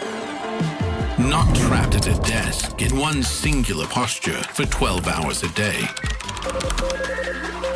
It's time your chair evolved. This is Secret Lab Titan Evo. Ergonomically engineered for you, gamers, hybrid workers, artists, backing your every move.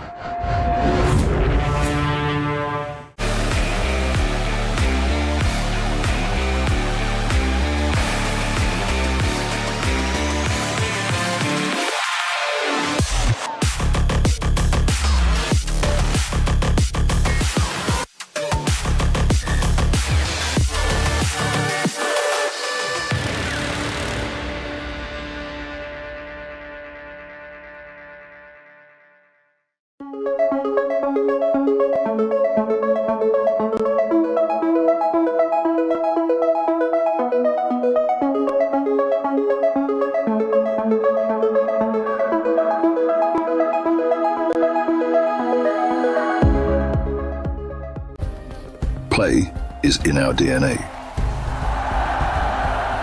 Whenever we let it out, it becomes our superpower. Now imagine an entire city being built to supercharge it. Kadir City, powered by Play.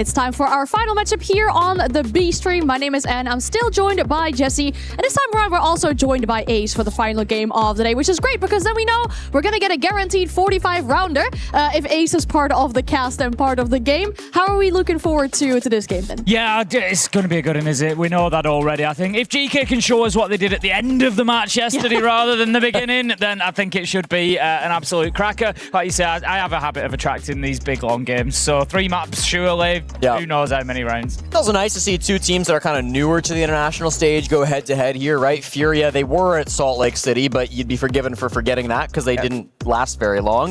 And GK, their first time really at a big international event with this roster. They've got a really cool team with some NA and South American influence on it, so I'm super excited to see how they match up. Yeah, I mean, we can't forget we've got that Brazil versus Brazil element as well. Ask on the side of GK playing against Furia. So, look, GK are going to have a little bit of an insight because I can tell you now, of all the regions, the Brazilians, there is a lot of friendships in and amongst the teams. These guys have been playing with each other on this team. You know, that pickup team that before they went pro, they all know each other really, really well in the region. So, Ask is going to know what he's looking for here. That's the thing for me in this matchup because despite these two lineups rather being new to that international stage, there is so much history between all of these players and it's part of our PS5 story of the day as well. not only do we see a lot of course, players playing against each other, playing against our old friends, we also see Diaz and Yaga playing against each other. And they used to be on the same team for 2 years back in the day, and now they're playing against each other at EWC in a best of 3 to qualify to the main stage. Yeah, it was back in 2022 on Xset when Yaga and Diaz first joined forces. They were good friends at the time, so they decided let's play together. They played the 2022 season. After that, Yaga left the team to go join OXG. Xset turned into M80, and then after that year of playing apart, in 2024, they rejoined forces, as then we saw Diaz move back over to Oxygen as well. So we're seeing a lot of different player transfers. These guys have been friends for a really long time, and they even said it in the interview. You know, Yaga really wanted to play up against his teammate, or Diaz said he wanted to play against Yaga, and now they get to. This time they come back together, but not on the same team, you know? Yeah. Can't always keep coming back together on the same side, I guess. But it's going to offer that little... It's always nice because it offers that little bit of insight, I think, for the players.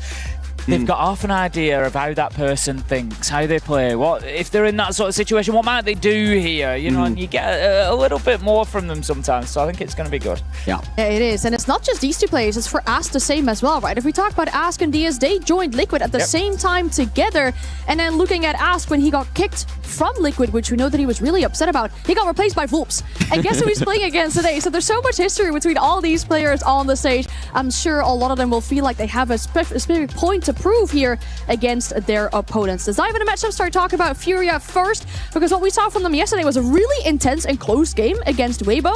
It looked like they were struggling if it wasn't for some of these big player moments like Diaz with a big clutch to really pull them back inside that matchup. Yeah, I mean, they do not win that map if Diaz doesn't go crazy. I think it was round 11 he gets a nasty clutch, and then round 14 to win the game, an unlikely 1v2. This is a squad that probably would be in the lower bracket without the heroics of that man. I really don't know what to think about Furia. I keep saying, you've said it to Dez a couple of times through SAL as well. It's been really difficult to judge them. They've come to, I don't like to use the phrase super team, but they've kind of come together as a super team. And then they were a little bit shaky for the first couple of games, and I kind of sat on the fence with it, and I was like, I don't really know, is it going to work, is it not? And then they just lit the place up. They've been absolutely brilliant, and they've been one of the most exciting teams to watch for me because they've been doing things in a different way. And so, yeah, absolutely phenomenal, but then internationally, they just kind of dropped the ball. I don't know. Yeah. They do, and then looking at this roster, they come in as the second representative from the SAL, playing the finals, losing out there, unfortunately, but they'll look to, I guess, recover from what happened at Salt Lake City. You already mentioned, of course, some results a little bit questionable for this roster, but of course, they are still very new. And we can say the same about their opponent, because GK technically is also still a rather new lineup. We talked for lengths about their pickups, about their imports, rather, that they did for Stage 1 and for Kickoff, of course, getting some of that Brazilian blood inside of their team, and they themselves as well played a really close game yesterday. We saw a super attacker favorite Cafe. They really struggled in that beginning, had to come back from a 2-6 round disadvantage. Their mental seemed to be struggling a little bit as well, and they were facing a lot of trash talk, let's say, from Enterprise. And when they beat Enterprise, they got loud themselves, and rightfully so. Yeah, it shows that resilience, does it not? I mean, Enterprise, maybe not the easiest opponent that they might have expected coming out of the OCE region, but I really thought that GK did a great job of holding on to that match, making sure that they didn't get in their own heads about it, and making sure that they could have that comeback. This is a team that has the resilience. Despite the fact that this core is pretty new to the international stage, the players are quite experienced, and I think they showed that yesterday. They've got absolutely bucketfuls of ability. They just need to show us. It was clearly nerved yesterday. You know, you and I, Anne, have watched these a lot in EML. We know what they've been capable of, particularly in the second half there when they've really settled down into their game. That wasn't what they showed us yesterday. It was a little bit wobbly to begin with, but I think the nerves settled. They got themselves, and I think it'll have done them the world of good. Rarely have I seen a team all as quick to be up out of their seats as these guys were yesterday when they won that game. They were all up on their feet. Ask was grinning ear to ear when he came into that interview with Laxing. It was brilliant to see, and hopefully it's going to have settled them down, because they need to be more settled today, because Furia will punish them if they play like that. You hope so. Once again, we have similar implications as our first match. Winner qualifies to the playoffs, gets a few days off, and now for both these teams, that'd be a very positive situation, because actually Vulps and Yaga both have their birthday tomorrow. They would like to celebrate that one in peace, not having to go through the lower brackets in that one. Loser would play against the winner of Fnatic versus Edward Gaming. So I think it's fair to say there are definitely possibilities. Would they get to the lower bracket? But that is a plan B, of course, and neither of these teams want to have that happen. I want to see the map veto. I'm really curious to see what 3 maps are selected for this matchup because both these teams showed us a bit of Cafe yesterday. Yeah, we got to see some Cafe from both these squads. We saw Cafe just in our last game as well, so we'll be interested to see if it comes on back. Ooh. It does, actually very similar map veto to the previous series here on Stream B. Yeah, we're going to see Lair, Nighthaven, and Cafe. 2 of my favourite maps there at the minute to watch. Lair and Nighthaven, both really, really fun. Plenty of space to play in. We can talk at length about top floor when we get onto Nighthaven, Jesse. I'm absolutely sure about it, coming from different angles. But yeah, I'm looking forward to that. I think we could see 3 here. Yeah, absolutely. It feels like these two teams are somewhat evenly matched. If we get to see the highest potential from both of them, it definitely could go the distance. I think for GK especially, like coming in here on Lair, I'm hoping to see a strong start from them. They've chosen this map. It's maybe a bit of a surprise pick coming out because we know Furia like to play it as well, but they can make all the difference if they walk away with a victory. Yeah, that's the thing, right? You can learn a lot from your opponents in a map that they've shown us before. You say it's very possible that we get all 3 maps. Oh, I don't know it. I don't want to hear any sitting on the fence. Who takes it, though? Should we even... Furia, okay. And that's coming from an email representative. It is. Wow. I'm sorry. I just feel like Furia have had that game to settle down yesterday. And like I say, watching them through SAL, they're my favourites for the tournament, quietly, Furia. If they can show us what they've done in SAL, because... I don't know how to put it into words almost. There is a meta of Siege, there always is, and most teams, yes, you have a Brazilian style, an NA style, an EML style, but I just look at Fury and they're doing something different right now. Very difficult to contain. And I think Tim doesn't always talk about, so I'm going GK. Thank you. Oh, I'm glad to at least get somebody backing up the EML team here in this matchup as well. A big one for both of them. The winner gets to go through the playoffs and has a few days off, but a best of 3 stands between them, and that's... Thank you very much, Anne. Let's get on into it then. We've got Furia, GK, everybody's in their seats, everybody's in their server. The only thing left to do, Jesse, is have a bit of fun with this one. Oh yeah, this is going to be a really interesting game, Tim, because again, both of these teams, there's such new rosters coming onto the scene this year. They've really kind of gotten spicy with it. They brought some players in that nobody really expected to see, and now they're finally getting to show their stuff at an international level. It's going to be really exciting to see which of these 2 teams qualifies into top 8, and it's kind of an exciting time too, because so far we've seen Wildcard make top 8. Great, everybody kind of expected them to make top 8. They made it in Salt Lake City. Then we saw DZ make top 8. Okay, they're literally the major champions. We kind of anticipate them getting there. Not many people had GK or Furia into top 8. A few people had Furia, but GK, I think especially, are a huge underdog coming into this tournament. So the fact that one of them will be representing their regions on the biggest stage here at the Esports World Cup is a real statement. Straight away up to the top floor then, as we said. I'd kind of jokingly hinted at there might be some discussion about top floor. Extension of what we spoke about yesterday. Jesse, Lair was one of the few top floors that I picked out as being one that is probably a little bit more viable than the others. I'm not a big top floor fan across a lot of the maps, and the reason that I was talking about was it restricts your layering of the site. You can't play underneath as a roamer as effectively as you can play above. So generally, if you think of classic sites like maybe Church and Arsenal on Clubhouse, there's plenty of opportunity to get out into the map, to stretch the attack, to give them lots to do. Whereas when you're up on these top floors, there is less opportunity for that, and the attackers get more time to focus on site specifically. I think that's a little bit less the case on Lair because of the size of that top floor. There is opportunity to get out onto Skybridge, get out into R6 room, and kind of play those areas, and the staircases as well are really well located for flanks. Yeah, peek about those staircases here on Missile. We're starting to see some early pressure. Grubby might want to be going aggressive here with a shotgun on Ying. Indeed, he does, but he loses the first fight to Volps. That's full white now on the SAS operator of Volps. He does get taken out for the trade, but there are still lots of frags happening here on the middle floor. Loira is going to go for a swing and loses his head because of it. He did get one pick before he died, but the kills are just flying in for Furia. It's all Yaga up in a 1v3 versus Boxera, Hers, and DS. It'll be his former teammate to put the final nail in the coffin. A beautiful shot there to close things out, and the perfect start to our story on this map. Well, that is going to get us underway. I think that's message sent and message received for GK there. They are not going to be in for an easy game. They need to get themselves settled into this one as quickly as possible. Fury are getting loud, letting them know all about it. And as I said, you're probably already starting to see what I've been talking about with Fury there, that they just feel like out of all the teams in the world right now that I watch, and I watch a lot of Siege, I watch Fury and they feel the least predictable to me. When I see them load into a round and I see their operators, or I see, you know, whether it's attack, whether it's defense, and I see the setup and I think, right, you know, normally I'll look at them and I think, right, this is how it's going to play out. This is how they're going to play it. This is where the focal points are going to be. And Fury are the ones that I'm wrong with the most at the minute because they look, and I just think, I'm never really confident in exactly how they're going to play it. And I love that. I love that. They are shifting things. They are changing things. It's great. Well, it's a great job shutting down that early rush from GK. I thought their trade game was fantastic there in that first round. That's something they kind of struggled with back at Salt Lake City. This is a new roster as of March of this year. This season, they took 5 players who had very little experience with one another, and they put them all on one somewhat super roster. For that reason, Tim, I call this the potential team because they've got so much potential with these individuals. We know the skill of all 5 players on Furia, but they haven't really been able to put it all together at this point. So they're kind of waiting for that moment, and I thought that first round was a great example of how well they can play as a unit. The trade game was so good over towards Rocket Stairs. Now they're going to be trying to do a very similar thing here on the basement. Early frags fighting over towards Uport here on the garage side of things. There's a slight extension upstairs from Boxzera and Herds, but most of these defenders are down here on the bottom floor.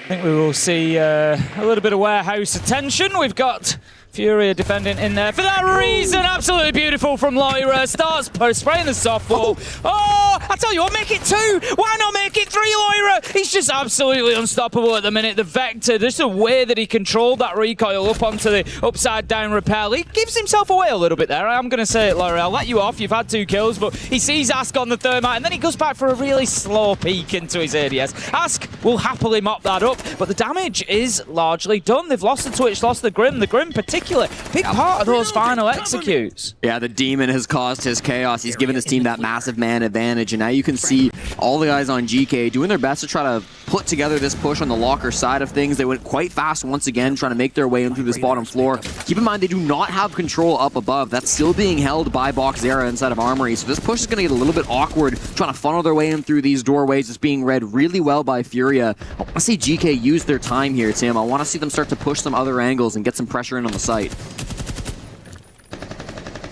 Just holding a real skinny angle there, Yoga, trying to find his man, but I don't think they're going to give him anything here. It's the Fenrir of Volps that's on the other side, but they do. There's no real reason to keep challenging that. Yog does take a bunch of damage there. 3 versus 3. GK have got themselves not only back into this, but back into the lead. Sarks onto Herds, and GK are here to play. There was a little bit of a concern at the beginning of round 2 that maybe Furia would start running away with things, but absolutely not. 2 versus 1. Boxzera is going to take a ton of damage there as he has to relocate through that fire. These Goyos continue to get popped. They might not know that Boxzera made that rotate, but they're holding his cross back in, and they will indeed pick up that final frag. Nicely done by Sarks to cover the angle. And Tim, I think this is leaning into that unpredictability of Furia that you were talking about. You never know what they're going to do, and sometimes they're going to overpeak back into those angles. They're going to take those fights. They're going to play aggressively because they're feeling so confident. This is a very talented team. All 5 of the guys on Furia are used to being the main star of their squad. Herds, a SI champion, playing some of the most aggressive roles in the game. Boxzera, one of the most talked about young rookies in the game. Loira has had some massive moments back on G2, but you're starting to see now when you go for these swings, you're being hard punished. I thought Yaga did so well in that round to just bait out some swings, force them to come forward, make sure that aggression comes to you, and they did a really good job shutting it down when it did come forward. GK are going to need to play into that, I think, more throughout this game if they want to walk away with the victory. They have to force that aggression out of Furia and be ready to punish it.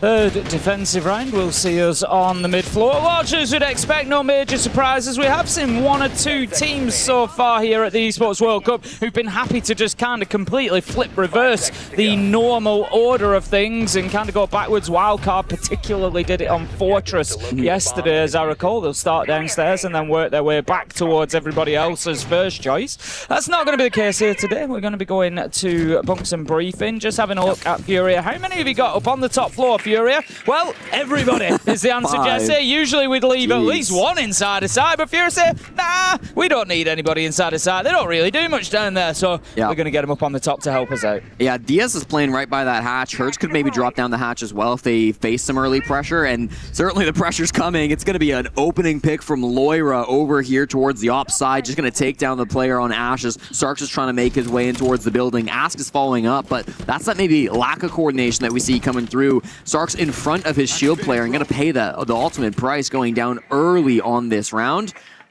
You lose a lot with Sarks dying on the Ash too. It's going to keep a lot of that utility still up on the pocket of Furia.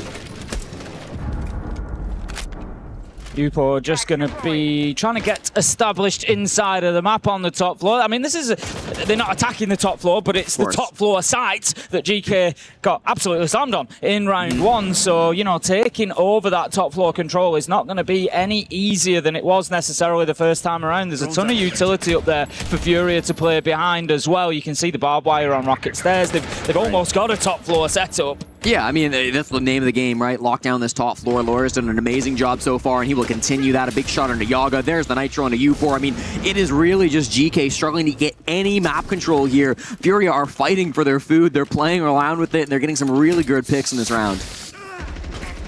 Sneaking down the stairs here, Loira knows there's a man there, but misses his shots. Grubby does not. Hits him with a headshot straight off the rip. 4 versus 2. Still Furia in control here. Asks such low health on the Blackbeard makes it very difficult. One hit from this shotgun, and it will be good night for him. He really needs Grubby to come up here and do some work, back him up, and he will do. Manages to find a second headshot in the round. Takes down Diaz. Volps onto Ask. 1 versus 3 for Grubby. Sees his man, but the keeper barricade being deployed will prevent him landing too many shots.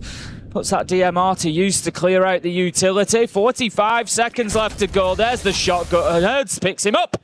And that is going to be round for Furia. 2-1. I think they'll be happy with that as a defensive start on left. For sure.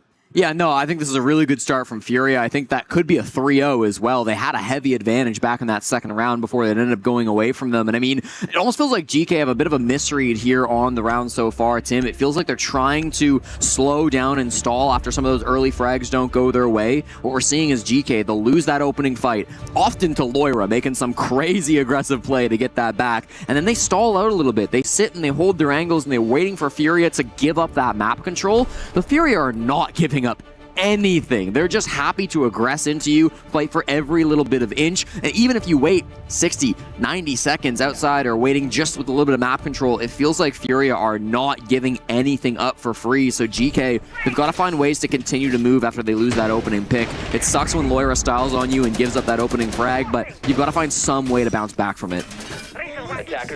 Back up to the top floor we go then. Our extra bands have come in. The Blackbeard's been taken away and the mirror. Not too much of a surprise there. See whether we get the blitz being brought along or not. Not in the lineup at the minute. We have seen some Blackbeard play.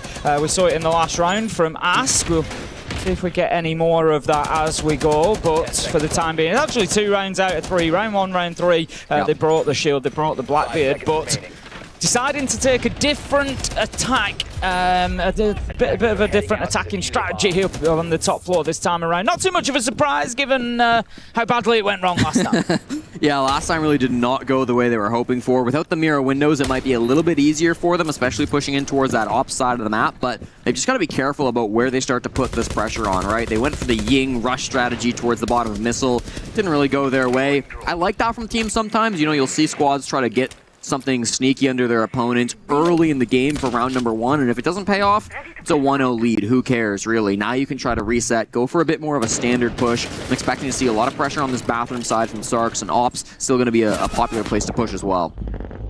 Oh, just trying to get away from that nade there. Barely does. Look at the health left on those. I think he must have got away from that like 101%. It was like, you know, whatever the distance is, he was about 10 centimetres over it. And takes an awful lot along the way. Does go to the shotgun here. Knows there's somebody around the window, but does not want to be peeking this because he has got somebody on the rappel. There's no way he wins that fight with the shotgun. I think it's the Sens of Yoga that is out there at the minute.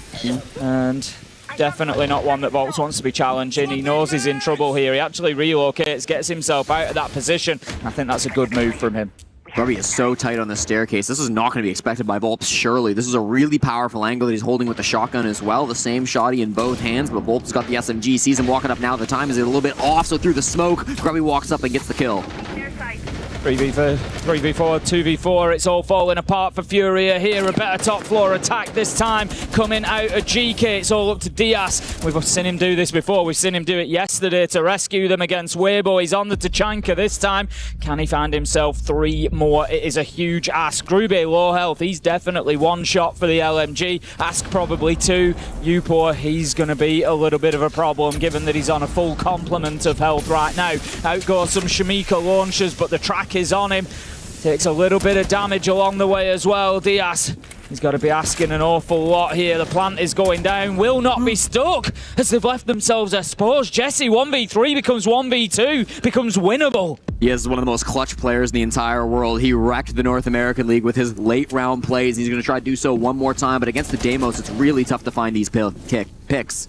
Yeah, just having that track coming in, they've got his number at all times. They know exactly where he is. He goes into a smart position there to get a little bit of cover, but well worked from GK. Grubby just takes that opportunity to move around behind him. The fight comes from the other side. It's a classic pinch. Really nice crossfire, and they get themselves the round. It's 2-2, top floor secured. Yeah, I think Grubby really the MVP of that round from start to finish. His positioning to kind of find that gap to insert himself on the missile stairs was absolutely critical to be able to get that opening pick onto Volps. You could see how GK were firing all of their focuses just on clearing that bathroom position, and after it took some util, it took some time, they managed to walk away with that space. Really nice from Grubby to be able to get that happening. Here with the shotgun again, found that pick onto Volps, continued to make the space for his team. Loira goes down to him as well with the shotgun, so it just feels like after that, things are good. Little messy here in the 3v1 post plant. They really left their planter in a bad spot. Diaz gets a freebie onto Ask, but the coordination tightens up at the end there. They win the 2v1 without any problems.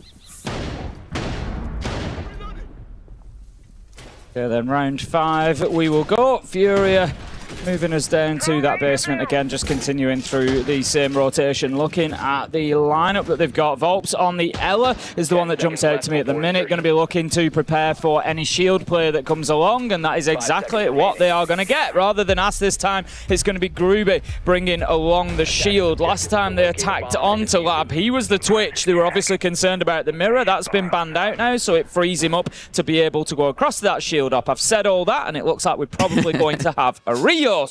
Well, Boxzera is not in the game, so we will not be playing out this round. We'll kind of do a rehost to make sure he gets back into things. And, you know, Tim, I think it's good that we saw GK get a big round on the board there. It's 2-2 here. This could have been, I think, honestly, a 3-1 with how close round 2 ended up being. That felt like the first round where GK were finally able to step up and take control of a round. They finally got the opening pick. It was the first time this game that they managed to get one. They finally shut down Loira on the entry as well. He has been by far the biggest issue, I think, for GK to deal with through this game. So we're starting to see GK load up into this and start to showcase what they have on a map like Lair. Given that this is their map pick, you really want to see them getting away with like 3-3 split here ideally. 2-4 I think would be fine from them, then moving on to the defense, but you always want to start yourself off on the best foot possible. I think we're going to have everybody in just as soon as we can do. The lobby's being rebuilt as we speak, so hopefully not going to be a long one. Having a day...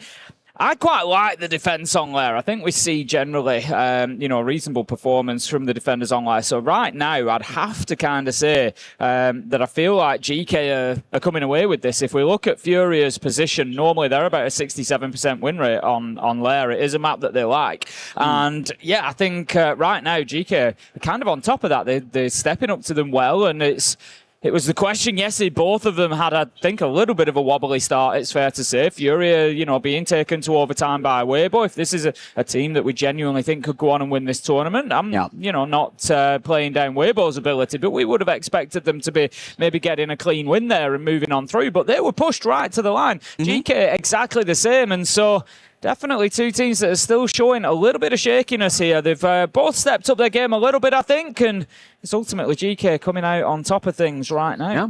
I mean, it's crazy to think we very easily could have an all APAC matchup on our hands right now, Tim. It could be Weibo versus Enterprise, if not for some crazy clutches from DS and a really nice comeback from GK as well. It just felt like the tides weren't there for the APAC fans, unfortunately. They weren't able to battle things back at the top level, but that's okay. They were still able to show a good performance, and they exist still down in the lower bracket. They'll both be playing tomorrow here on both streams, A and B, but for now, we've gotten back into the lobby. Boxzera has loaded back in, so thank you all for your patience. We're getting back into it. And I mean, I do kind of agree, right? Especially with the operator, where with the bomb sites getting weaker and weaker for the defenders. You got to go to the secondary site now. Could be back to the primary, maybe the tertiary after this one. GK feel like they're in a good spot. Again, with that previous round, I think it's the best round we've seen from GK so far. It's still very early, and there's lots of time for adjustments, but I think I'd rather be GK in this spot than Furia. Okay then, let's get on back into it. 2-2, and we move into round 5, and we still have Groovy on the blitz. So, what I was saying wasn't wasted. Excellent stuff. And we still have Volps on the Ella. Phew! So that's going to be a little bit of a battle that we will see through this one. How did they get Groovy into that position? Obviously avoiding any of the danger coming in from those Gushmot mines. That's something that Fury have looked towards, is the possibility of having this shield pushing them. So they've brought that utility. Some of the best utility in the game for challenging the shields at the minute. The Razor Bloom's pretty good as well, so bringing Diaz is going to help there. The only other option you've really got is the Clash, but otherwise all good stuff, I think, from Furia in terms of the setup. Very different game plan now coming through from GK. Rather than just trying to force it through Garage, they're going to take this top floor control, this position over towards the top of the filter stairs can be really powerful. We've seen some great defense strategies come through here, especially from Dark Zero in that previous game. If you were watching a few hours ago, there were some really nice holds. That is so ratty from Herds, but he's just going to be playing inside of Medical underneath the little bay there. It's going to be okay, but for now, Box Zero is just doing his best to stall out Groovy. And he's going to be doing a good job at the minute. Toxic Babe canister will just hold him back for a good 20 seconds. They could see another one following through. We do see that actually being deployed, but Groovy's actually managed to get ahead of it here. There is the fire on the floor, which is just going to prevent him moving forward kind of immediately. But yeah, I like that. That's good play from Groovy. That aggression just getting him beyond that utility, and it forces Boxzera a little bit deeper back. D4 from Loira a little bit late. That's what I was talking about from DZ through the floorboards. But now we're starting to worry about this blitz. He's getting deep on a Herds, who was that other roamer on the top floor who was really trying to rat his way through this map. Feels like they might have caught him on a drone there or something, Tim, because the intel was really good for Groovy, just running straight towards that player to force him out. But now it's going to be a man advantage for GK, trying to work their way in towards the site.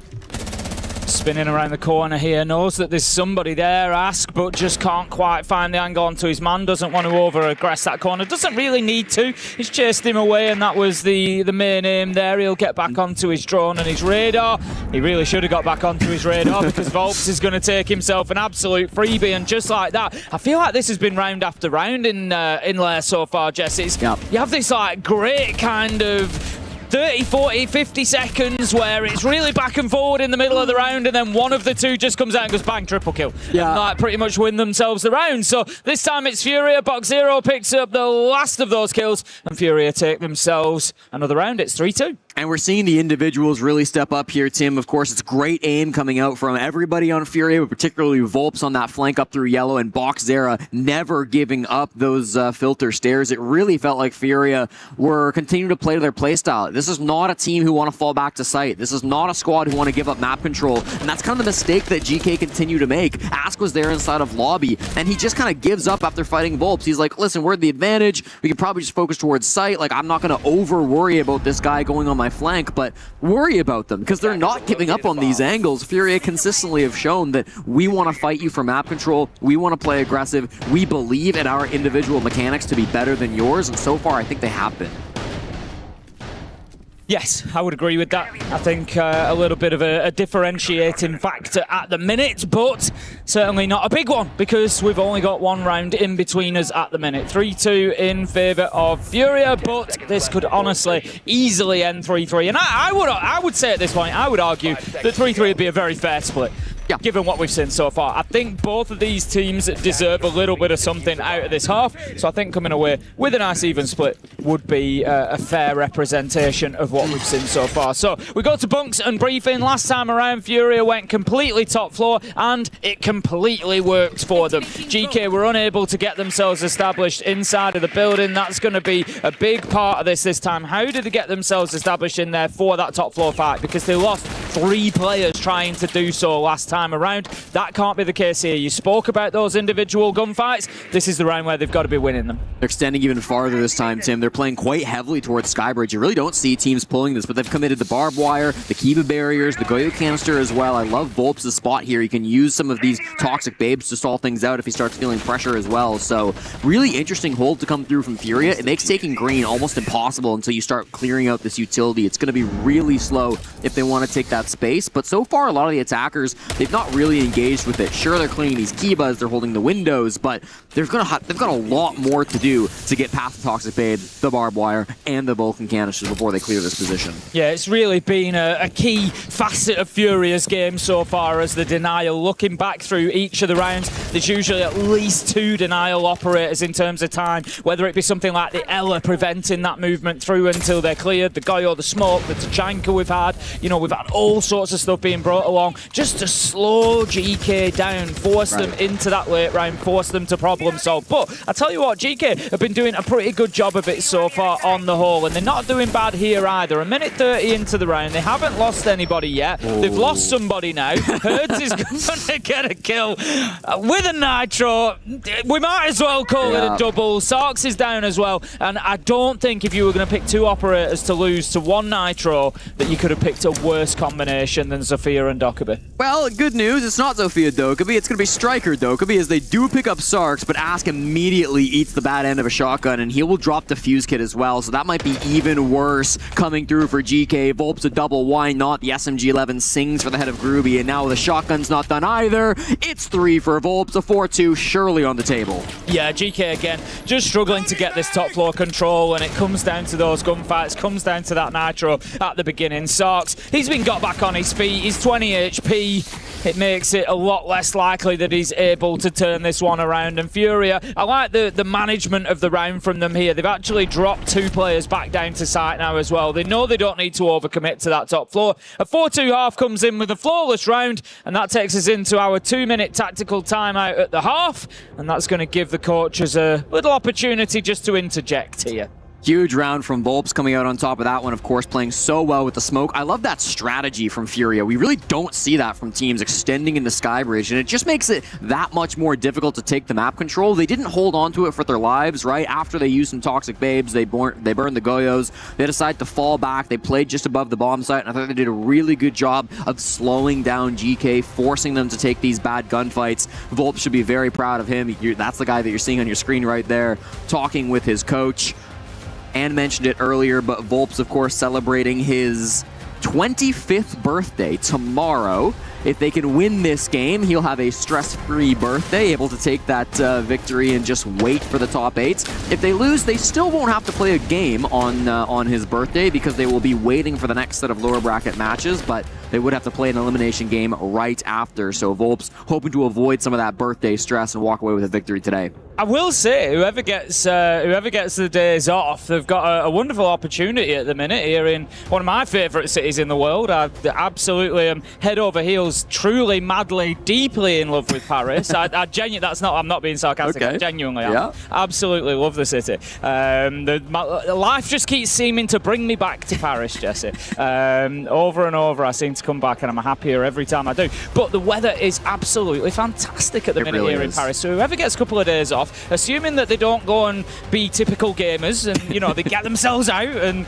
go and see a little bit of sunshine, there is an absolute wealth of stuff to see in the city, and it looks even more beautiful than it normally does in the weather that we're having. And the good thing is the heat has actually dropped off a little bit. Yeah. So one of the problems with Paris, and one of the few problems, I don't really like Paris in the heat. It sounds stupid, but it's a really hot heat in Paris. When it gets hot, oh boy, does it get hot. You really know about it. And it was like 35, 36 the day that we got here. It's like the first couple of days were really, really hot. Now the sun has stayed, but the temperatures dropped right down to about, I think it's about 26, 27 today, maybe a little bit more. And it's just really comfortable to go out for a nice walk and check out the city. It's a beautiful place. So one of these two teams is going to get the chance.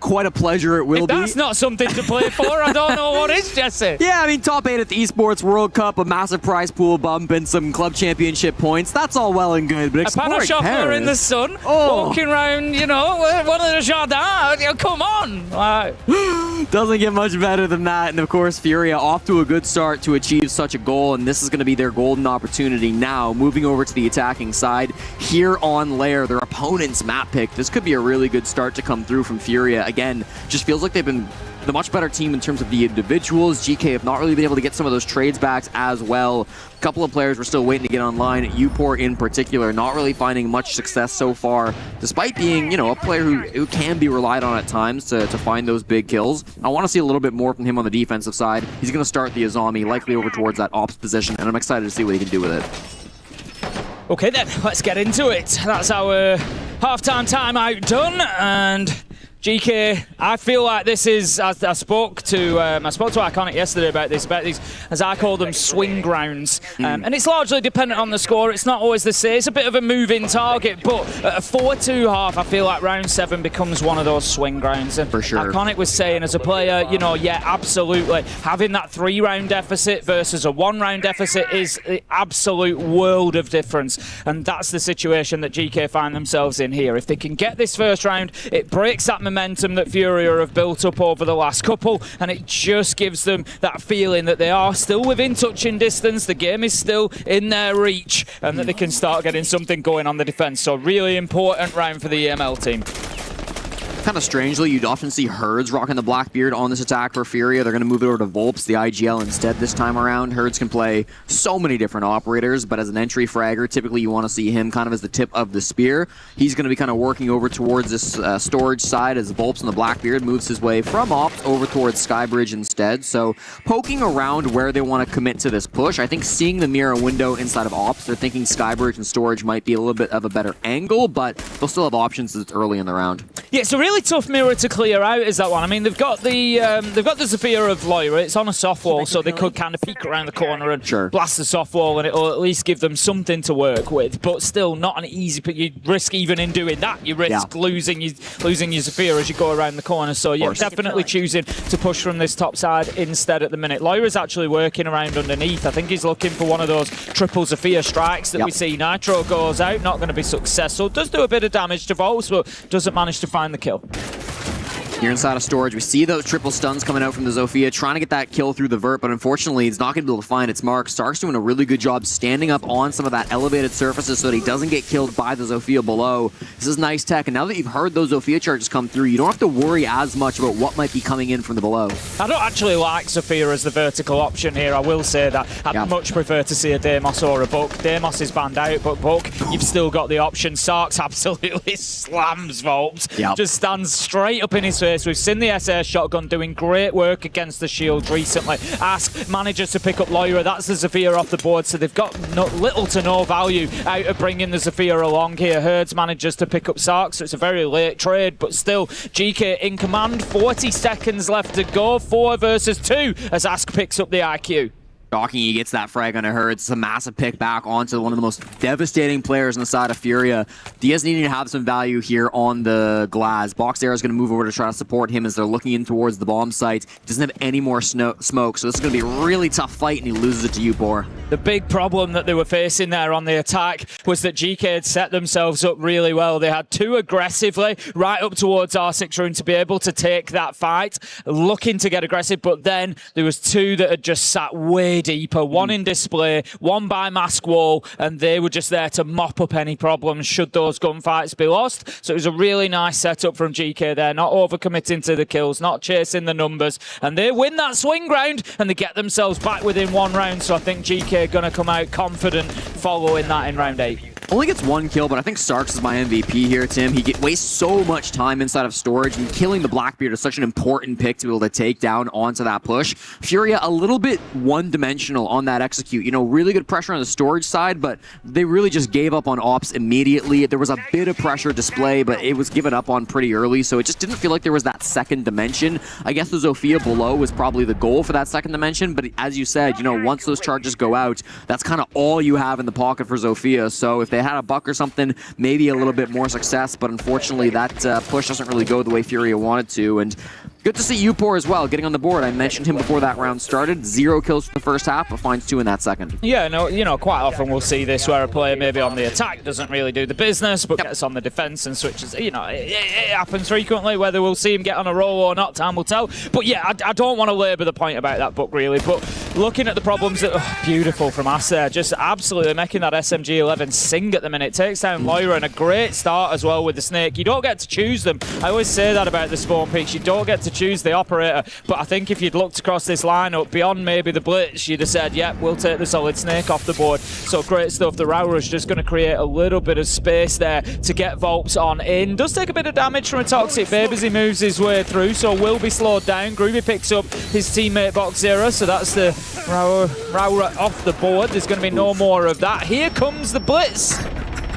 No, they don't. Oh boy. Calm as you like. Tim, this is a very sorry excuse for a rush coming out from Furia. It started off on the wrong foot with the spawn peak, then you immediately lose Bogzera trying to follow up the Blitz. You run straight into an Elo, the worst nightmare for Volps, and they will lose the final kill too. I like that they're going for something fast, something cheeky, catch your opponent off guard, but that couldn't have gone any worse for Furia. No, it really couldn't. I think Furia maybe just needs to dial back a little bit here. You know, they maybe need that chat of like, oh, let's just focus on the basics, let's tick the boxes. They were winning the gunfights in the first half. They were showing that superior skill. Yep. And I think that's maybe something that you lean into and say, look, we're actually, you know, we're giving them opportunities to take rounds by serving ourselves up on a plate here in many cases. So let's just take our foot off the gas. Let's make sure that we're covering boxes like spawn peaks. You know, we can't be giving them opportunities like that, but let's make sure that we've got all that covered. Let's tick our boxes. Let's make sure that our basics are good, and then we can go in and we can take the gunfights and we can back ourselves in those, and they will win at least some, if not most of them. So I think, yeah, go with it and see what they can do. Well, we're all tied up here on map number 1 of Furia versus GK, 4-4 now, and clearly feels like GK have that momentum, but on the tertiary site, everything can change up. Of course, the game plan here is going to be play up above. Usually we'll see a 4-man roam. I think it's probably just going to be Groovy sitting himself down towards that bottom floor to try to lock down site while everybody else holds from the top floor. Over on the side of Furia, this is what we often see from them, is trying to use these shields to clear out these top floor players. I don't expect to see a direct site hit coming out just based on these operators. They've got Bokzera now playing on this shield. Again, it feels like everybody can play a shield on Furia, so excited to see how they want to take this top floor push.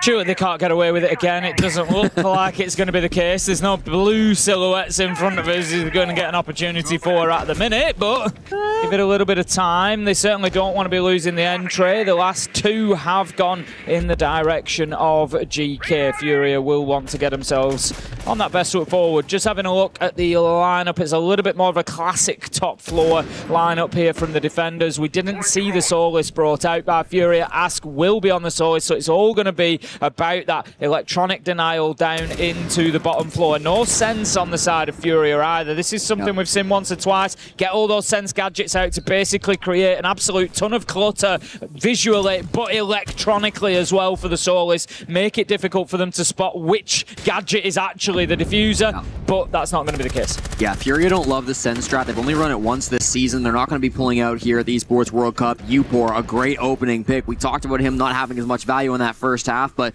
takes down Bokzera. That's the shield player. That's the tip of the spear that you wanted to remove. Really nice play over towards those missile stairs. He's going to get that opening advantage for his team.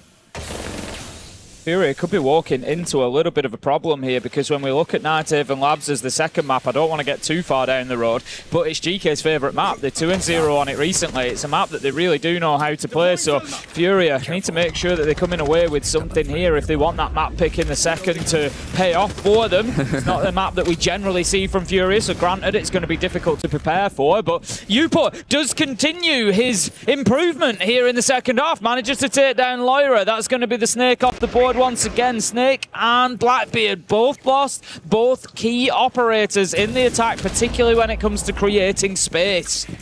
No, that's a really important pick. Now it forces Furia to make a really tough choice. They're going to have to give up on the top floor and head straight towards that main floor push. They'll leave Herds as the one player to pressure. It'll be Herds' job to be a distraction, to take the attention away from these defenders so that when they go for this plant, everybody's focused on Herds and they're not watching Volps plant the defuse kit. Okay, Volps is dead. That's tough. U4 manages to get him. Yoga is going to pick up her 3 versus 1 now. It is all up to Diaz. We keep talking about his antics as a savior. Yesterday, they're going to need it again today. There's still Vulcan canisters. They're going to start getting detonated. They're going to make things as difficult as possible. Sarks steps down, does what Sarks does, picks up a kill onto Diaz, closes out the round. And that's 5-4. GK now into the lead for the first time today. Yeah, it's a massive round to come through from GK, all off the back of that triple entry from Upor, the young 22-year-old from Peterborough, England, as he's been having some success now here for GK, finding some of these opening frags on the Azami, playing towards that missile side. The fact that he gets those 2 kills and then also kills Volps before Hertz finally gets the trade was absolutely huge. Can I teach you how to pronounce that like a native? Please. So it was a good attempt, Peterborough. Yeah. We don't really pronounce the borough. I see. It's Peterborough. Peterborough. Peterborough. Peterborough. Peterborough. There you go. Peterborough. Peterborough. Thank you. I will remember that going forward. No problem. Just like Shire, like Lancashire. I'm from Lancashire. Right. Lancashire. The North Americans tend to pronounce the Shire. That's more of a sh. Sure. So Lancashire.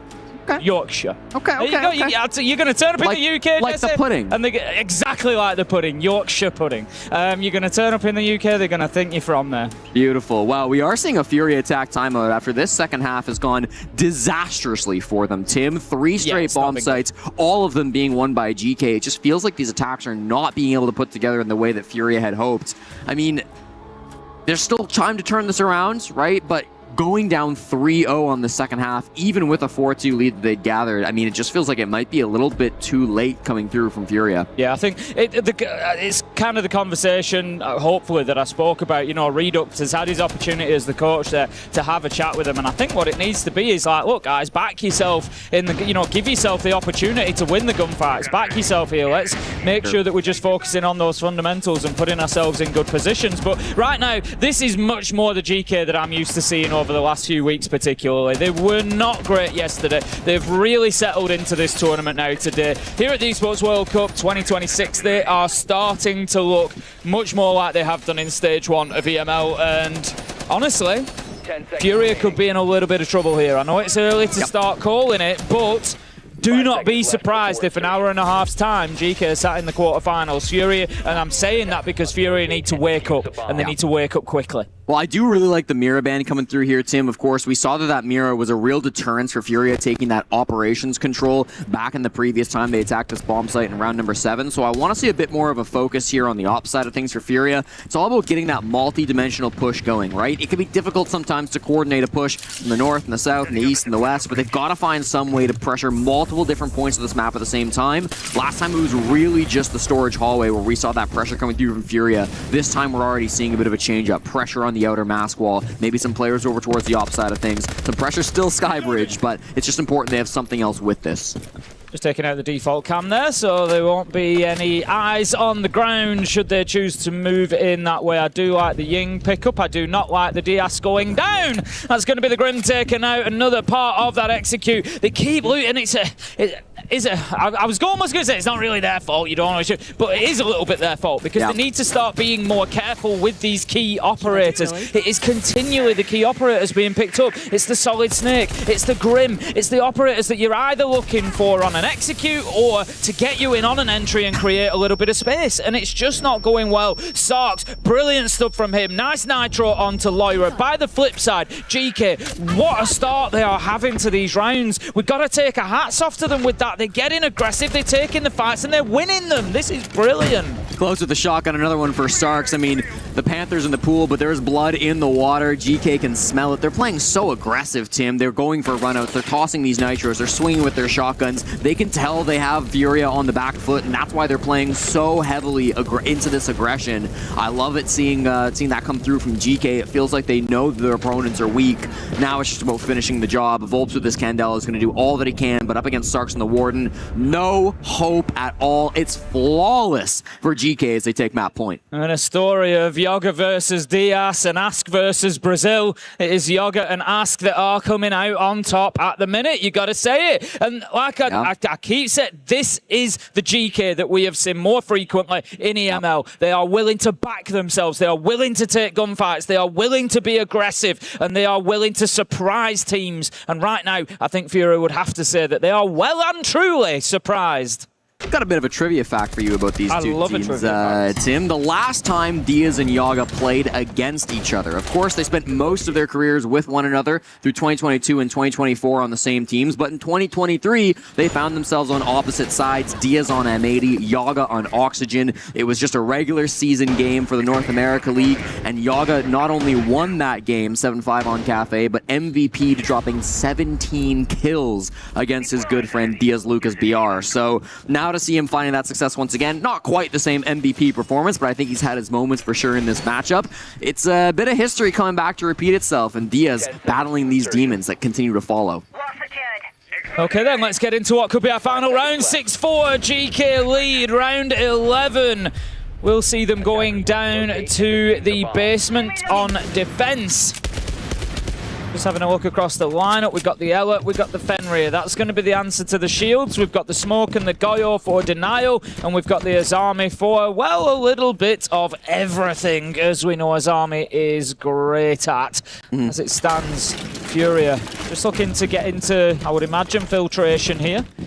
Straight in through the window. They're looking to make sure, I love this, by the way, from GK. Yeah. Look, all the rotations open upstairs. They've made it an absolute playground for themselves up there, and they've just run all over Furia as they've tried to go in and get aggressive. That is, again, I'm gonna mention the key operators, Jesse. It is Blackbeard and Grim that they've lost. It is such essential parts of this attack. And now, I mean, GK can do exactly what they wanted to on the strategy. They've given themselves the advantage, and they can play behind their utility, popping that Goyo canister. Ask can still play with 3 Toxic Babes in the filter stairs. This is going to waste so much time, over a full minute, just on this one position alone. And for Furia, they really have to find some way to get themselves back in this game, back in this round to start. 2 are needed, but I mean, it just feels like they're not able to. They're kind of rushing these early rounds, and they're paying so heavily because of it. Yeah, it's like they're snatching at it. Ask manages to take out Box Zero.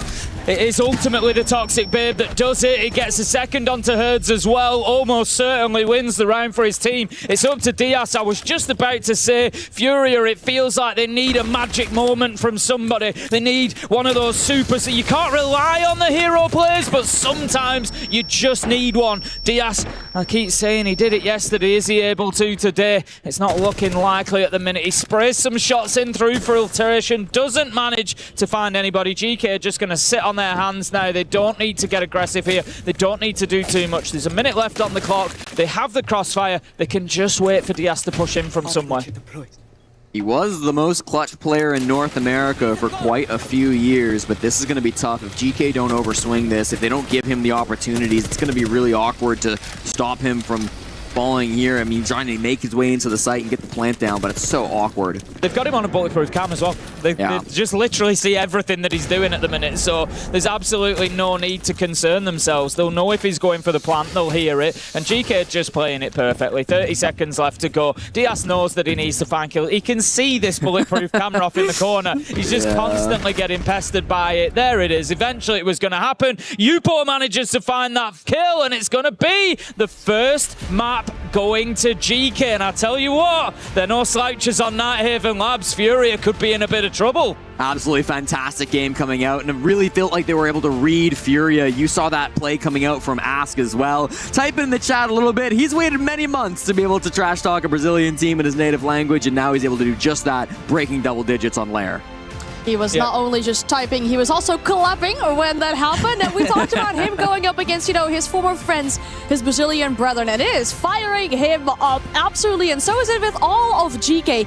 My favorite thing with this match is that they're showing their ferociousness. In EML, some teams will say, GK are only lurk. In this match, we see them contest map control. And as you were saying as well, Ace, they're getting really important kills with that. That throw an absolute spanner in the works of the strats of Furia on these attacks here. So incredible stuff that we're seeing on this first map, and a great map point really to send themselves off to playoffs. Every single round. There wasn't a single entry kill for Furia in the second half of that game, by the way. Wow. Every single entry in the last 6 rounds went to GK. And it was on big operators. It was Grim. It was Blackbeard. It was Snake. It was always somebody that was going to affect the round. It was never, one of those kind of... If you lose a Twitch, you can get away with it. It's not the end of the world. There's usually other opportunities. If you lose a Zofia, it's not the end of the world. But it was always those ones that you look at and you think, oh, God, right, what are we going to do now? Brilliant stuff. Like I said, GK don't necessarily get to choose those operators. Maybe a little bit of Siege luck has been on their side as well, but you got to take it. Yeah, I mean, they're the ones who are getting bold enough to go for those peaks in the first place, you make your own look, right? Those are not free frags, absolutely not. And I really do like how we saw GK improve throughout this game. This was something in their match yesterday versus Enterprise where they started off quite weak. They eventually grew into the match and got a lot better by the end. I think they grew into it, but they grew into it a lot faster this time. Earlier on the attack, Fury were going for a lot of aggressive swings. They weren't able to trade that back. They weren't able to maybe take that map control for free that they might have wanted to. But as soon as they swapped to the defense, they said, fine, we can contest map control too. We can fight really aggressively. We can start swinging for some of these angles. And I thought especially after the attack timeout, that just ramped up all the way to 11. Everything Furia were trying to grab, every map control piece that they were trying to acquire, GK were fighting them for it. They were battling back, and they were doing a really good job playing confidently to shut down those pushes. Yeah, the confidence is a big thing with that as well, right? Because not often will you see a player like in Operational, for example, stand in a tiny corner with the doorway there. There's a lot of pressure that could be on you there. But Sarx is willing to do that. He's willing to contest that map control, the very first point of entrance. And I'm glad to see this confidence from GK. I think that's a big thing inside of this matchup as well. Quite evenly spread performance between the players as well. And even Ask was signaling, like, you guys need a technical timeout. I like this confidence that I'm seeing from them. And if we talk about momentum and then talking about streaks, because it was a 4-2 half, right, for Furia. Where is that? Where is that now? They didn't win a single round on the attack here. That could really help momentum switch into GK's favor. Yeah, certainly, especially with this being a best of 3. Like, Furia need to get their mental on point. They might be getting some flashbacks of Salt Lake City where they didn't win a single map. Obviously, they've already got one here at the Esports World Cup, but their expectations are so much higher. And they will need another one if they want to stay in this upper bracket or if they want to qualify themselves towards the playoff. We're going to go to the second map. Nighthaven is with us after this.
We're gearing up for our second map in this final best of 3 here on the B stream. Nighthaven Labs is our map of selection. This is Furia's map pick, so GK have won their own one, but I feel like we still had a few question marks with the way that this map veto played out.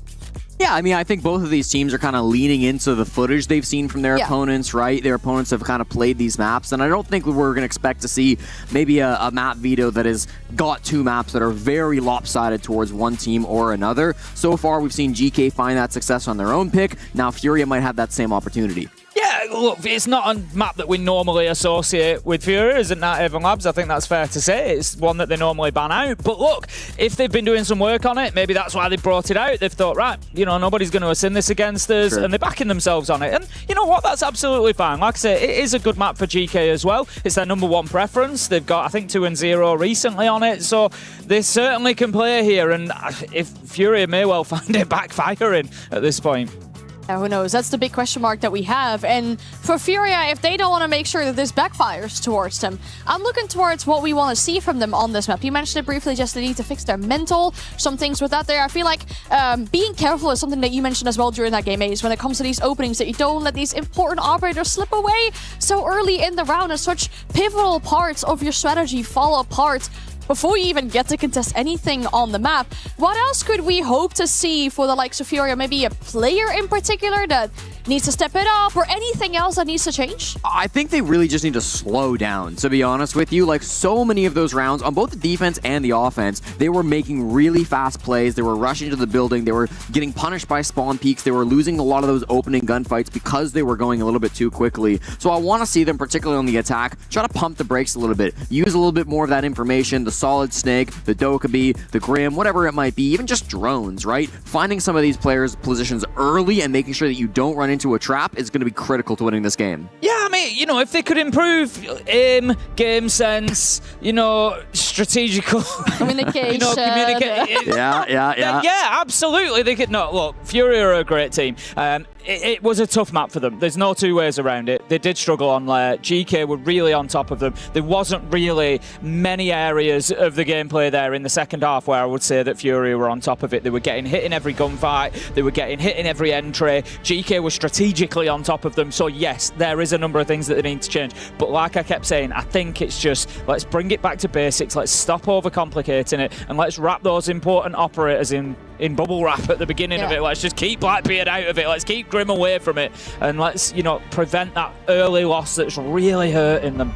Yeah, I feel like that's a good point that you're making, and even though the players had a few minutes now, of course, to chat in between these maps, we're still seeing a fierce discussion with the Furia players as they are sitting back down on their seats. But Jesse, you put the objective quite clear. Furia, can you hit the brakes only to then accelerate and push us all the way to a decider and potentially even have a chance of qualifying to the playoffs? Nighthaven Labs is our second map. Thank you very much, Anne, and we will get into it here and now. Furia versus GK. If you're just joining us, GK have taken map 1. You heard me right, 7-4 on lair. The winner will qualify to the playoffs here at the Esports World Cup, which will mean they are guaranteed top 8. Not just big for the team, it can be big for the club as well in terms of that club championship. Depending on what other titles you're involved with here, you need 2 top 8 finishers at the Esports World Cup in Siege, in COD, in whatever it might be, to get yourself eligible for that club championship. So whoever wins here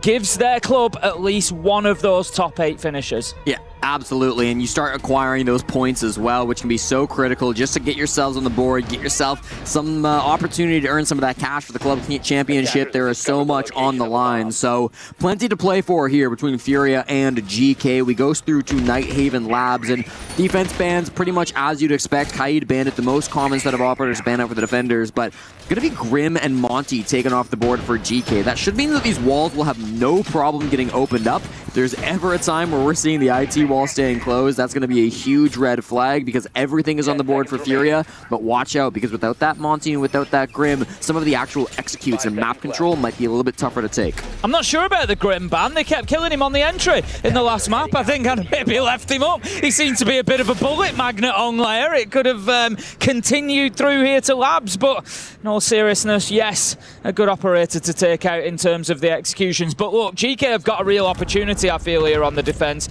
Right, okay.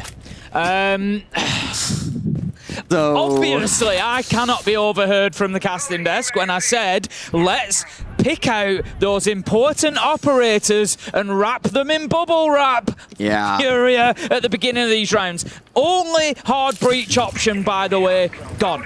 That is genuinely as bad as it gets here on the top floor of Nighthaven Labs. That's probably going to be the round. It's not impossible for Furia to recover from this, but again, you literally banned out both of the wall denial operators here, Kite and Bandit. You didn't lose any of your hard breachers in the operator ban phase, and instantly Groovy takes down Loira as the only hard breacher. Not even can openers in the pocket of Volpser or Diaz. So this is going to be a really tough task now. Yeah, that's no redundancy for it whatsoever. And such a big loss early on. It just seems that they haven't learnt the lesson from what happened on Lair. Great start from GK as well. I don't want to put it all onto Furia. That is, great play from Grubby to take that initiative and get that done. Yoga will be downed, probably be collected here actually. Yupo manages to go in and pick him up. He's back onto 20 HP. That's not bad. And it leaves us now still in a 5 versus 4 halfway through the round. We're going to have the Deimos trying to work from below. We'll be able to take out the mirror window. Sarks tries for a play there. I don't hate it,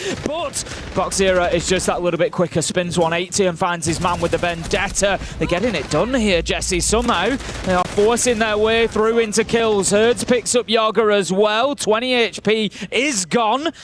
And that's going to leave us now 4 versus 3. So this is not plan A, B, or C. This is plan, let's just throw everything into the bomb site and see if it works. They've taken control of electrical and connector, but now the shotguns are going to rear their ugly heads. Ask so well to play with that on the close range gunfight. Again, there's no crossfire into Ask over towards the VIP position because, well, they weren't able to open up that IT wall. That's going to make things really awkward. Now, we continue to swing. We're having a good time, and Herds is eating them all up for breakfast. Tim, somehow it's Groovy in a 1v2. I was just about to say from Ask, there we go, Groovy manages to find Herds, becomes a 1v1. I'll come back to that point about Ask, as this is the focus right now. Big advantage for the Deimos, but Boxera gets caught out moving into connector. You gotta remember, when you use the track, you give your location up as well. Yes, it's more pinpoint for you, but still, it is a risk. And that time, there was no reward. Groovy with a brilliant kill to start the round and to finish it. I thought Ask had overdone it a little bit almost.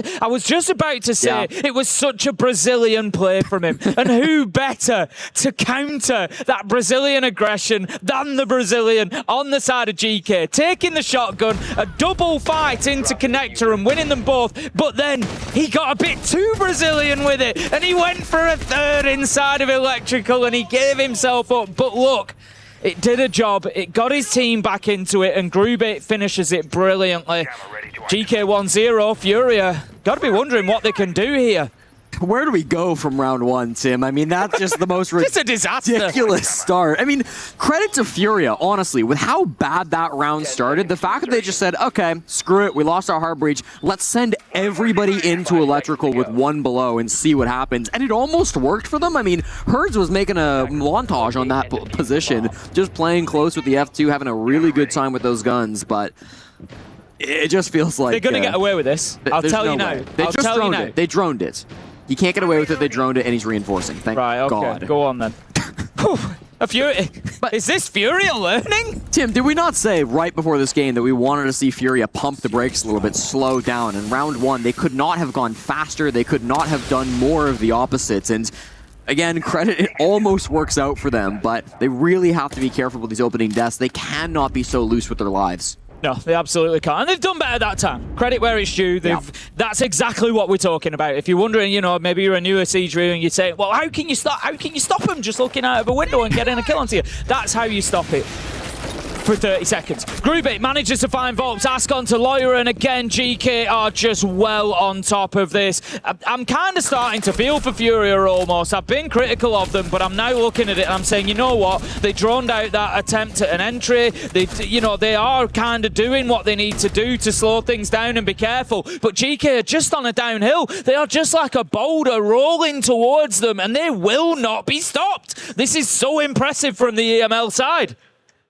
One thing that we've noticed in 2026, Tim, is the meta has really shifted so that roaming is quite a bit more difficult than it previously has been. You know, with the introduction of Snake, the Dokkaebi reworks, even Deimos on the board, it really has forced a lot of defense teams to try to stick more together, to play more by themselves. And that's why I think it's so brilliant that GK have traveled back in time and made it so that those operators just don't work anymore. Apparently, we've got every single intel operator that we could have possibly wanted on the side of Furia, and still, they're losing gunfights at the bottom of Garage to players they don't know that they exist. They're rushing into the building in terms of Animus and losing their bodies to players that are just having fantastic times on their roam. Like, GK are doing a really good job of playing together and being aggressive on these roams to make sure that they can shut down the individuals on Furia that they are finding. But I really just think we should be seeing more out of Furia in terms of the information gathering. Like, it's always them running into the building, getting into fights before they have the information or the advantage to take those engagements. I just want to see them slow down. I want to see them take it one at a time,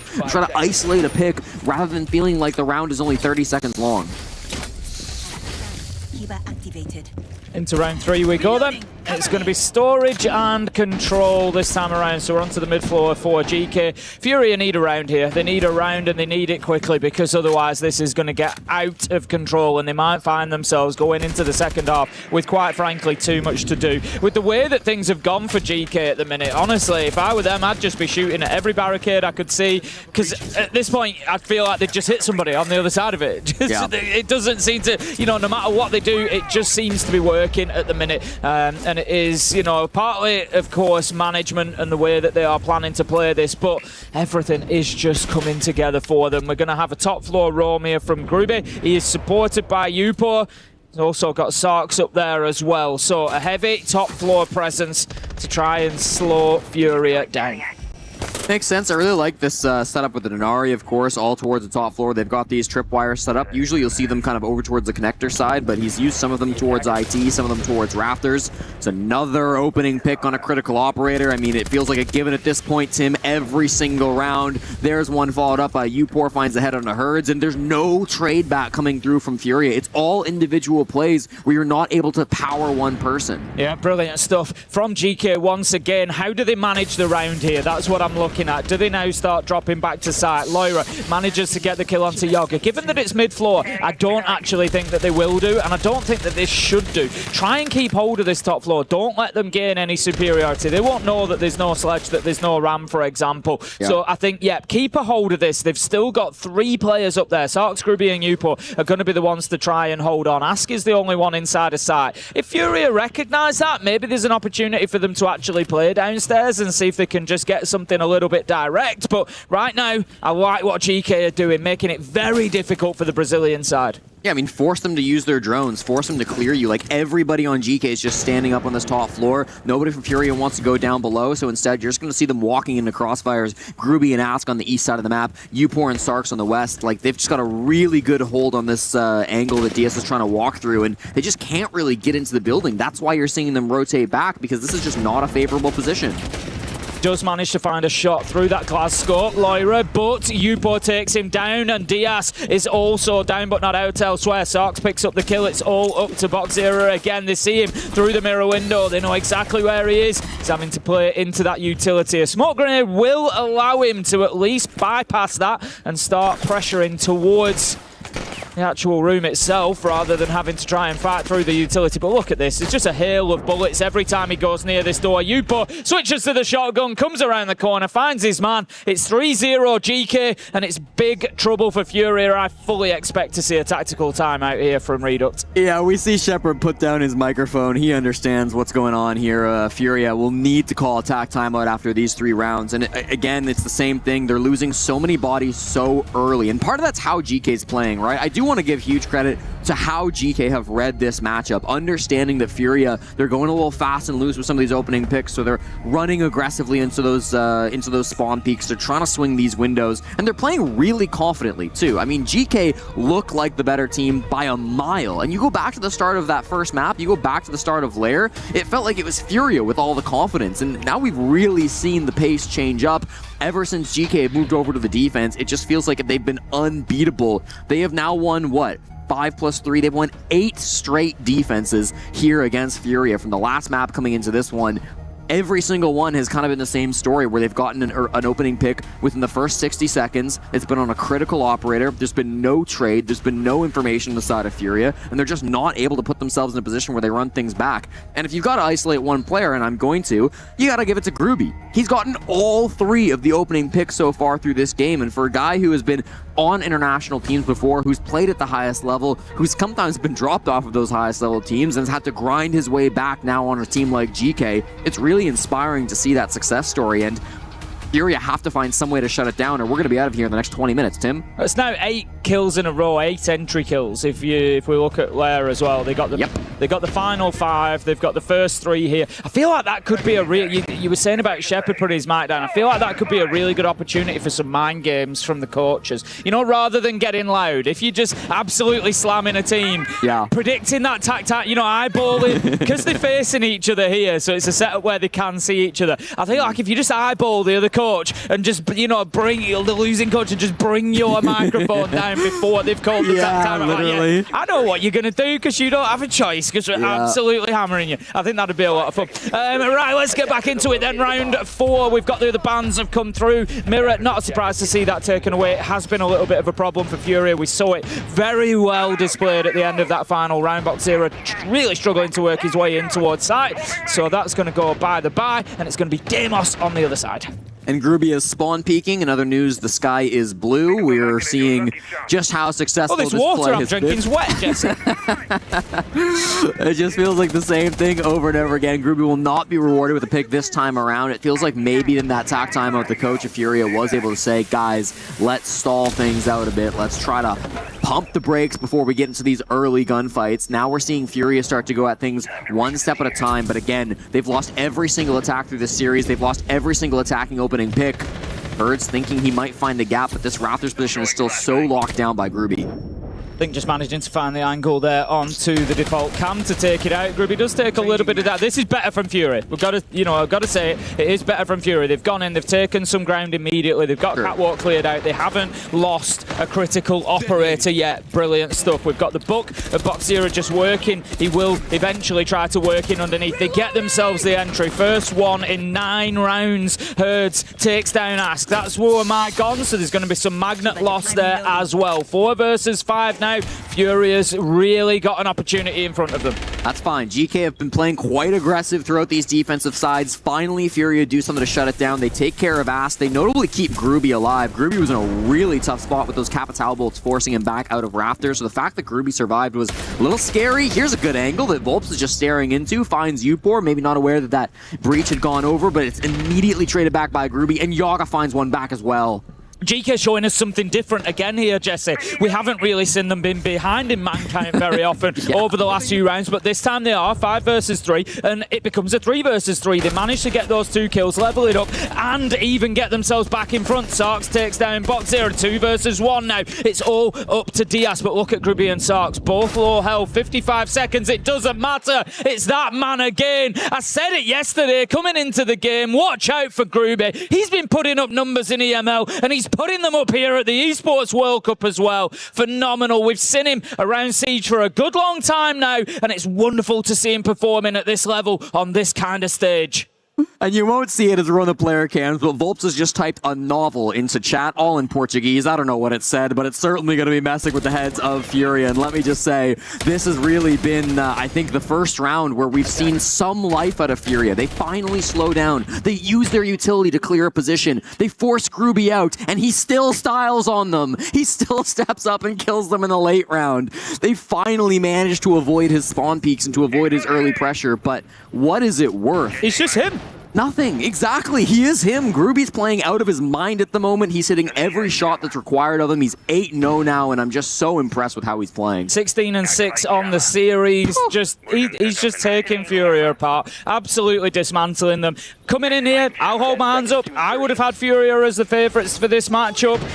Not massively. I would have said, I know if GK play to their best, they can give anybody in the world a game. I would not, however, have predicted this, if I'm being honest. This has been brilliant stuff from the EML side, and night and day different from yesterday. That's the big thing. They really struggled at the start yesterday with Enterprise, and I think this just goes to confirm what I was saying. It was nerves. It was just that, big stage, getting into it, big tournament, big prize money, everything else that goes along with it, and they have completely settled down now, and they really are showing us their best. They're showing us that great fusion that they play with. We've had the Brazilian aggression out of Ask. We've had the organisation of that NA EML kind of hybrid of strategy. Just brilliant, brilliant stuff. Loving seeing it at the minute.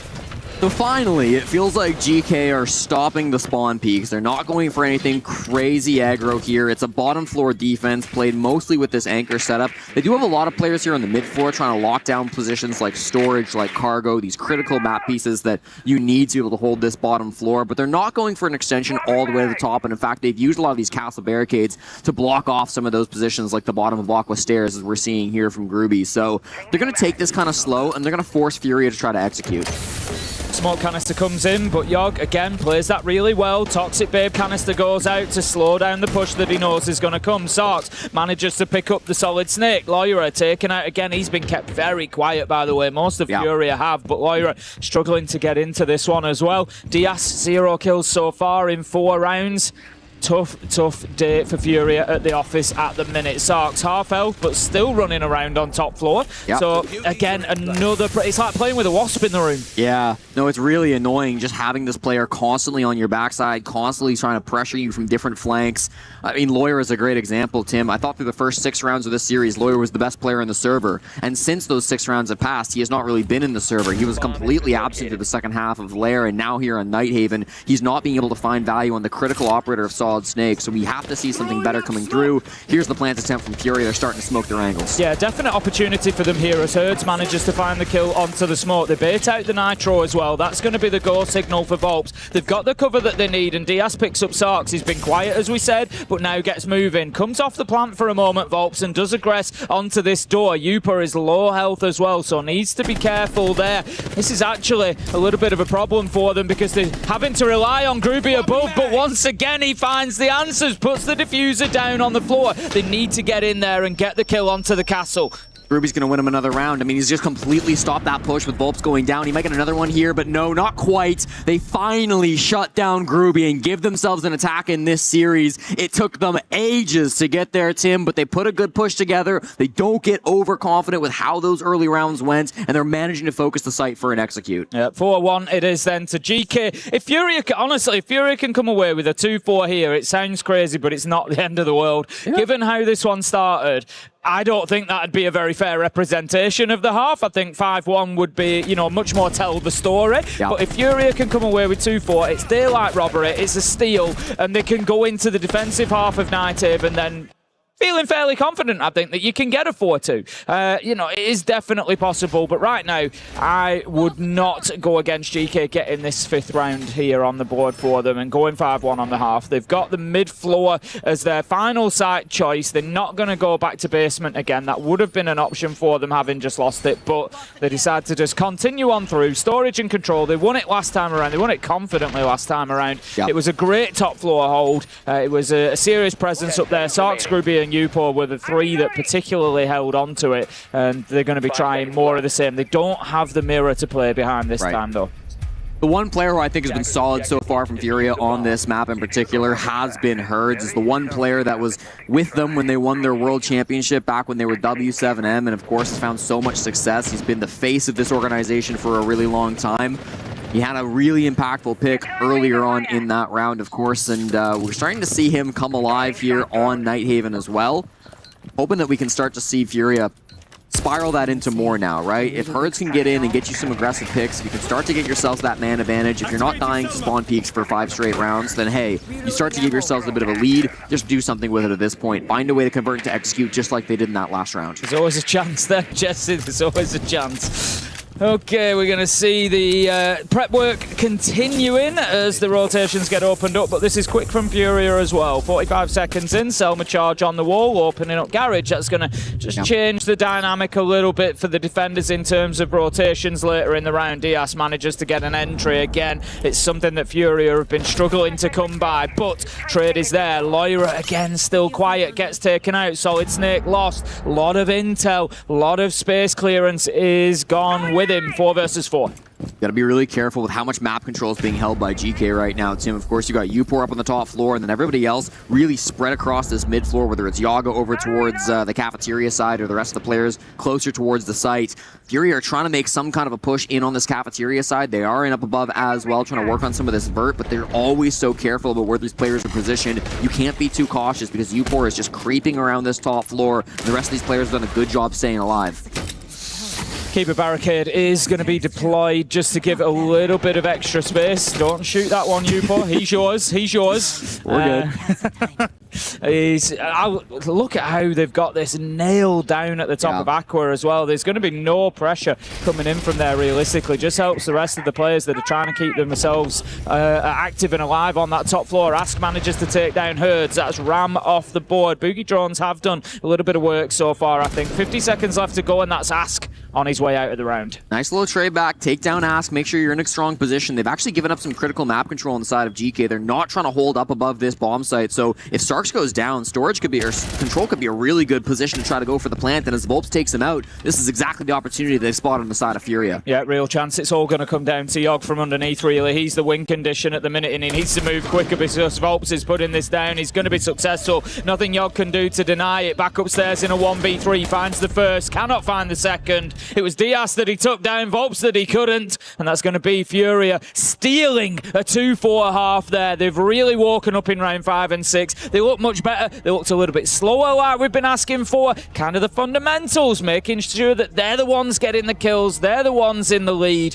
and going through and taking the rounds. That gives them something to build on. They are actually right back in this one now. Yeah, I want to give a lot of credit over to Redux because whilst this game was quickly spiraling out of control, I think his TAC timeout really did reset things. Yeah, they lost round 4 after the TAC, but it just felt like a different style of pace coming through from GK, where all of a sudden they were capable of getting opening picks. They were using utility to clear those early positions. They were getting map control and trying to play a little bit closer together in those early engagements. It felt like for almost 10 straight rounds across both maps, we were seeing Furia really struggle in the opening few seconds, constantly going down early to some aggressive moves, but they fixed that issue. And while it took them a long time, they're still in this game because they solved those problems. And I'm really excited to see what they can do now on their defensive side of things.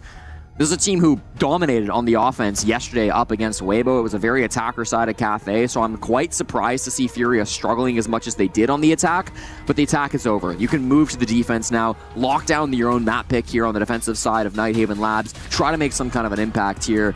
GK have, I think, still the much better position. Groovy continues to be a huge problem for this team. Even when he's not getting those opening picks, he has been a master player here in the map, so they've got to find some way to get around Groovy, but if they can start finding some value on the defensive side, get Loira more involved, get Diaz more involved, they have every capability of winning this map.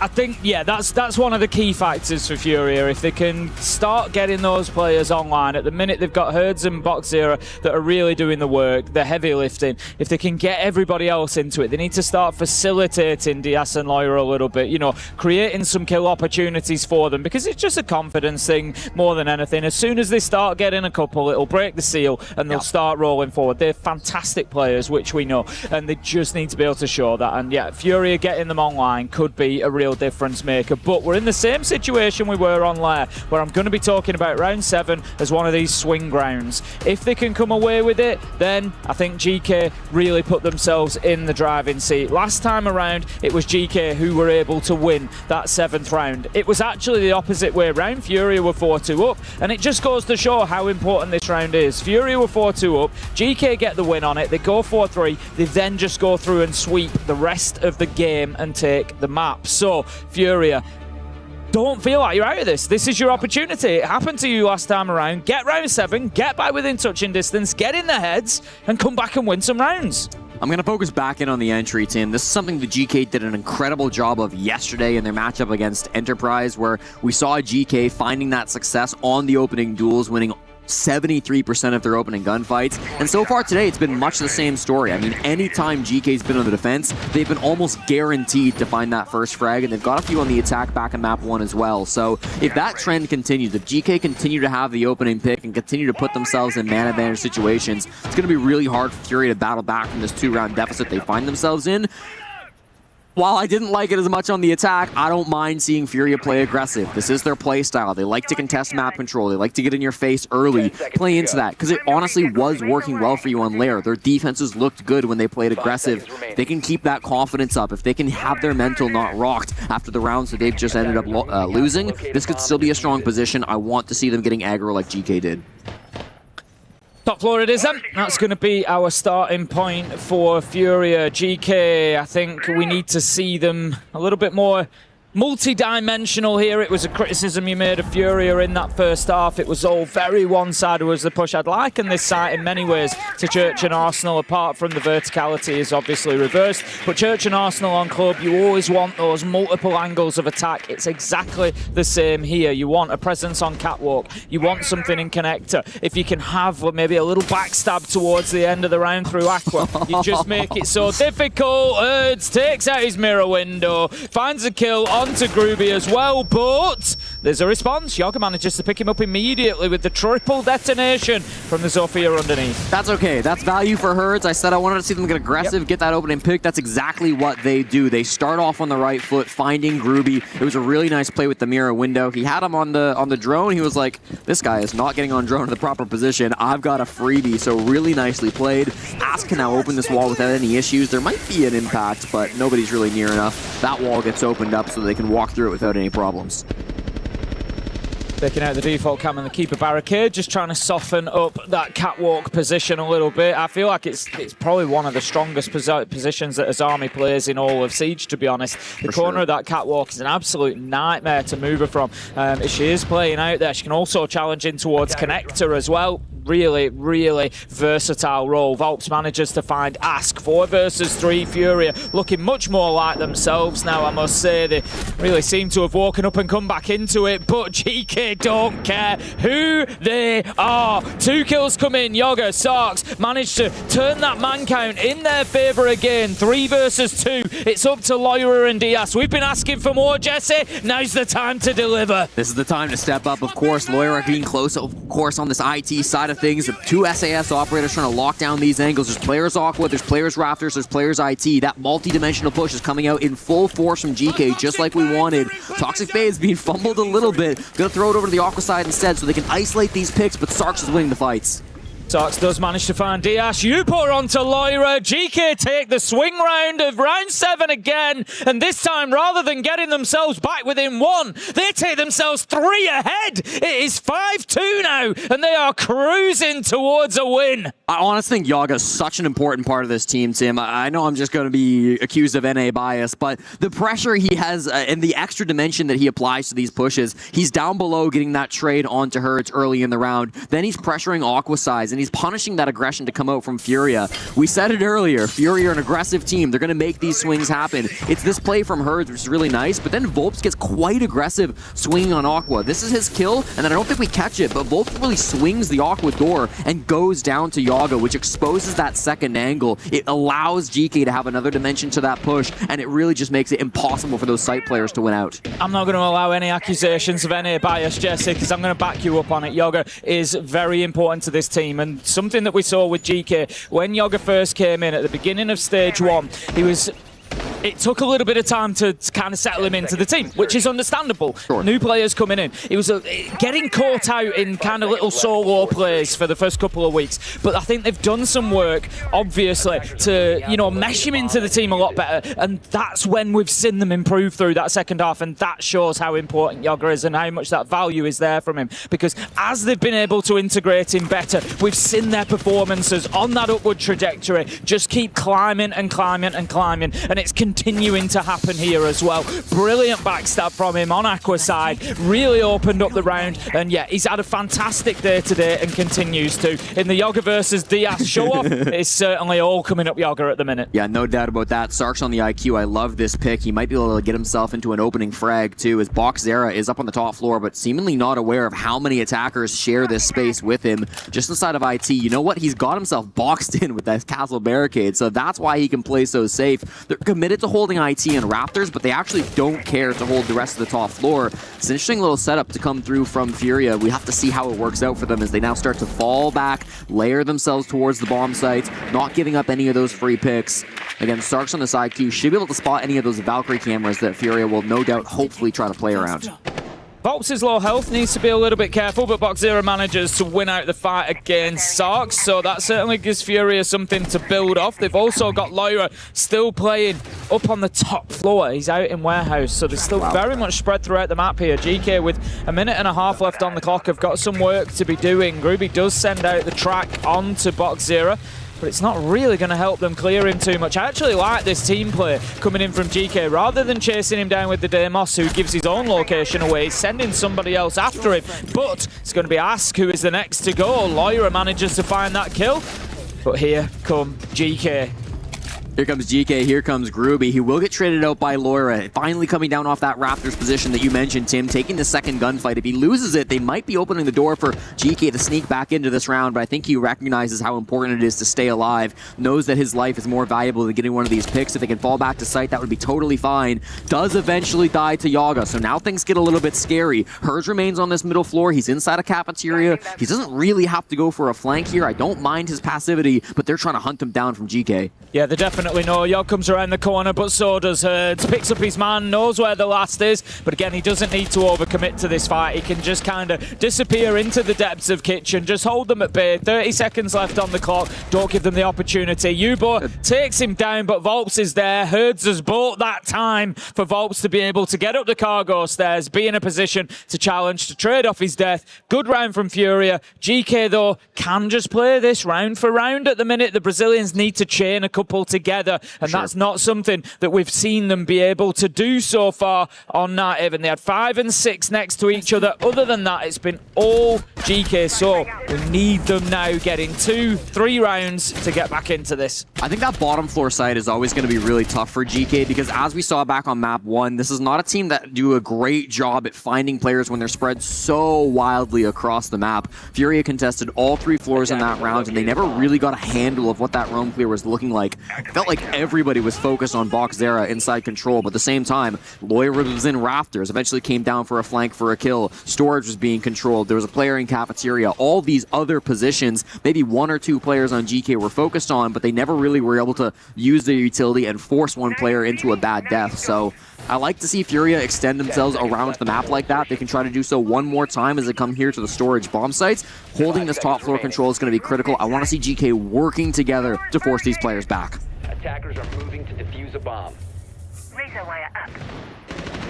GK just slowed down on the entry a little bit, it's worth noting as well. It's an area of the game that we've spoken about pretty heavily so far, and it has been very, very influential. GK able to take out real key operators at the beginning of rounds, but the last 3 now have gone in favour of Furia. They're certainly starting to dig deep and win those early gunfights, not giving anything away, but I'm looking straight away at Yog on the Monte, bringing it along, and maybe GK using the big shield, maybe try and buy around, get themselves in there. We know how difficult it is to deal with, and it could be that it just gives them that match point opportunity if they're able to get this one. The Yog dog on the Montaigne. We don't see this too often. He's usually more of a Blackbeard guy on this site, but Monty can be so good as well. This was a potential kill if they knew about Ask's position. That was placed low enough that Herds might have been able to find the heads of his fellow Brazilian, but not going to be such a kill as this round comes to a beginning. 60 seconds deep now between Furia and GK, and we're seeing the same thermite tech where you start by opening the top of this wall so you can't get tricked out by that mirror window, then Ask rotates back around so they can walk through this breach. It takes 2 exothermic charges, but when you got 3 of them, that's kind of okay. Yeah, Yogg still being held at bay down at bottom warehouse at the minute. He's going to start walking upstairs now. He's going to need a little bit of support, though. As you can see, there's a couple of guns trained immediately. Nitro goes out as well. Not going to do much damage to him. Volps does find Sarks elsewhere. GK needs to be careful. Yogg does find one. Ask another. Upor there. And that is a great maneuver from GK to take all that attention with Yogg and then bang, bang, bang. Kills elsewhere. Take Furia down. 4 versus 2. That's exactly the game plan. He was the focal point of the attention, and while everybody was worried about Yogg walking up those Raptor stairs, everybody else on GK was making moves. This is the thing. They might not play together, but when they manage to coordinate, it looks so beautiful on this offensive side. It puts Diaz and Herds in a really difficult position now in the 2v4. This Nitro Cell might be able to get themselves a free pick. Herds is going to be able to hold on to this angle. He's trying to bait someone into his direction so that they can push forward into this Nitro Cell. They know how important it is to get one back. They are desperate for a freebie, so Herds goes hunting. Yeah, sometimes you've just got to take the risk. Will there be a reward? No, there will not. Upor was ready and waiting. Diaz, 1 out of 4. 3 more to go if they want to hold on to this one. Ask does not have the diffuser. He's transferred it across to the Montagna. Yogg is going to be tasked with getting that one down. Must be an opportunity now. I think he gets himself in behind the pillar, but he doesn't need to. That's exactly what they were looking for. Send the Monty in behind the pillar and give him a choice. Diaz, you either let the plant go down or you move into Gruby's angle that he's holding from above. Beautiful stuff. Yeah. Great example of teamwork from GK that round. All working for each other. Brilliant stuff. Really impressive. GK get themselves onto match and series point. A place in the quarterfinals. A top 8 finish minimum on the line. Who would have thought that at the beginning of Stage 1 EML from this GK tie? Yeah. In reality, who would? And yet here they are. Absolutely smashing it. The improvements have been phenomenal to watch so far from GK. They've put themselves in a dominating position. Furia will have to go flawless through 3 different defenses on 3 different sites as well. That's a tough spot about where Furia is at. They can't play the same site twice. They're going to have to win 3 different bomb sites for these next 3 rounds. Then they've got to win overtime. Then they've got to win map 3. It is a long road ahead for Furia, and I just think GK, they've got such a solid attacking identity, you know? The pushes that they go for and the clears that they are attempting, they're not easy to coordinate. They're not grouping up and giving themselves potential for easy trades. So when it goes poorly, when the coordination's not perfect, it looks a little messy. The round kind of falls apart. But in that previous round, you saw the potential of it, right? One player draws the attention, everybody else makes moves off of it. Nobody on Furia knows the correct place to look at, and because of it, they just get slammed on those easy fights. GK just have to put together those pieces one more time, and they're top 8 at the Esports World Cup. One thing that's really interesting to watch for here is it's something I've been focusing on over the last couple of days, and that's teams' ability to close games out. We've seen it a couple of times. Shopify Rebellion. They were, I think it was 6-2 up at a point, didn't win the map, and ultimately ended up losing to CAG. We also had Falcons earlier. They were 6-3 up with an opportunity against Wildcard to close out map 2 and take it to map 3. They lost 3 rounds in a row, went to overtime, and Wildcard ended up winning. Wildcard are one of the few teams that I've seen, virtus.pro as well, I don't know how they've done against FaZe, but virtus.pro yesterday, that were able to close out these games at the first time of asking. Just get it done. That's what the best teams are able to do. GK, how do you stand in there? Are we going to have you now mentally struggling to get over the line? Or do they carry on the momentum and just smash this one out of the park here and now?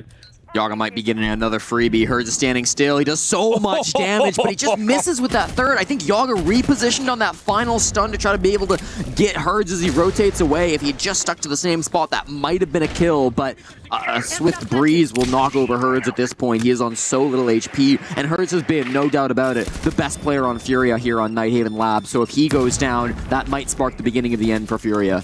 Another Rotero drone likely going to be needed in there to clear out that Vulcan canister as well. They don't want to be delayed too much, but Boxzero certainly feeling the heat there up at the top and deciding to pop one himself and just start playing a little bit deeper inside the side. There's very much the possibility that he may well rotate himself back out onto there, but he's certainly not giving it quite as much attention. They know somebody's at the top of Aqua here. Do they go chasing this kill? That's going to be the question. Volps is tasked with holding on. Yeah, Volps needs to play really nicely here. If he gives his life away for free, that's going to be a really strong second dimension to this push. Here he comes peeking the wall, just barely gets some damage down onto Sarks. There is a Vulcan canister there that will get popped, so really smart play from Volps. Does not go down in that position. Groovy tries to get some space over towards IT, pops that Thorn Charge. This push is clearly going to come towards Raptors and Aqua. They have to be ready for that on the side of Furia. Yogg has been influential so far. Is he able to be so again? Herds takes down the low HP. Groovy 5 versus 4. 45 seconds left to go. Furia are looking good here. GK really struggling to break them down this time on this top floor. They've not had that opportunity where often in the rounds they've had a quick double kill and it's really got them into it, but not here.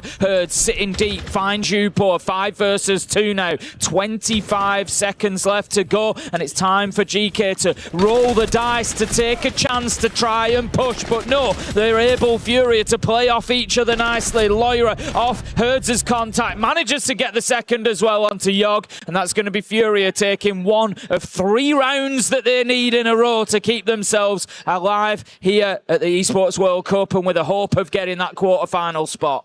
Tim, we briefly mentioned this before the series began. I want to touch on it before this series comes to an end, as it is potentially about to. But this top floor on Nighthaven Labs, the reason why it's so strong for defenders is because if you can manage to lock down Aqua and Connector, if you don't give up either of those 2 angles, the push all has to come through one direction, funneling through really 2 doorways. It's the IT door in towards Sight, and it's the Raptors rotate that almost all defense teams will make. And what we saw there was exactly that. GK, they lost the opening gunfight over on the Aqua side. Volps won his 1v1 duel, and the second Volps wins that 1v1, the entire push is one-dimensional. They're just coming from IT and Raptors, and there's so many strong spots where Fury can set up those crossfires. They can wait for them to push in, and at the very end there, we did see somebody on GK, I think it was Upor, rotate from Connector over towards that IT side. Not sure if it would have made enough of a difference given the man deficit they were in, but I just would have liked to see more of that pinch play coming in from GK. It felt like once they committed to just pushing in from that south side of the map, it was all Raps and favorable for Furia. I will certainly concede, Jesse, that it is one of the more defensible top floor sites.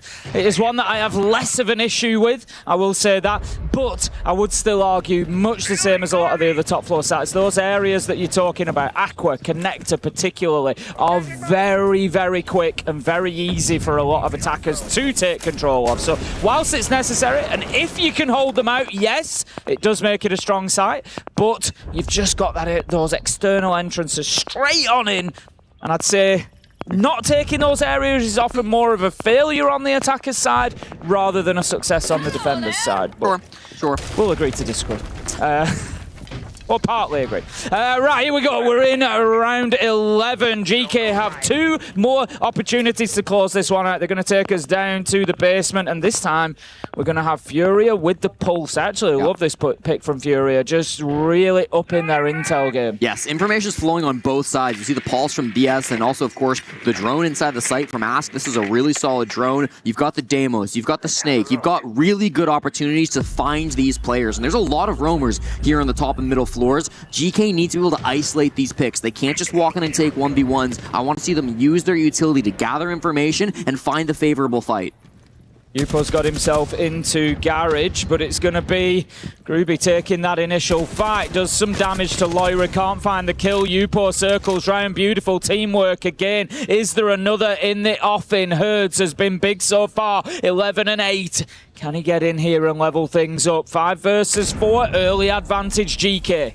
Yeah, Herds is playing really close here on the top of this cargo stairs. This is what I said. Use your utility and find a favorable fight. They pinched onto Loira and they got that freebie because of it. That's exactly what they had to do to get that man advantage, but there's still more work to be done. Find Herds, find Volps, find one of these players out in the aggressive position before you can go for one of these plays, and that will be your key to victory. See damage being taken there by Herds through the drone hole. Ask manages to cut him down. Here we go. Ask with a double. Is he about to end his Brazilian brother's hopes of getting into the quarterfinal today? Furia will have another shot at it if they lose, but GK, they will be there here and now if they're able to close this round out. 3 versus 2 though, as the fight back is on. Volps finds Sarks. Yeah, he's got to make his way back towards the bomb site, loses the fight to Upor immediately. Now Diaz in the 1v3. Yeah, this is going to be tough. On the pulse, he's not going to really have an opportunity to get that heartbeat scanner out, but he might not need to. He gets one kill. Yogg, it is. Could it have been any more poetic? We were focusing on them as the former teammates, and it is Yogg taking down Diaz in that final kill that puts GK into the quarterfinals here at the Esports World Cup. It was the same 3 years ago, Tim, when Yaga bested one of his best friends and former teammates. Now he will do so again on a much bigger stage at the Esports World Cup. Furia have shown that they cannot quite find that final level. GK from absolutely nowhere have secured a spot in the top 8. Yeah, unbelievable scenes here. We see GK celebrating together, and they're another one of those teams that they're just so happy to be playing. Yep. You can see the enjoyment. You can see how much it means to them. Furia, they get another shot in the losers bracket. Not the end of their world, but still a tough blow for them to take for what should be one of the top teams in the world. It is a great result for GK, and massive congratulations to them. They will move into the playoffs, get a couple of days off to rest up and prepare for those important matches. More importantly as well, will be eligible to get points for the club championship. And for an org like GK, that is absolutely huge. The club currently find themselves in 32nd. With this victory and the playoffs locked off, they moved up to 20th. Wow. Just with that. And we know how important it is for this club and this roster here as well. And honestly, going into the second map, I felt like when it rains, it pours. We talked about those important entries that GK were getting and securing on this first map. It continued in the second. Again, important operators getting kicked off. And then we're looking at a player like Grubby. He managed to get the most MVPs inside stage 1 of EML, and he was, again, putting up solid numbers for his team.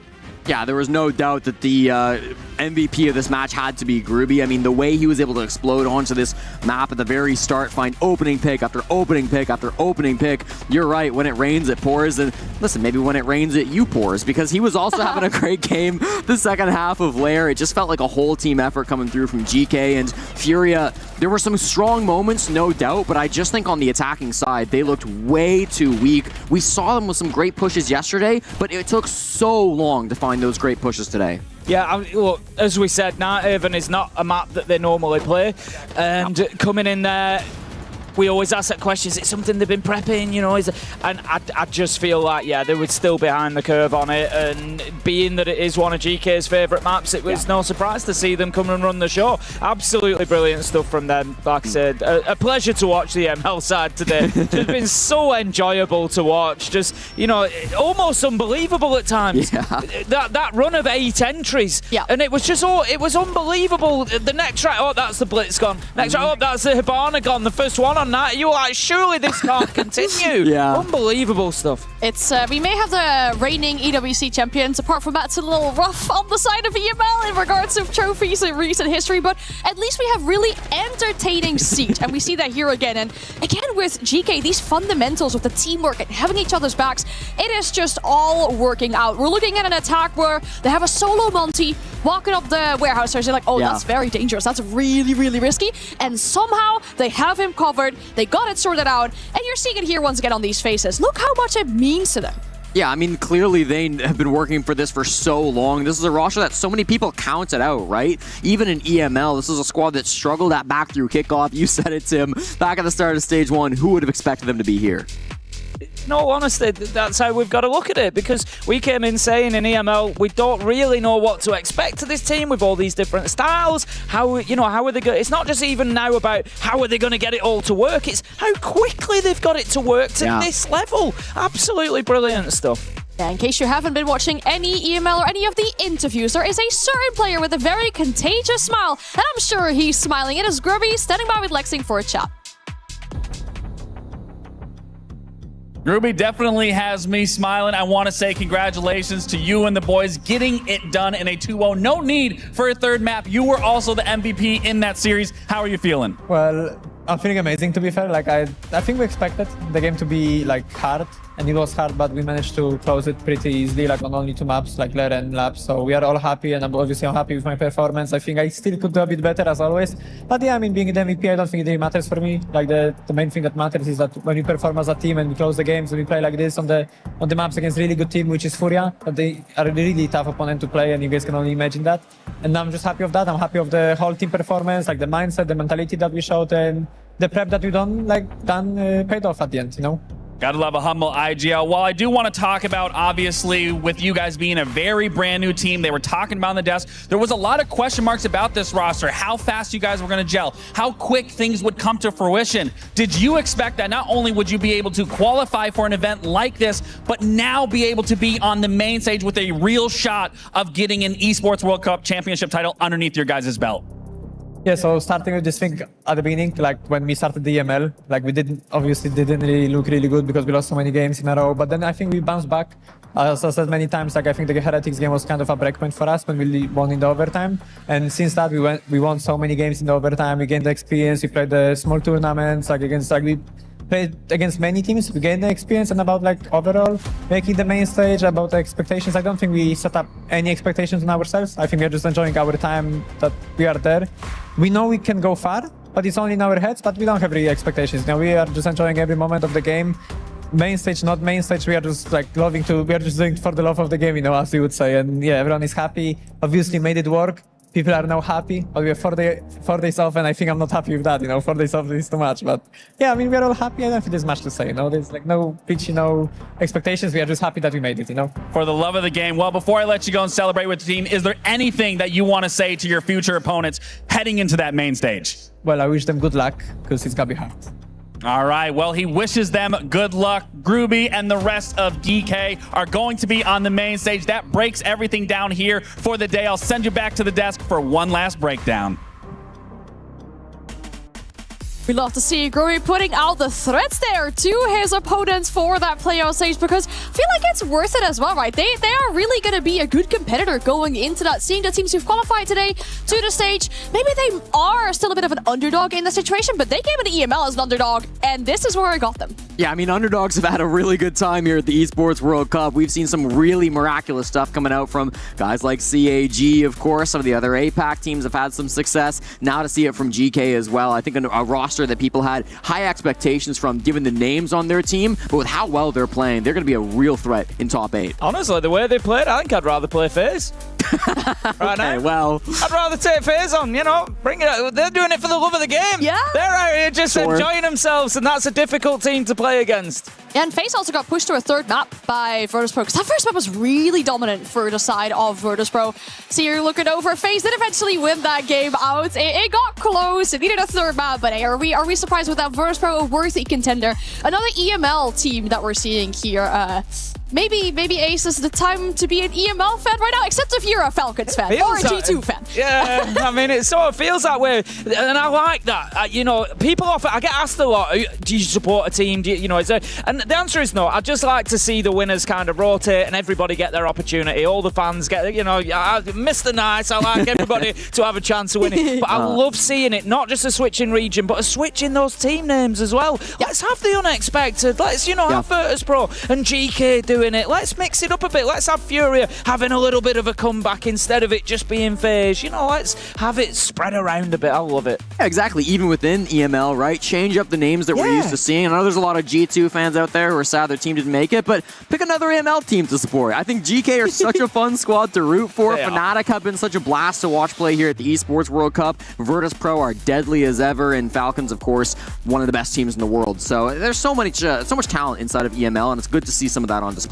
It might just take Jesse to watch a few EML games that we're slowly converting him into an EML enjoyer. It is working out well for us here. But tomorrow's schedule, well, Jesse, if you're with us, you get to watch more EML teams. Secret will go up against All Gamers, and Fnatic against Edward Gaming. Which game in particular are we looking forward to more? Which one will really bring us that fireworks? I think Edward Gaming played better than All Gamers yesterday. I casted both of their matches, and I thought that Edward Gaming definitely put up far more of a fight in their best of one. I also think Fnatic, I mean, they've proven themselves to be better than Secret in terms of the online Stage 1 play. So that's the one I'm more looking towards. But All Gamer Secret, I mean, that could be a spicy one too. I think what I'd say about that, and I'm not putting either of these two teams down, but, you know, they've not had the best performances from what we've seen of them so far. But I've always said, if you've got two teams that are kind of level pegging, coming in with a similar level of performance, and there's something to play for, which they're trying to avoid elimination, you can have a fantastic game of Siege, and I think that's going to be a fantastic game of Siege because they're both fighting for their lives. I think they've, you know, both had a tough time of it, and they're going to be coming in probably about a similar level, and I think that's going to be really competitive.